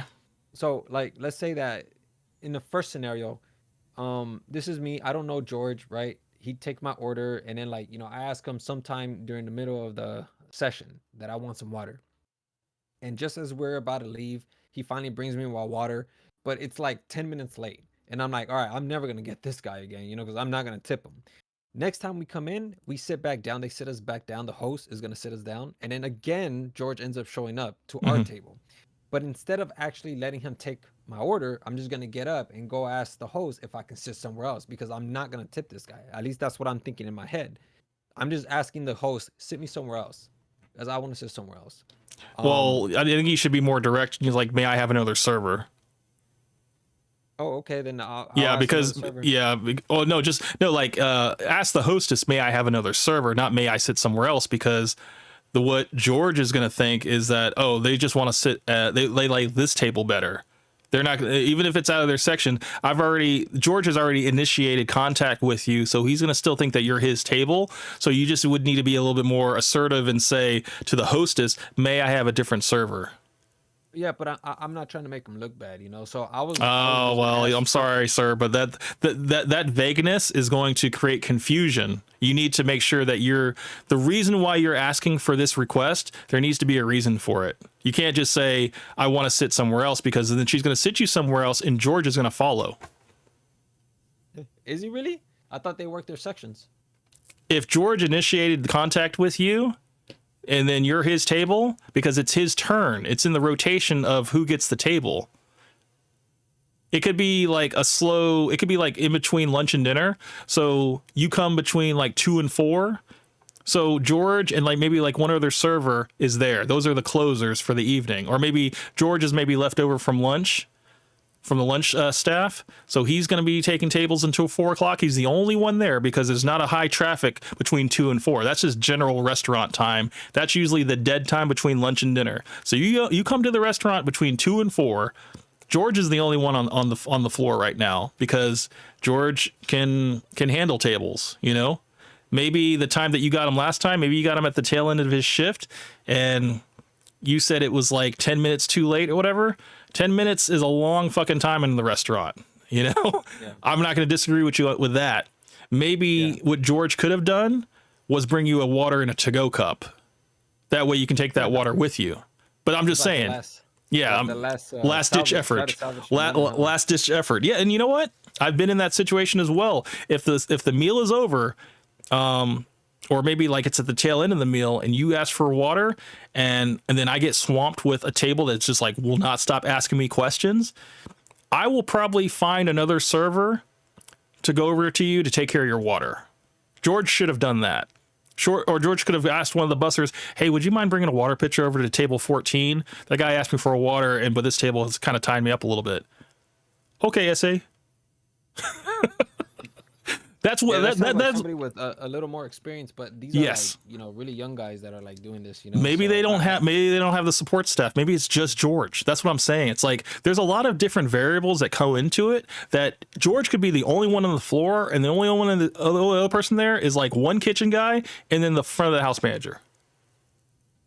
Yeah. That's it. I see it. Yeah, I see it. So George is the only one that can take care of you. So the fact that you want to switch tables to a different section, like the only person that you could possibly have wait on you would be the front of the house manager, and he would still give that money to George because just tell him to get out of my face. I don't want him because like, dude, here's the thing. Like it's not just George. Like this is a real person, by the way, that I'm describing. Like this is like we've had this server for like three times already, and like holy crap, dude, I'm just like there's no way that a server could be this bad, man. Like I can tell you what you can do to help George. When you drink your water, and your water is all the way empty, put your water to the edge of the table. That way it's like in plain sight, they can see it. Because one thing that will happen is that you'll have your glass or whatever in the center of the table. Maybe there's a bunch of other stuff there. Maybe you have the rest of your food there and you maybe have plates like stacked up, whatever. Maybe there's like a napkin holder or some shit blocking his view. If you take your glass and put it to the edge of the table to where his pathway is, and that's the first thing he'll see. If he looks at your table, he'll see your empty glass of water. That will subliminally tell him like, hey, I need a refill. I do that all the fucking time. Because I wait along, I'll ask for a thing of water, and I'll see that my eyes will track in the dining room to where my server is, and I'll study what they're doing, and I'll see that, okay, she's at this table, greeting this table. Okay, she's inputting an order here. Okay, now she's talking to the expo there because she is waiting on this appetizer that's taking a little bit longer than normal. And now she's walking back towards me. She sees my water cup. I actually point down to the water cup because I always lock eyes with my server. So my server looks my direction. I'm already looking at her. So she automatically looks at me. I point to my water glass and she goes and gets the water. Did you do any of that? Or did you just wait for him to come to get the water for you? Well, we just waited because we don't know any of those techniques. You know. Well, that's what I'm trying to say. There are things that you can do to help George, and then there are things that George can do to help himself. Yeah. So, I mean, I'm saying like you don't have to be because I think that's a passive aggressive move going to the host to be like, hey, can I sit in another section, when really you want a different server. You need to be more assertive. If you want a different server, you need to say that. And then she can let you know, well, I'm so sorry, the servers aren't coming in until 4 o'clock. George is the only one here. Oh, okay. Damn. Well, I just need some water. Is there any way I can get some water? And he's like, oh, absolutely. The hostess will get it because guess what? Nobody's in the restaurant. You know, it's kind of slow. She's got like 30 seconds to go get a water pitcher from the wait station, bring it over to your table.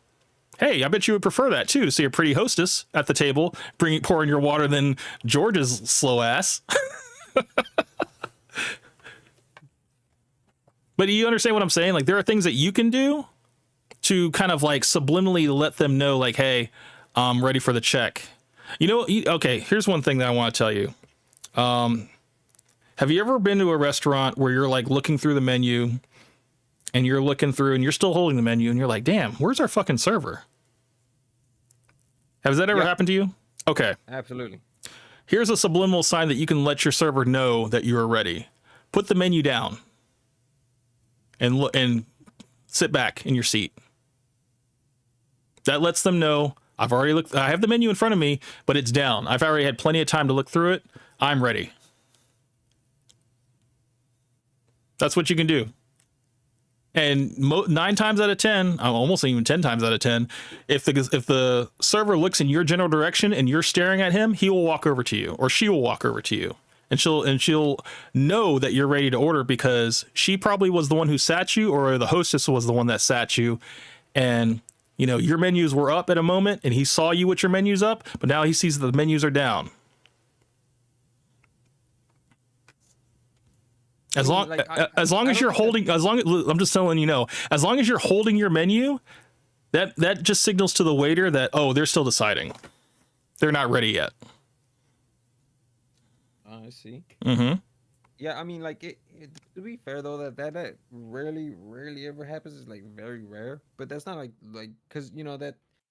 Like, some of the biggest problems that we come across is just the fact that like they're forgetful. Now you've given me more perspective on that. You're telling me like like they have to juggle like 5 tables. I mean not 5, like 3 or 4 tables. So I mean I think that's a bit insensitive for me to just like completely rely on the server. I think I should like at least do a subliminal message. By leaving the cup on the edge of the table. Yeah. Or, you know what? Typically there's a front of the house manager that's walking the floor. Typically like a good front of the house manager is going to touch every table and ask like, hey, how is everything going? Like, what brings you in today or something? Just make small talk with you just to let you know that, hey, we are making sure that you're taken care of. And I'm also an extra person that you can address any issue that you have. You see that I'm wearing, a button up, or like I'm wearing a suit, or, I basically project to you that, hey, I'm the man running this place. I'm the guy also that you could ask like, hey, would you mind giving me some water? I asked for water like 10 minutes ago. I don't know where my server George is. And he would have no issue with that, but like, don't rely on George being able to like telepathically know when you're ready for your water to be filled. Sometimes people, especially these kids, man, they need like every little bit of help they can get. Yeah. It's a little bit of give and take, man. I understand. You're like, oh, I shouldn't have to do that. But it's these little subtleties that will help you out in the long run to communicate silently. That way you don't have to be like, hey, where's my water? Hey, where's my waiter? You can be like, that's all. All right. Well, listen, I think that you kind of like gave me a new perspective, I mean, I will admit to you, like, I'm still like a very like mathematically based person. So, I mean, when it comes to like the laws and stuff, don't say that. Don't say you're a mathematically based person, man. Then you would know what 20% is. Nah, dude. No. Like don't say that. Like when it comes to, no. Listen, man. Okay, I'm listening. Right now, I'm listening. I don't care about no 20% on a receipt. Okay, like Okay, now you're giving me a little more perspective. But before, I wasn't even thinking about that 20%. To me, I was just thinking it's a tip. Like, what do you mean a 20% tip? Okay. Well, I'm just saying, you wanted to have you wanted to delve into the mind of a waiter. A waiter is always aiming for 20%. That is our ideal tip. No matter what the price is, 20% of that total, so that subtotal before taxes, that's what we're aiming for. Just know that. All right. Just like you're a guy approaching a girl knows that you want to have sex with her, okay? So she knows that you're not trying to just be her friend, okay? The reason why you walked up to her and introduced yourself is because you found her attractive, right? I mean, well, okay, I'm just speaking in general, okay? So that is like, a woman knows that if you approach her in a bar that you are attracted to her, okay? She knows as a man, we want sex and stuff. A server that comes up to you and introduces themselves with a smile, they are aiming for 20%. That's what they want. I'll definitely keep in mind all of that, but Mm-hmm. like I said, when it comes to like the laws and like, you know, the whole like giving them gratuity and all of that, like I still think that all of that is just Well, you completely, got to like, remember there's a difference between gratuity and auto gratuity. So are we talking about right. all gratuity, or are we just talking about auto gratuity? I'm talking about like anything that charges me or has like some sort of hidden fee to like get extra money out of me. Like to me, that's just like very scummy. I don't like that. So but when it comes to- auto gratuity is what we're talking about then. yeah. Yeah. Okay. But- Just want to make sure. But like when it comes to like, you know, tipping, even tips, like I would still tip, but it wouldn't be like a grandiose tip. It would just be like a $5 tip, unless of course I'm getting like not exceptional, but like at least above. No, I'm not even gonna say that, because I don't like, whenever I go to these like mom and pop shops, they are not like up to standard. They are exceptional. I drop big tips with them. What is that? What is big tip? I need to know what a big tip to Sonic Mindscape is. So like for instance, my sister and I, we would eat, right? Mhm. We'll go and then we'll pay like $36, right? Mm-hmm. My sister, she'll leave her like usual like 15 to 20, and then I'll drop like a 10, you know, something like that. So you'll leave 100% tip? I think so. I don't know. That's like You said it was a $30 tab, right? Yeah, $36 tab. Oh, $36 tab. Okay. And then you said that your sister will leave 20 and then you'll leave 10? Yeah, 15 to 20, and then I'll leave like 10. That's only for like a mom and pop shop though. That is not for like an IHOP or Olive Garden. That never happens there. Well, I'm Unless, just of course, like- letting you know 20% of 36 is $7.20. Okay. So Right, but you got to remember, bro, we don't think of like tips like the way you guys do. Like we think of tip as like, dude, this guy had an exceptional like service. Like I love this service, dude. We're not thinking about like, oh, it's 100% tip or it's only 20% tip. We don't think of it like that. We think of it as like, oh, look, leave a nice tip for him. That's like the only thing that goes through mind. We don't think of numbers. but you just said you were mathematical. Yeah, like when it comes to like principles and like laws and all of that, like I am. Like for instance, like if I have like a belief that like for instance, like I won't do a certain action because I would rather have my probabilities closer to zero. Like I'm talking about it in terms of that. Like I will rely like statistically to make decisions. When it comes to something like this, as simple like I can just rely on heuristics. I'll utilize heuristics to guide me. Okay. So what about a receipt that has a suggested 20%, I'm sorry, 15, 18, and 20% tip on it that's already printed out, the math's already done. Is that okay for you? Wait, say that one more time. So say like you go to an establishment that has the tip percentages on the bottom. They'll do this typically at the very bottom of the check. It will say 15%, 18%, and 20%. And the math is actually correct because it's going off of the subtotal of your bill, not after taxes. It's actually doing the pre-tax total. Right. I mean, You don't follow that. we don't follow that. Like we just like Fuck, man. No, don't tell me that. Don't tell me No, that I have that's to follow awful, that. Sonic. No, I'm just saying, Sonic, that's awful. I mean, okay, so wait, let me ask you this because I've been wanting to ask you this whole time, and I was actually going to wait till we got to that portion of the video, but now I'm just like, fuck it. When you asked that server to take off the gratuity, what did you tip him? We tipped them $15. And the gratuity was like $20, right? 26. So we're splitting hairs over what, $6? Well, actually, he was gonna get like a much higher tip. It was probably gonna be like 25. But like the fact that he tried to sneak it in there, because when we go out to eat, So he was wait, hold on. So you were gonna give him, okay, so the gratuity was 26, but you were like, look, if he didn't put that on there, he was gonna get 25. yeah, because he So that was a pretty- that's why I think the gratuity should have been there, because at least the server would have been taken care of. right, Because but, there's no like, you know- guarantee that we don't leave it to guarantees. There's no guarantee with you because obviously you're gonna under tip. That's what Right, that but we- means. Right, but we didn't know that. Well, at least I didn't know that. Like, you know, they had some, like, these servers had a fear that we weren't gonna pay the tip. You know, like we don't think of. Well, that. they We were don't think of those correct. little details. They were correct. Right, but they're correct in their own world. We don't No, think they of were it. correct in reality. You were gonna leave him. You left him 15, right? After he removed. Well, hold on. Even more than 25. No, to be where? honest. No, I'm not saying about what you would have done. It's what you did do. You left him $15. No. What did Dude, you do? You just said $15, bro. And then you said we would have left 25, which is $1 less than the 20% gratuity. We left him $15 because he tried to sneak that gratuity fee in there, and we told him. Oh, he didn't see. Okay. Because of that, Mhm. because he had an attitude with us and he didn't want to take it off or whatever he did. I don't know what made us like drop his tip down to 15. It was because of that we dropped it down to 15. Because we were all like, it was a party of 8, and we were all gonna drop in like $5. That is like, perfect scenario for me to hear that it was a party of 8. It was within the guidelines of the restaurant that they have an auto gratuity added to parties of 6 or more. Okay, no exceptions. Right, but we don't know that. We don't know that that's like the policy. You know Like, how we don't you, know but any of these you know how you policies. know that? It's on the receipt.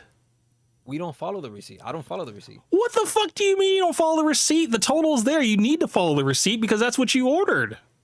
Right, but we don't. I don't look at the gratuity fee. Like if I see a gratuity fee on the receipt, I'm gonna tell them to take it off. Like don't. So I can tip you less. Can you take this off so I can tip you less? Basically, you need to say that next time.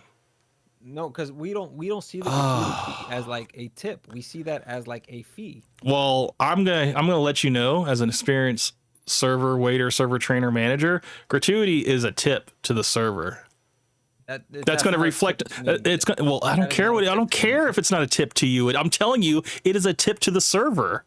That's going to go on their cash out. Look, it's going to go on their cash out when they finish out all their tables. They're going to get this long piece of paper that's going to have all of their sales. It's going to have all of their credit card tips, all of their cash tips on there, and then it's also going to have their liquor sales. And they're going to use this cash out as a tool to calculate how they are going to tip out the rest of the staff. And by you like taking off a gratuity, okay, so now you're taking into the money that's going to basically eat away to the rest of the staff that he has to tip out. Right, but you do understand that, like okay. Oh, I do understand not know- I know your points exactly, bro. That's why I have so much notes, bro. Okay, what is it that I'm gonna say right now? What am I about to? What, You what is don't the believe point in that I'm about to say? gratuity. You don't believe in gratuity. You believe in your no, own no, and no. leaving what you want to tip. That's what That's you're not gonna what I'm say. gonna say. That's not what you're gonna say, but that's what you believe. That's what I'm saying. That is what I believe. But That's I what was that's gonna what say- I that's what I was gonna say. It doesn't really matter what you're gonna say because that's what you believe. That is whatever you say before this. That is the end result. Is that what you do not believe in gratuity. You don't care about the rules of the restaurant or what they have set in place to have protections for the server, so that make sure that they have a livable wage. I Because just learned about the rules today. You just explained it to me. That's Well, what I'm trying to get at. Like okay. I didn't know anything about this. well, I'm so glad we had this conversation, and I want you to understand that I'm not holding any type of like contention, like anger towards you, because I want this to be a teaching moment. Okay, I want you to at least go back into that world and have a little bit. You're a little bit more better equipped now because now you know. I've given you a little bit of a peek behind the curtain. Yeah, now I can't play ignorance because you opened me up to that all of that, Yeah. which makes me not want to go back to a restaurant because now I feel like I'm gonna have to tip. You Sonic, you had a tip before, okay? The fact that you're like, oh, now I know I need a tip. Motherfucker, you should have been tipping before, okay? If you're going to go out to a restaurant, a full service restaurant, where you just have to sit there and your food comes to you, and then, you know, the bill comes to you and you're like, oh, I don't think this is fair. I think I should tip you whatever I want to tip you. I'm like, well, motherfucker, if you're here with the party of 8, there are systems in place to make sure that I don't get fucked. Do you understand that? Now I do. Now Okay. I do. I just need, the thing is, man, I just feel like I just need you to just like, it's not even empathy, man. Like, I don't want you to feel sorry for these people. It's a choice, okay? It's a choice to work at a restaurant. You know, we know that it's a roll of the dice. We are taking we're taking a chance on our income being random every day. We are completely the people that depend on the kindness of strangers. Okay, it's not an option to just. It's not an option to basically just to accept the $2.13 an hour, because if that happens and you're just getting stiffed on every table, this means that servers will end up leaving. Restaurants will drive their prices up. And sometimes if they have it where there's like, oh no, we don't do tipping anymore. Don't worry, you don't have to tip the staff because we actually pay them a livable wage, but the menu prices have been increased. Wait. I didn't say livable wage. It could be like, you know, and it because livable wage that's like not. I don't even think fast food restaurants even pay livable wage. You can't even do that. Like not in this economy. Well, I mean, depending on where you're at in the country, I'm not talking about like major cities and stuff. I'm actually including everybody as a whole. Most people that work in fast food restaurants, so you typically have another side hustle or another form of income. Maybe it's like a spouse that is working as well. You know, maybe a higher end job where one person can work for fast food, but the other person's working like an actual career job. Whatever the situation, I don't think it is possible to live. I mean, I don't know. Some McDonald's are starting off at like $21 an hour. It depends on which market you're in, you know? Yeah. So, and I would say that they have increased their prices, not their prices, but they have increased their wages for their workers, especially post COVID, to match the demand for those jobs because there was a lot of people hiring for a while and nobody wanted to work those jobs because everybody wanted to do their own thing. Everybody wanted to do Uber Eats and Uber and Lyft, and be their own boss. But now you got, kids that are coming out of high school, McDonald's is their first job. And, they probably start out at like, $15, which is like the state minimum wage. And then after the first 90 days, they get a raise. And as long as they're, they have good attendance and stuff like that, they'll get quarterly bonuses and then they can work their way up to a maximum rate of like 22, 23. And if they want to move on up into like a shift leader position, that could be anywhere from $26 to $36 an hour. So right. It's like, it's all about, the cream rising to the top and people finding solid people that are willing to dedicate time and not just, focus on the money. Like, I'm not making enough money right now, so I'm just going to go quit. Yeah. So if you have a bunch of servers that are basically not making money off of tips, because that is their main source of income is your tip. Okay. The fact that you're only leaving $5 on a party of 8, that means, okay, I need to get like 5 or 6 more tables now after we, bust your table and split it back up to like, 2 tables, whatever it was. And I hope that I need to get like 5 or 6 more tables so I can make up for the deficit that you put me in for your $100 tab, which I basically had to pay like 30% taxes on. So it's like, can you see how like when you leave a $5 tip on 100, it puts the server at a deficit because they have to pay taxes on the total of your bill. So it's like they're the negative. They basically paid you to eat there. That's crazy. First off, that's really insane. That doesn't sound like it's like the customer's fault. That sounds more like the fault of the system and how flawed it is. Like if you really think about it. Yeah, well, guess what? It's not changing anytime soon. Okay, it's been like this ever since the 1800s. That was another thing I was going to go into in terms of like tipping and how like, it started off in England and then it came over here and, the slave masters, they were basically, they hired the slaves to, wait on the English aristocrats and they didn't pay them a living wage. They just had them work off of tips. And then, that eventually evolved into legislation to keep the wage, the server minimum wage. You can't even call it minimum wage. You call it server minimum wage at $2.13 an hour. It's been that same way since 1800s.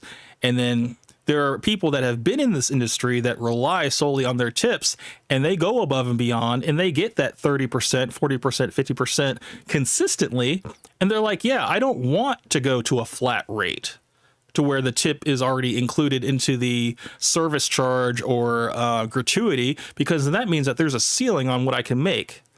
Basically, say like I'm taking care of your party of 8 and I give you stellar service, but I throw that gratuity on there and you're like, oh, that's good. $20. $20 is good on 100. Guess what? I'm happy with that $20 because that $20 is 20%. That's what I'm aiming for. I don't care. If it's not extra than 20, that's fine. 20 should be the baseline for every server. Yeah. But Yeah, the fact is, man, people want to take the gratuity off because they want to tip more, typically. But then when you have people that want to take it off because they want to tip whether I need another sip of coffee. They basically want to tip what they want or what they feel. Then it's just like, well, now you're going to put me at a deficit. Now I need to work harder to balance out what you did.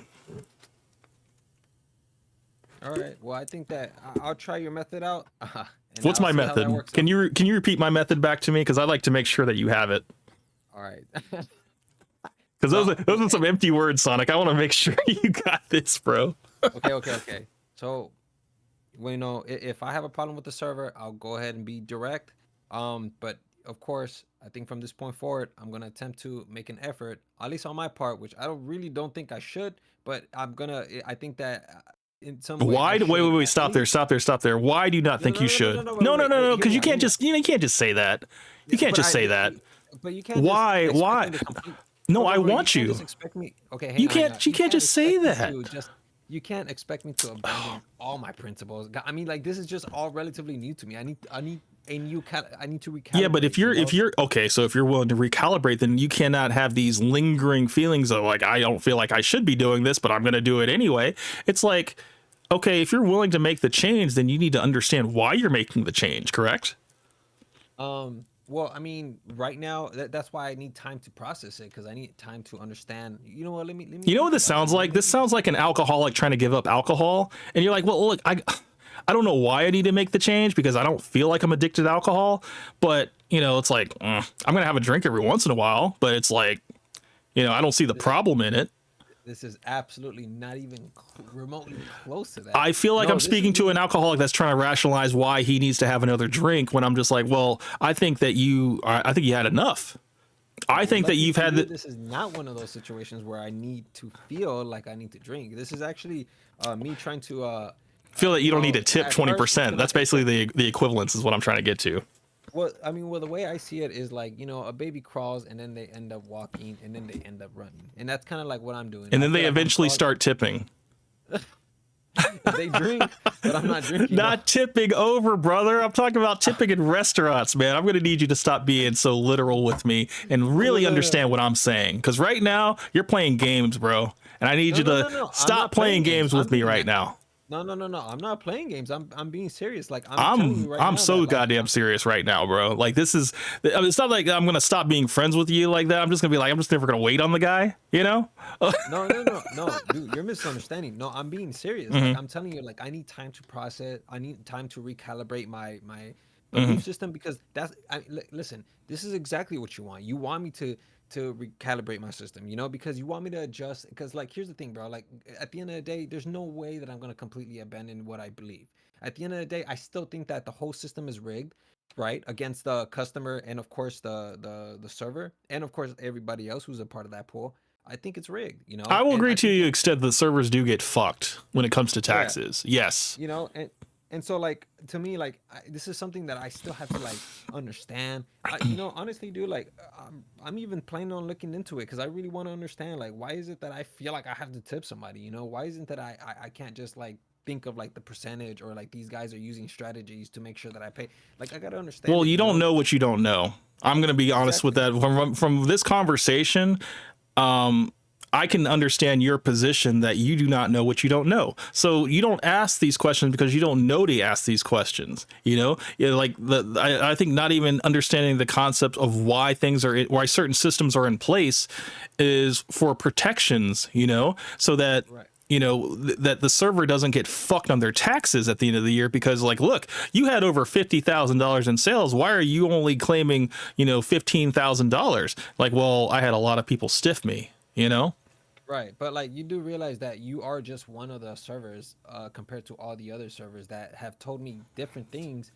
So do you see where, like, I get my beliefs from? Because other servers have told me, especially you know, a lot of the young folks have told me, you know, yeah, I don't expect tips. The tips are this and that. Like, I don't really expect them from people. Like, when I hear a server tell me that, what do you think I'm gonna think? What kind of belief system do you think I'm gonna create? You know? Yeah, but I think what you're equating is an individual or a young individual to what actually is. Like, the thing is, like, I can actually tell you from a managerial standpoint why tipping is in place, why the systems are in place, where as a server who is like still just starting out is just still can be a little bit flippant about, oh, well, you know, I just understand that, you know, some people tip and some people don't.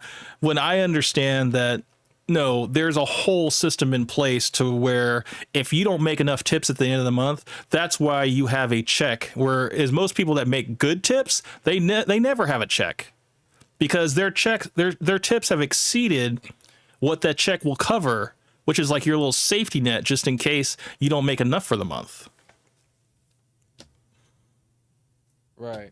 Yeah. No, I mean, at the end of the day, I feel like I'm going to come across a bunch of different perspectives that are going to tell me otherwise. Of course, you're going to tell me from your position what you think about it, and then another person is going to tell me what they think about it, you know? But ultimately, Are you going to talk to anybody else about this? Are you right? I mean, or are you just gonna like, I guess, go into the restaurant world and like have a better understanding? Because I don't think that. I mean, I really have a lot of answers, bro. Like in terms of like any questions you have, in terms of like the way things are set up for servers and how it is kind of a losing game. Like eventually you age out of serving. Like you shouldn't be doing this serving game forever. It's a young man's game. It's for kids. It's for college kids. Some high school kids and college kids, you know, to kind of get through, and mothers, like single mothers. It's basically, from Reservoir Dogs, it's the only profession a woman can do and earn a living wage off of, you know, that doesn't require a college degree.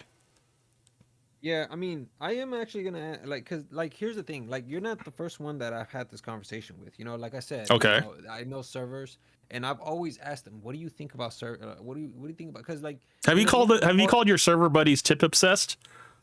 No, but they tell me that there are people that are tip obsessed, you know. And like, here's the thing, even before making the video that I had, like, I even had the conversation with like a couple of my friends who were servers, and they told me, yeah, dude, like, you know, it's like at the end of the day, I don't try to ask for tips or anything. It's like whatever they give me, that's what they give me, you know. Like, I just keep moving on. Like, Yeah, but you got I to don't really understand care. that it's not tip obsessed, it's tip dependent.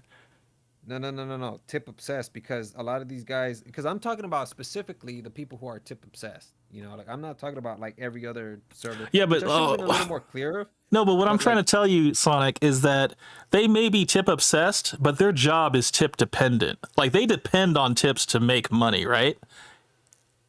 They might be tip obsessed because they're like, dude, I just need money. Yeah, but the situation that's outside of however they feel, their job is tip dependent.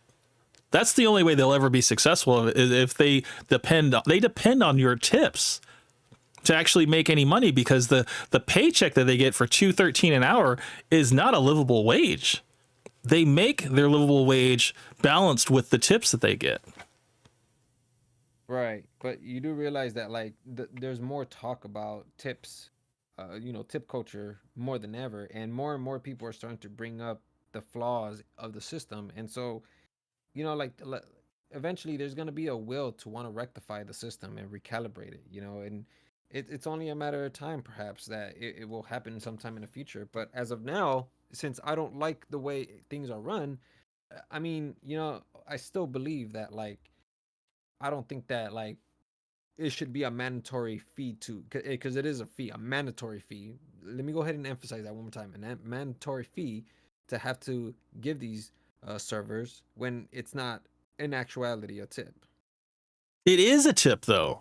That's one thing that you must understand at the end of this whole conversation. Because now I'm pleading with you. Their gratuity is a tip. That is all it is. Okay, that is a credit card tip that is factored into the lump sum daily accumulation of money that is available to that server, if not that day, at the end of the week. Because typically, restaurants that I've worked at, once you get all of your credit card tips calculated out, all your tip outs and stuff like that, you go to the bartender. The bartender is the one with the register, and then they pay you out. Because they're the ones that have like thousands of dollars or whatever, and typically it's only going to be a couple hundred that they're going to dole out to, you know, each server. So Yeah, you'll get your money that day. And that's the thing about being a waiter is that you will have cash in hand every day. And it's always good to keep cash in hand. That way, you know, you can make change for people and all that stuff. But your gratuity is thrown in with the rest of your credit card tips. It's not separate. So it is a tip. All right. Well, like I said, you know, it's just something that I'm going to be thinking about. And of course, if I have any more questions, I'll definitely come and ask you for sure.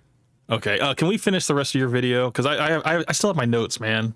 And if we're doing this, I don't know if we're doing this next week or not. Can we just finish this? We got like 5 minutes, bro. It's like, isn't it like 4:50 for you? 4:51. Yeah, 4:51. Come on, man. We got 5 minutes, bro. 5 minutes. It's so late though. All right, fine. I want you to have a good night. I want you to do a lot of thinking. Okay. I hope you took some notes. If not, I'll send you over whatever I got and you can look it over. But Okay. Like I said, you know, if I have any more questions, I'll definitely ask you. Because I am gonna be looking into this, and I like I said, dude, like, you know, it seems to me like you really like this, and not really like it. You really like to convince people, or at least help them see like another way. But I'm telling you, dude, like when it comes to like all of this, like I'm definitely gonna be asking questions. You know. well, let's do it. Let's do a follow up. Let's do a follow up next week. Tough questions as well. Let's do a follow up next week. You sure? Yeah. I think it's needed. Okay. I think it's needed because I don't think I did my job. I think you're still lacking in like direction, and you know, you might revert back to your old ways after this, and I don't think I convinced you. And Kavos, you know, he's like, man, I thought this debate was happening next week. It can still. Well, I mean, to be honest, like I got so many notes, bro. It's just something that's just gonna be learned throughout like the time, you know. Like it's not something I could just like pick up immediately, you know. It's something that I'm gonna have to. Yeah, like, you're probably gonna need multiple Q&A sessions or debate sessions or lessons. Yeah, definitely. All right. Well, then, you know, next week we'll definitely touch up on it. Because I mean, I don't want to linger too long on this topic either, you know. I mean, I just want to get through my notes and just all the stuff that I have, because I mean, I did get to like not even a majority, probably like half of it, you know, just through verbal, you know, repeating of what I was saying. I think there was one more thing that you said. I'm just going to say this. It's not even at the point in the video, but at 6:15, you said, I feel more inclined to tip at establishments that don't require a tip. That does not make any goddamn sense to me, bro, at all. Okay, like, because you're thinking of it in terms of like as a server yourself. I don't think of it in terms like that. I think of it as a customer. But do you understand how backwards that is? It's not backward. What are you talking about? It's not backwards at all. I believe it's backwards because you are creating a situation that, yeah, it's a beneficial situation for all parties involved, because you feel good giving away a tip to a person that is not expecting a tip. When you go into establishments for people that are expecting a tip and you're like, I don't really want to give you the tip that you want. I want to give you the tip that I want to give. I mean, in both situations, you're giving the tip that you want to give, but you are more inclined to tip someone that is not expecting a tip than a person who is expecting a tip. Right. That's backwards. That's backwards as fuck, dude. Absolutely. Well, then we got to do this again next week, bro, because honestly, man, it's like I don't feel like I got it to you yet, man. And I think it's just going to take one more session to really like drive this point home, because I just think that there's a lot of things that you just haven't considered, you know, or maybe you've been set in your ways for so long, you believe that this is the only way, when I'm like, there's actually a bigger world than that. Yeah. Well, all right. We'll definitely set it up for next week. I'm gonna take a lot of notes, and I'm definitely gonna be doing a lot of research. So expect because right now, like this whole time, I've just kind of been like shooting up the hip. I don't really got any statistical evidence or anything I know. like that. So I know this whole debate has been all one-sided, man. I know. So next week, like for sure, I'm gonna bring it, man. I'm waiting for you to have your come to Jesus moment, and then you'd be like, you know what, man? After I got through my second page of notes, man, I was like, God damn it, Cam was right. Well, let's see. I hope that happens. End up in the same because again, like I don't want to end up like just in one side, you know. Like if if I do the research and it moves me in the process, then you know Mm-hmm. I changed my mind. But like, I don't know. We'll see. Yeah, well, I'm kind of sorry that I wasn't able to change your mind today, but I mean, I'm not a quitter, you know, and I do think this was a kind of a good conversation because I think I was at least able to shed some light on a few things that you were kind of unaware about. But I think it just we just need to cover more ground next time, and but no, I still want to, I mean, whether you want to stay with me for the rest of this video or not, I still want to get through the last 5 minutes of your video. So if you want to say goodnight to everybody, I'm that you can do that right now if you'd like, but I'm going to finish out your video. Alrighty, for sure. Then you know I appreciate you guys listening. Thank you guys, Exo Charles, Benny, if you're still here. You know, Kavos. I really appreciate you guys for listening. I know I'm like monotone as hell, so yeah. Thanks for putting up with me, guys.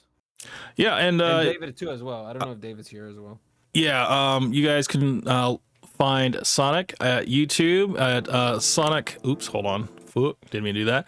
Sonic Mindscape on YouTube. This is his channel right here.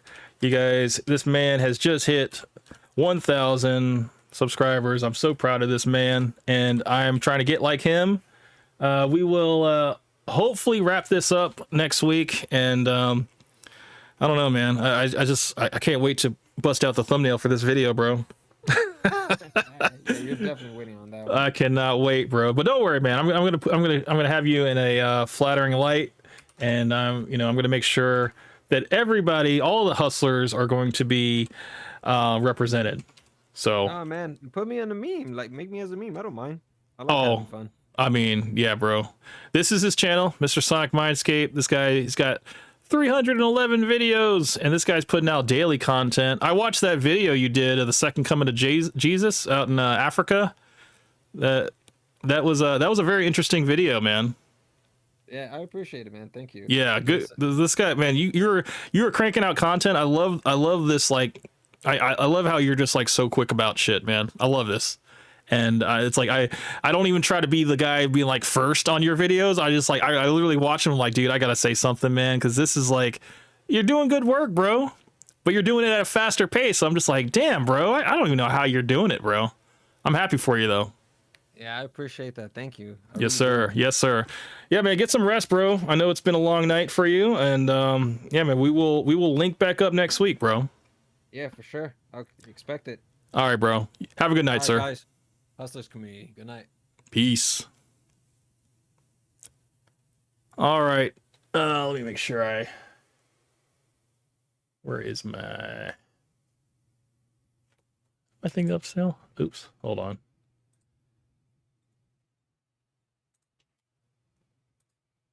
Discord. Exit out of my Discord here. All right. All right, hustler. So we're gonna finish out this video. Let me make sure my OBS is still running. All right, we're looking good. All right, so I'm glad. Yeah, Sonic was able to come on and grace us with his presence. But we will do part 2 next week, so you guys look forward to that. I know I will. And yeah, so let's just continue with this video. I got some more points right here, man. So let's see what Sonic has to say. That they're serving. Oh, hold on. I forgot to do this. Hold on 1 second. Let's get rid of the old iPad. Get rid of Sonic. There we go. And let's move the chat back. There we go. All right. All right. Let me fix my stuff. There we go. All right, Sonic, you're up, sir. Let's hear the rest of this. And one of the things that I found out about myself is that I tend to usually tip much more when waiters and waitresses don't ask for a tip. It's super annoying when I have to like try to, in a way, personality wise, get around it without feeling guilty, because I absolutely don't like the fact that they come up to me and ask for a gratuity fee. There's this restaurant that I like to go to where they don't ask for tip, but when I finish eating, I can't help but want to give them tip because of the great service that they have. and they don't require tip. And it's not even so much the idea of them bringing me food, which, by the way, a lot of waiters and waitresses have the wrong idea, thinking that they deserve tip because they brought you your food. I don't like that. This restaurant owner goes way, way beyond the expected standard by conversing, telling jokes, and most importantly, if you're a regular there, they'll remember your name and they'll call you by your name. And dude, that makes a customer feel so much more special. It feels so much more personalized. I love that. I agree with what Sonic is saying as far as like, you know, conversing and getting to know your guest and, you know, tailor making your service to them by, you know, using their name and just giving them that one of a kind experience. And, but just this whole position of like, I don't want the server to ask for a tip. That way I can give it to them. You know, it's just kind of weird how, it's like reverse psychology. Like he doesn't want to be in a situation where he has to tip, but if he could be in a situation where like they don't require a tip, it's just like, oh, he wants to give more. And you know, it's like, I get it. It's like he feels more at comfort to part with his money in a situation where it's not asked for. But I guess in a situation where it's expected, he's just like, I don't really feel inclined to give you anything. Cause it's like, you know, I know that's what you want. It's almost kind of like what I was equating with a woman in the bar, like not calling Sonic a woman, but just like he is that position of the woman in the bar that goes up, that, you know, the server goes up to the table, whereas the man goes up to the woman, and the Sonic knows that the server wants a tip from him, whereas women know that men want sex.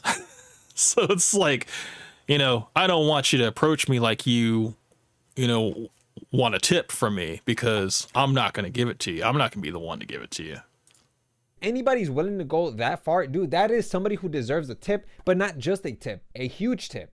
And I tip really well when I go to that restaurant. Whereas what is really well, man? $10? Because $5 is your baseline. $10 is really good. I don't know, man. We know it's not 20%. 20% is just unheard of. And I think good is subjective. So we have to really take that into consideration.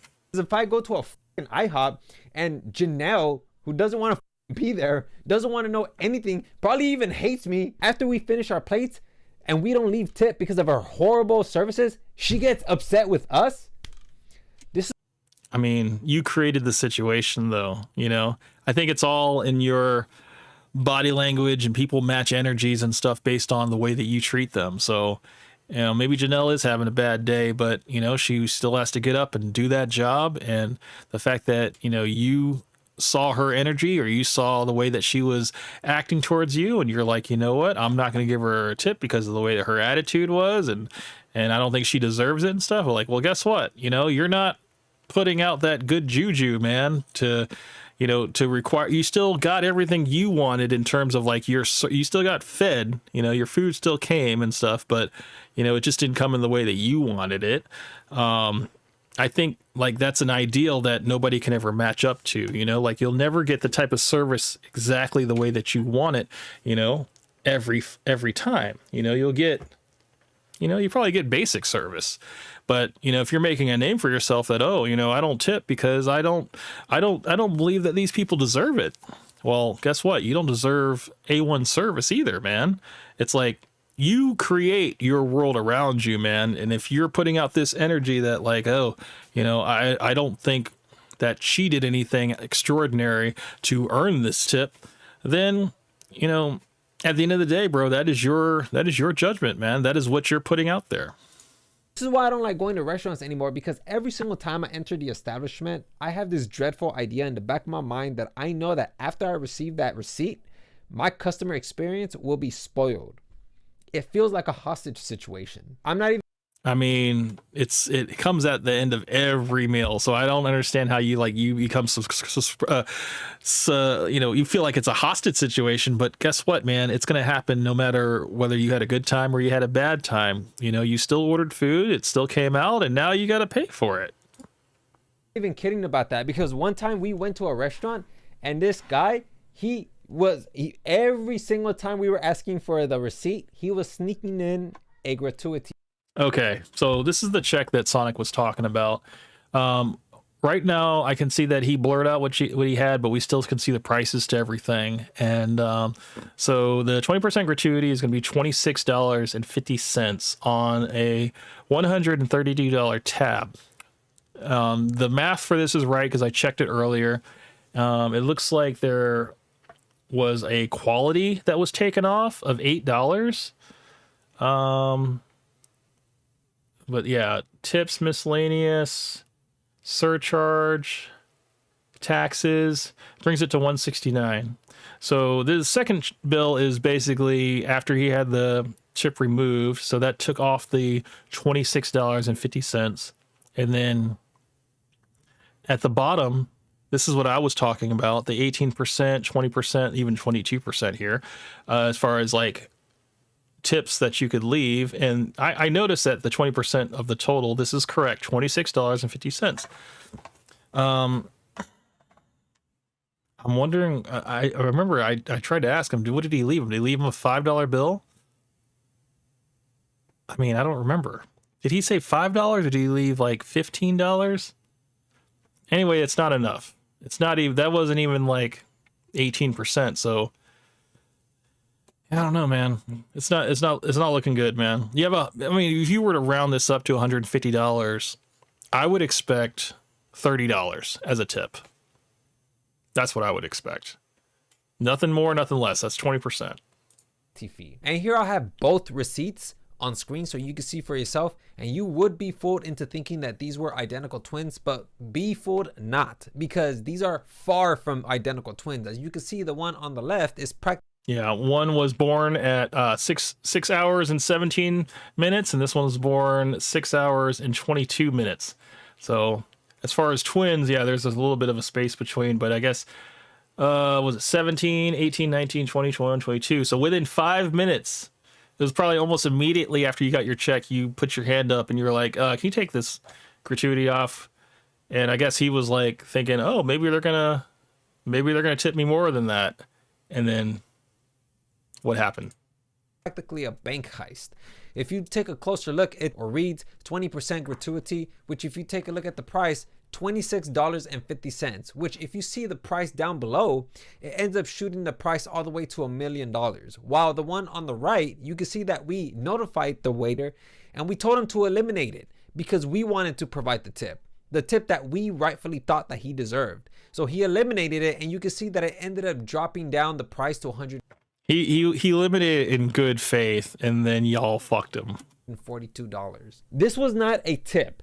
This was a ransom of $20. And oh my God, I'm gonna start a GoFundMe for Sonic. Anybody that wants to donate to him the $26.30-something, whatever, so he can feel whole again. Oh man, I mean, well, no, he never got charged that, so fuck that. We're not gonna do that shit. But it's just like, God damn it, bro. This is still my brother right here, but I gotta wholeheartedly disagree with your thoughts, man, friend. when we left a tip that we thought he deserved, this guy Yeah, the tip that you thought he deserved was way below what he was expecting. The fact that people will tell their server to take off the gratuity, it's typically to leave a bigger tip.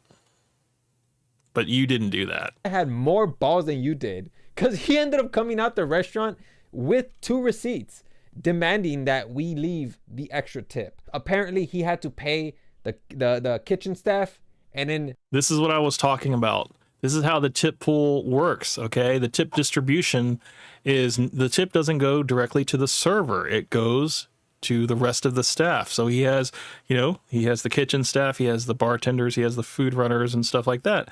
And this is a Sonic before we had the conversation. So now he got that little bit of information from that server right then and there, but then he's just like, I still don't, we're going to give you what we think is right. And I'm just like, no, you did wrong, my friend. You did wrong. the hosts, and of course himself. I'm sorry, I didn't know I was the manager of that restaurant. Since when do I have to administer their bankroll? I hope you never manage a restaurant, because I can only imagine just the horrors of like, no, we're not gonna, my servers aren't gonna collect tips. No, we're not. It's just gonna be the price.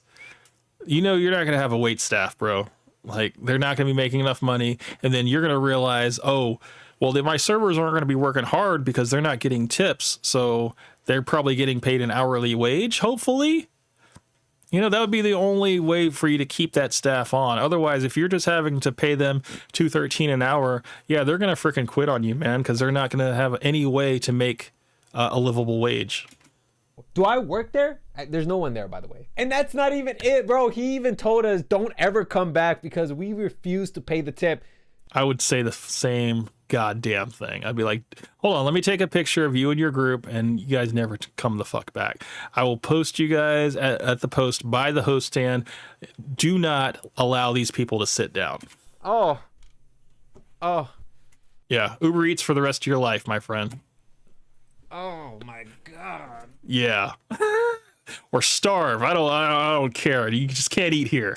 That was the only time that I ever wish I left a tip of $1 because No, dude, that would have made it a whole lot worse, man. The thing is, it's just it's just gasoline on the fire now.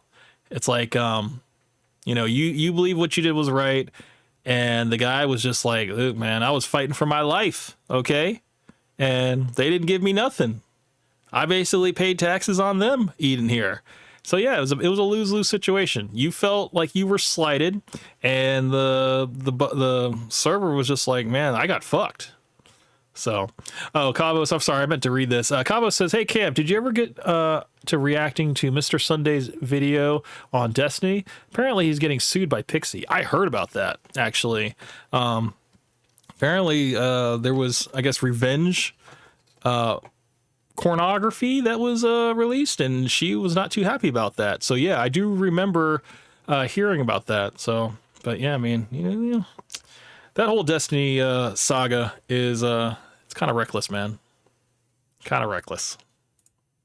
that's what he truly deserved. And here's the thing, I'm not gonna make him look bad just to make my point much more grandiose. You already made him look bad by saying the things that you said. Basically, you didn't want.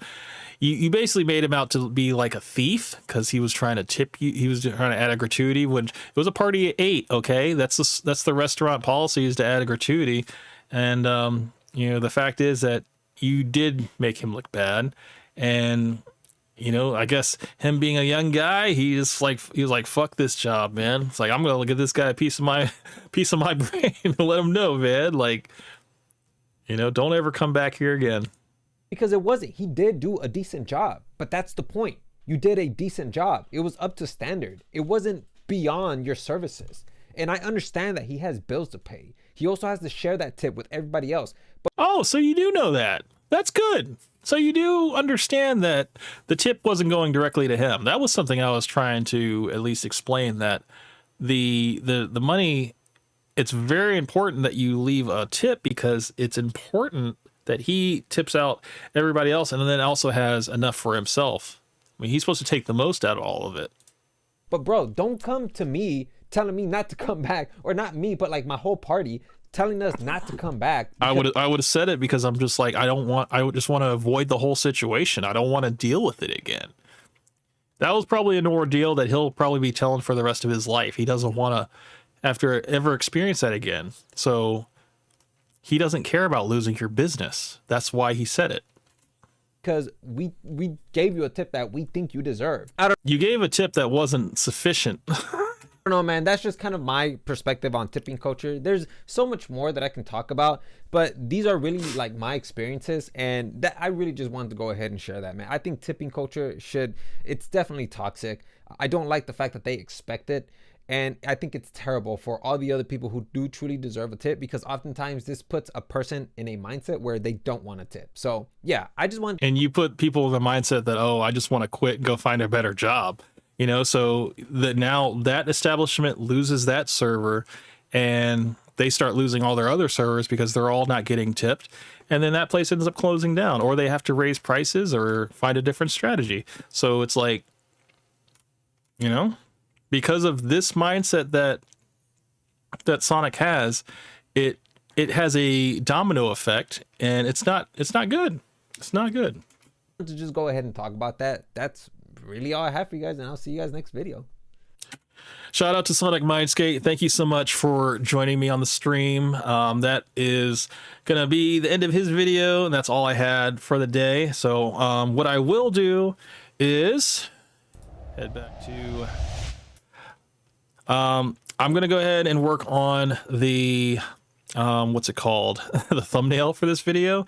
And then I will make sure to, I guess, have more points in terms of what we're going to talk about on next week's follow-up. So you guys stay tuned for that. If you guys are finding me for the first time, my name's Camp Hustle 1.